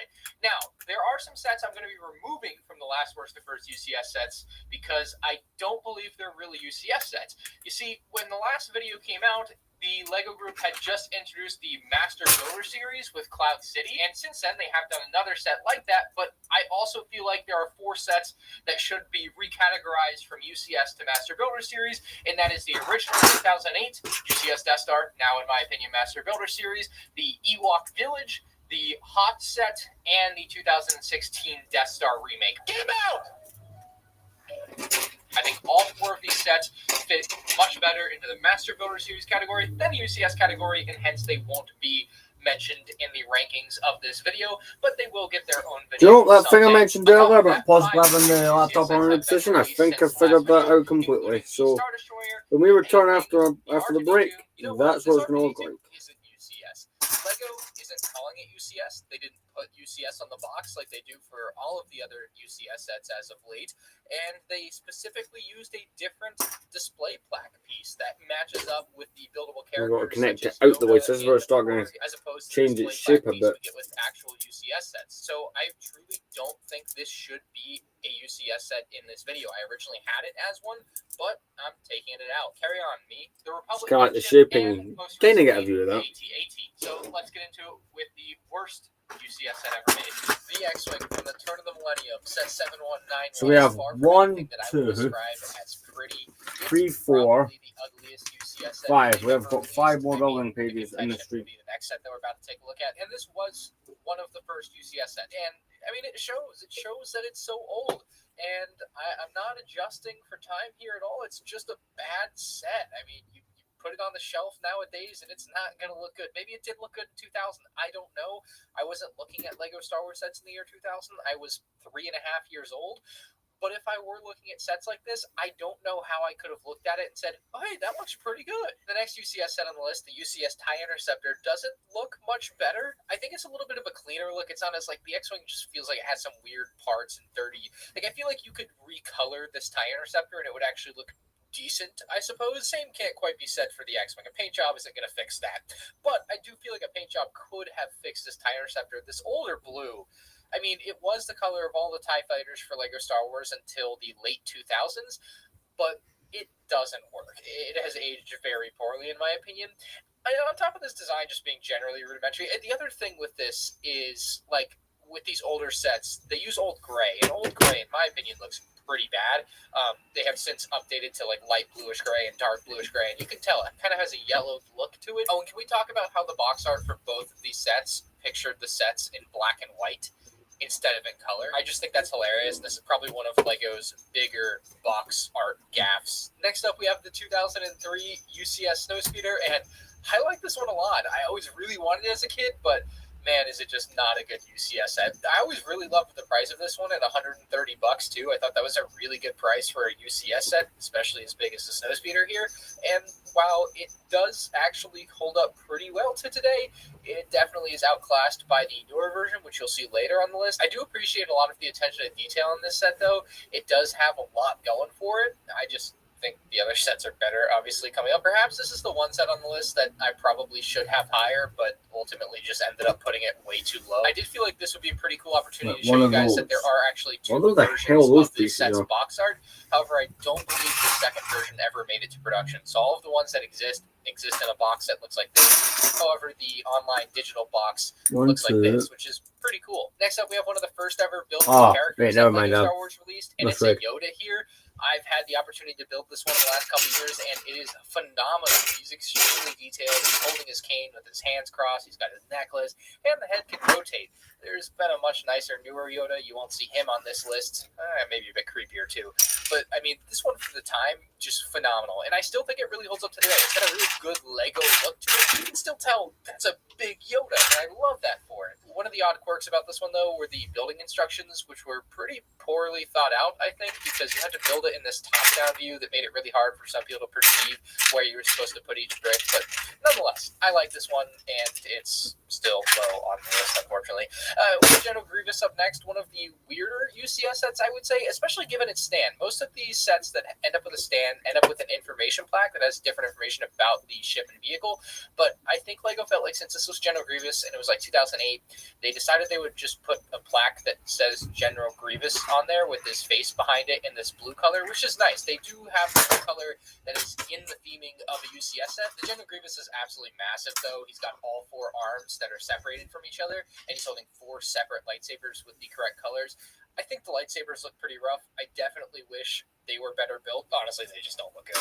But the rest of the Grievous as the character looks pretty intimidating and decently accurate. I think the fans are pretty split on this one, and it is pretty low on the list, to be fair. But I think it's still a pretty decent set. Moving on, we have the 10018 Darth Maul from the year 2001. This is a classic UCS set. I love it. He's got the orange eyes, and they've done a great job getting the look of Darth Maul down with all of the horns on top of his head as well. And this is just a phenomenal bust of Darth Maul. And for only $150 at the time, pretty decent price. Adjusted for inflation, that's probably a lot closer to $200, maybe even more. But I would kill for LEGO to release anything like this today. I mean, they have the helmet sets, I guess, which are something like it, but they're substantially cheaper and smaller. If they release something, 4 times as expensive and 4 times as big, like the Darth Maul bust, it would just be phenomenal. They would probably do something like a Stormtrooper Darth Vader. They would never dare go off the rails and do something crazy like that. I'm glad 2001 existed, because without it, we wouldn't have a lot of cool sets like this. Here we have the UCS B-Wing, which is really unfortunate because it feels like most of this set is really good. And then there's 2 things about it that I absolutely hate. One of them I didn't even realize I hated until recently. So the first thing that I've always kind of hated about this set is the cockpit. The rest of the build obviously just looks really good and in proportion with each other. And then you get to the cockpit where the windshield is, and it has this really weird recessed look, when in universe the cockpit is pretty flush with everything else around it.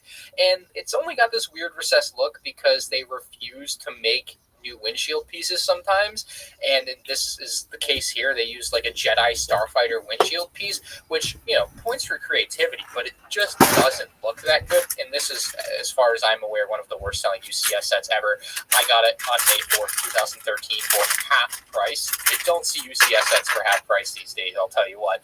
This one was bad. Before we get to the second thing that I really hate about it, there is something that I found rather annoying about it, and that is between these 2 pieces here, there is always a small gap, and you could never get the pieces to go together all the way just because of the way the Lego bricks work. So yeah, there was always this weird gap there, and I didn't like it because it wasn't flush. But anyway, the other thing that I decided I really hate about this set is the stand. Like, the way the stand works is nice, but specifically the feet of the stand. Every other UCS set at that point in time has like a really sharp stand. Some of them added like curved pieces on top, but they still have like a squared off edge to them, which I always really appreciated for whatever reason, and it's telling that they went back to it after this. But this specific stand just has these really big curvy pieces, and they look terrible. I feel like it's part of the reason this set isn't that good. It's a weird reason, I agree, but like it's so bad looking compared to all the other UCS stands to that point and since then, which have like a pretty common theme among them. And then you just have this one, which is the farthest thing off the rails. I mean, other than maybe the Grievous, just like that. But that one obviously has a functional need to have a wider base. This one just... No. The smallest UCS set ever created is this Naboo Starfighter from 2002, and while I always thought it was an episode 1 set, it's technically an episode 2 set. I thought that's something cool to know, because you can see Coruscant is the background art. If it was Naboo, it would be an episode 1 set, but it's kind of odd that it's an episode 2 set, because most people connect the Naboo Starfighter with episode 1, because that's where it's more prevalent. I found something pretty dang cool while looking for imagery for this video. You see this picture of the Naboo Starfighter box on this white paper? This is a proof sheet. I believe they're what factories and LEGO use to finalize their design of a box for manufacturing. And next to the normal proof sheet, we have a proof sheet of a Naboo Starfighter box that has an episode 1 box art, which is pretty cool to see. You can see the Lucifer Hulk behind it. I'm not exactly sure what background is in the little small circle there, but still, this is something I had never seen before, and I'm sure most of you have never seen before. I wish I had been able to buy this whenever this eBay listing was up, because that would be such a cool thing to own. Anyway, it is the smallest UCS set with only 187 pieces, and it's also by far the cheapest. When it released, it retailed for $40. Still very expensive for the piece count, but I think it's pretty obvious why this one was so expensive, and that is because it had these really cool chrome parts on it, and that's what really made this UCS. And I always kind of wish they did more things like this. Small, very refined sets with specialized parts could be pretty cool modern day. Different market in 2002, and I don't think this one performed particularly well. If you want to buy it now, it's like $1,000 on eBay. But, I mean, it looks so sharp in my opinion. Following General Grievous, LEGO didn't do buildable characters for quite a few years, I believe. But in 2012, they brought in a UCS R2-D2. And this thing is...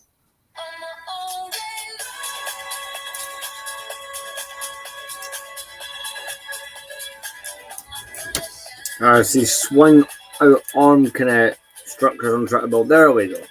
Try and bolt it so it keeps its shape. Now we've got to build that floodlight, because that's what goes at this. So this little bit here that swivels, that's the front of the Falcon. Oh, now I see it. Right, okay. So on the end of that is where the floodlight goes.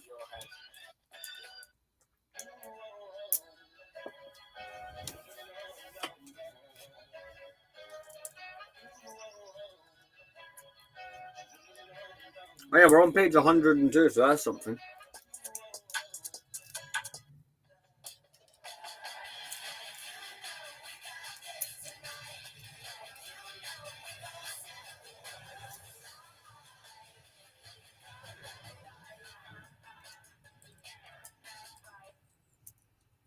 Killer. Now, while this wasn't the first UCS set to come with minifigures, I believe it was the first UCS set to have a stand that had an extension specifically for the minifigure included in the set. So the R2-D2 in the set had a nice little spot to the right of the stand, or I think you could just modify it and put it on the left. The R2-D2 itself had a slew of features which were pretty cool as well. You had the buzzsaw, 1, 2, 3, the interface arm that you could use to, cool. get into doors and stuff like that, or get into computers, and other different hatches that opened, and of course the third leg that dropped down. The UCS Obi-Wan's Jedi Starfighter from 2010 was the fourth and final LEGO Star Wars prequel UCS set released until the UCS Gunship in 2021, so that 11-year drought just ended. But with this Jedi Starfighter, it was the time before they would generally include minifigures a lot of time with the UCS sets.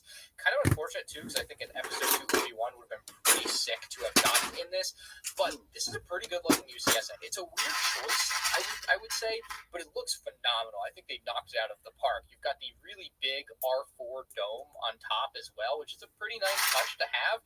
It feels like it's something that they could have easily gone out of their way and just said, oh, he's not in his hole right now, so we don't have a set. But they actually printed it on there, and that's pretty cute. We also have that Jedi. Take a moment, I'm going to move the windshield falcon piece back that into is also frame. used in the Episode 3 style interceptors, but you can see that this works really well on this set, and obviously it didn't work so well on the B-Wing. So that's part of the problem with LEGO, where they'll try to reuse parts sometimes. I think stickers also added quite a bit of detail to this one, especially with some of that red stripe. Yeah, we're going to move the falcon back into frame, so we're going to be sticking this onto the falcon, and the falcon's going to sit there in between the streams. Yes, Darth Vader's TIE Fighter is one of my all-time favorite Ultimate Collector Series sets. It was also one of my first. I spent $100 on it at Toys R Us way back in the day, and it might be the last set. It's a weird thing to admit, but it might be the last set that I actually needed help building. I think I needed my dad to help me build something on this because I was 9 at the time. It says 14 plus on the box. I was clearly in way over my head, and I'm glad I got it. This is one that needs to be remade, quite frankly,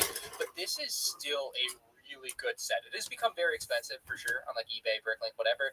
But like if you own this, or if you can get your hands on one, it is so worth having. It's so cool to have Darth Vader's TIE Fighter exist as a UCS set.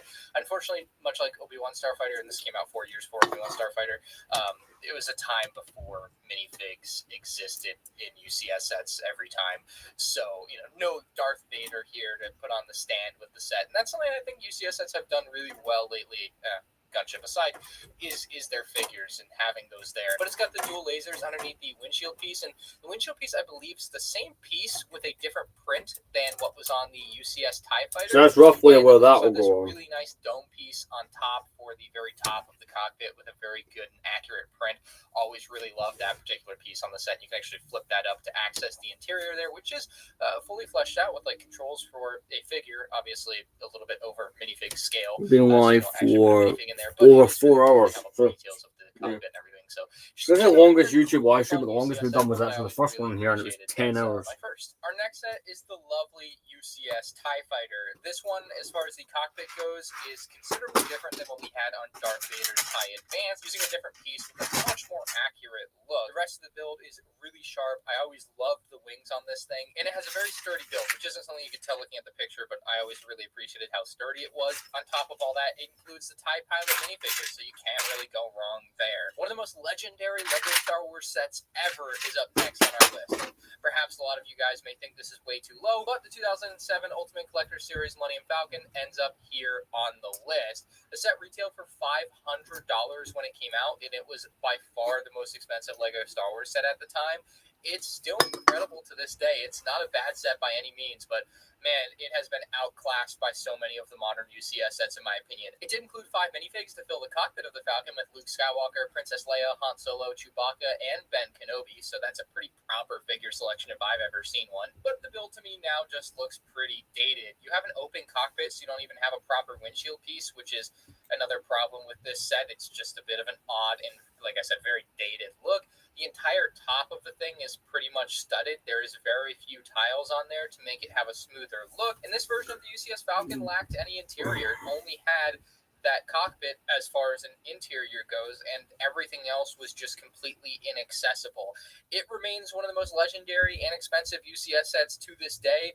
However, I don't think it's one of the best when stacked up to the rest of the competition. The first UCS Y-Wing holds up a little bit better, though. This one is an absolute beauty, and the argument can definitely be made that it is potentially better than the version that we'll see a little bit later on the list. This one did include an R4 astromech droid, making it the first UCS set to include a minifigure. Unfortunately, no Y-Wing pilot was included to go with that, though. I always found the greebling on this set to be exceptionally good, and the design for the engines is just stunning. I love the cockpit as well. I think it's perfectly designed with all of the proper markings, and we also have a beautiful cockpit piece that is unfortunately stickered, so that is something that is the slight detractor on this set to me, but overall it's really just one of my favorite UCS sets, and the Y-Wing is one of my favorite ships in Star Wars, so it'll always hold a special place in my heart. Next up is the winner of the 2020 fan vote, the UCS Republic gunship, and while this model is gorgeous, it unfortunately comes with a lot of baggage for me and for a lot of LEGO Star Wars fans that were really into this set. mostly coming down to the minifigs in the set, but a set is the whole experience, and LEGO did ask which minifigures fans wanted in the set and completely failed to deliver, and then spit in their face time and time again with statements such as the gunship is an original trilogy vehicle, the clone trooper has yellow markings, and thus doubles as a clone pilot, because all most people remember from the movies is a clone trooper with some yellow markings. Just some absurd statements to say about a set that was decided on by your biggest fans. So I'll always appreciate LEGO for giving me some good content around that. But really, at the end of the day, this is a beautiful build with a set just unfortunately surrounded in so much controversy. I can't possibly put it any higher. From 2006, we have the UCS AT-ST. In fact, it's the second cheapest UCS set ever released at just $80, so that was a pretty screaming deal. I wish they'd do more cheaper end UCS sets like this. They can be good and cheap, and this is a shining example of that. I remember being so excited about this one that I literally built the faceplate for the UCS AT-ST out of parts in my own collection when this first got revealed, and I was fortunate enough to eventually pick it up at Toys R Us for that $80 in the good old days when Toys R Us both existed in the US and sold UCS sets. And while inside the AT-ST head did not have an interior like Darth Vader's TIE fan, it still had the hatch that you could pull up to be able to look at that interior and pretend that Chewbacca or Stormtrooper or AT-ST pilot is going to be poking their head out of the top of the AT-ST. I thought that was pretty cool. I think the guns on the side of the AT-ST are really well designed, and while the legs are not posable, it makes a lot of sense to not have them posable. They do need to be sturdy to keep the thing up, and so this is kind of the one angle that you can display your AT-ST at, although the head did turn, which was a pretty cool additional feature with this one. Next up, we have the Tantive. I'm trying to find this specific 1001. part. This thing is 1 a second. behemoth, and I think it's one of the few very early LEGO Star Wars sets, I'm talking first 3 years because this came out in 2001, that could come out today and not look completely out of place. This thing still looks really good on my shelf. I think it fits really nicely next to the UCS Imperial Star Destroyer, either from 2002 or from 2019. It's just a generally really well-designed, very bulky, big model, and it's much bigger than either of the Tantive models that LEGO has released since then in 2009 and 2019. Unfortunately, though, this one did not include any minifigures, and the UCS Black, if you will, was very disappointingly different than everything else we've had from LEGO Star Wars UCS sets. It was just this little tiny plaque, and I don't really know what they were thinking with that. It ruined the continuity of UCS plaques right off the bat. Oh, and for those wondering, this has no interior detail at all, so there's nothing that opens, you can't access anything, there's nowhere to put minifigs. It's just a tried and true big old display model. Very cool. From 2013, we have the second rendition of the UCS X-Wing.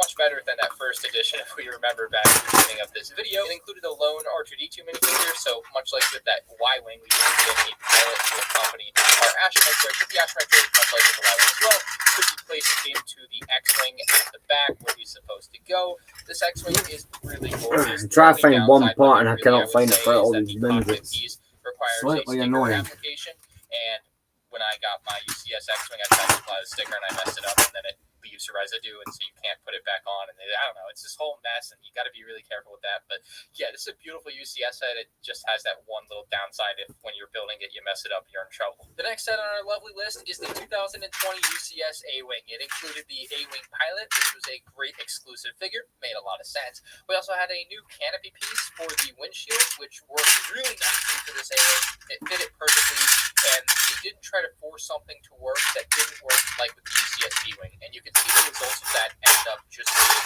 gorgeous for something like this. I really appreciate the UCS A-Wing. I think it's generally by the community underrated because it's an A-Wing, and an A-Wing will never be as cool as a Death Star or a Star Destroyer or an ARC-170. You know, there's a long list of things that are cooler than an A-Wing, but this is just such a good LEGO model.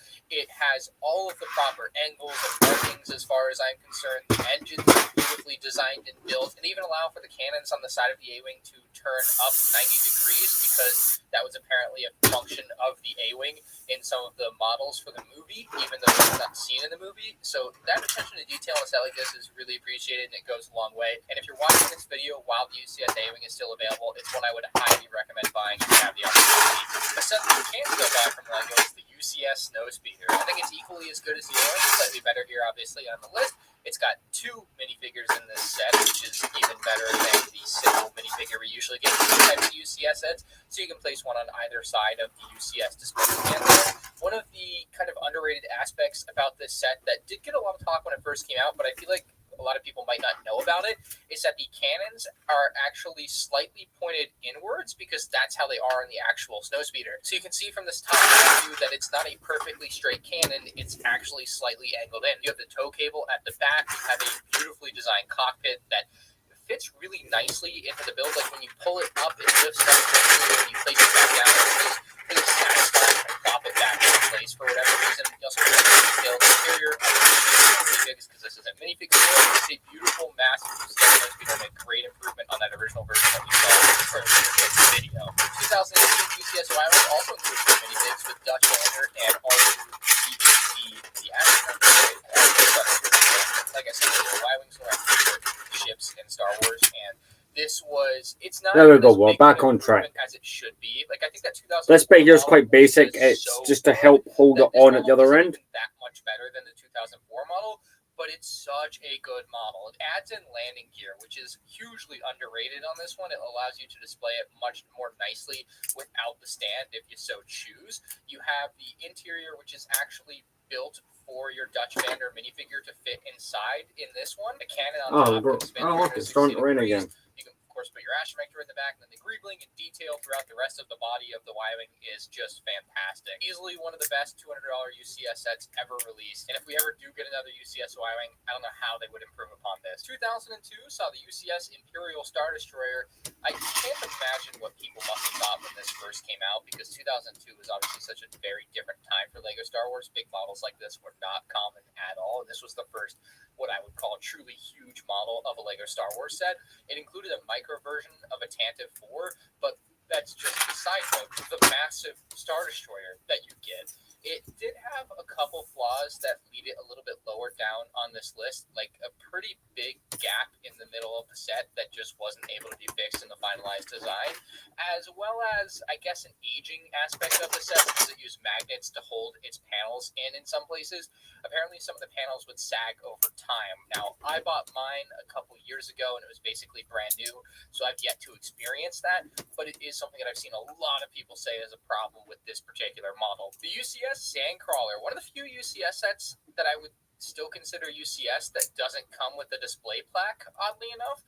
It does come with a ton of minifigures, though. I mean, I think there's 14 total in this set, counting all the droids as well. It's a pretty crazy. All right, then. So this set is insanely accurate, and it's finished on this panel. Every panel on this thing can open up, and you can have a crane pop out the front of the Sandcrawler to allow you to pick up some cargo and bring it into the Sandcrawler. You have another crane on top that can lift your astromech droids up and into the Sandcrawler. It has the cockpit area where the Jawas can all stand around as well, and highly Sandcrawler throughout Tatooine. So yeah, this is a beautiful Sandcrawler, and while I don't consider the original Sandcrawler from UCS, this one definitely is and deserves a very high placement on our UCS list. It's gorgeous. Here we have the 10221 Super Star Destroyer from 2011. Absolutely stunning. This thing is super long. I think it's over 50 inches long, so this thing is massive. It has a beautiful exterior, which is really accurate, of course, to the Super Star Destroyer. And you can see they have details such as the bridge built on top of it. And inside of that, you can actually pull off some of the greebling of the Super Star Destroyer on top and access an interior bit to recreate the famous scene where Darth Vader addresses the bounty hunters. Obviously, it's that kind of nod scale, but it's really cool to be able to recreate that scene. The engines on this thing are absolutely massive and really imposing. Honestly, I love this shot that they have of it. So, like I said, I'm going to work on changing up camera angles for the next one of these. But once we get this on, I'll end the stream. Speaking of, we have the Death Star 2 from 2005, which I got really lucky and purchased for $100 a couple years ago. It turned out that set was actually glued together and completely useless to me. And so a fan named Mike reached out and sent me his Death Star. I still cannot believe that. I'm going to attach these together. Sorry that some of this is off camera, but again, the camera angle's changing in the next one. This dwarfs most sets in my collection even, and I have a lot of the bigger ones for LEGO Star Wars. It is so right, 2 more steps on this thing. Of Death Star, and that is really cool when it's juxtaposed with the smoothed off finish part of the Death Star. Then you also have I suppose this would have to be quite big, seeing as it There's does no form part of the bits or corner. details, but they do have a micro super Star Destroyer, which is kind of cool. Cracking the top 5, the UCS Millennium Falcon from 2017. At the time, probably the most hyped Lego Star Wars release ever. It was and still is the biggest Lego Star Wars set by piece count. It had a bunch of minifigures, and interestingly enough, it's one of the few sets in Lego Star Wars history to include minifigures from 2 completely different movies. We have minifigures from Episode 5, and we have minifigures from Episode 7. So I thought that was a really unique way to do this set, and they actually included a second radar dish so you can swap it out and make the Millennium Falcon into a different version from a different movie as you please. Now, this Falcon is obviously a massive improvement over that 2007 version, but some of the areas that are worth pointing out is just the overall detailing on the ship is just massively improved. It's no longer just studs. It actually has different parts on top of it, tons of techniques that I don't even have words for, but it looks gorgeous. You also have a dedicated cockpit windshield piece that looks so much better than the brick-built version from the years prior, and we have interior sections. The full interior of the Falcon isn't quite there, but we do have like 3 different rooms that are represented, which is awesome to see. So UCS Falcon, still to this day, one of the best sets LEGO has ever released and probably will be forever. Such a great set, and definitely deserving of its high spot on the list. Moving on, we have the Star Destroyer, a set that I get asked a lot if you should buy the Falcon or the Star Destroyer, and I always tell people the Star Destroyer for one simple reason. I think it looks cooler. I think it looks more imposing. The Star Destroyer is the bad guy. Right, let's attach this on. No matter what happens, the bad guys are always just cooler. And so this Star Destroyer is the essence So it of that. fixes at 3 It is points. You epic, obviously it is fix this massive, into the piece main count body doesn't do here. it justice for how big it is. It comes with a micro Tantive 4, again, much like the 2002 version of the Star Destroyer. This one, of course, slightly improved. And there's also the docking bay underneath the Star Destroyer where you can pull in the Tantive and have the Tantive be docked into the Star Destroyer. And, of course, you get the hallway scene with Darth Vader and all that jazz to open Episode 4. The backside of the Star Destroyer just beautifully detailed with the engines. And you can see the stand for it is very big, but obviously it needs to be because this is a massive set. Speaking of Empire stuff, from Empire Strikes Back, we have the Slave 1. You can see that Cloud City box art, one of the most beautiful box arts from LEGO Star Wars ever. This one included 4 minifigures along with Han Solo and Carbonite, which allowed you to recreate a pretty iconic scene here. I love that they were able to get the angling of the Slave 1 correct. It's one of those things that with LEGO, you just never know if they're able to do it, but now I know what the full size of this is more or less going to be like. That is insane. With the ship, even though I can't really show that with these still images. Backside of the Slave 1 is detailed. Like my hand is coming out up to about here. You see my fingers moving? That's about how long this comes out. I mean, obviously wow. The design is fantastic, but just the fact that the stand is at a slight angle, like the way this set displays. And then you immediately go build the frame for the other one. Oh, wait, the other one does use a different design. I suppose that would make sense. It would need to be a different design, but we're not going to build that right now. We'll come back. So currently, what time are we? It has just went 6 o'clock. I will come back at 7:30. Between 7:30 and 8. I'll see you guys later on. Thank you very much for watching.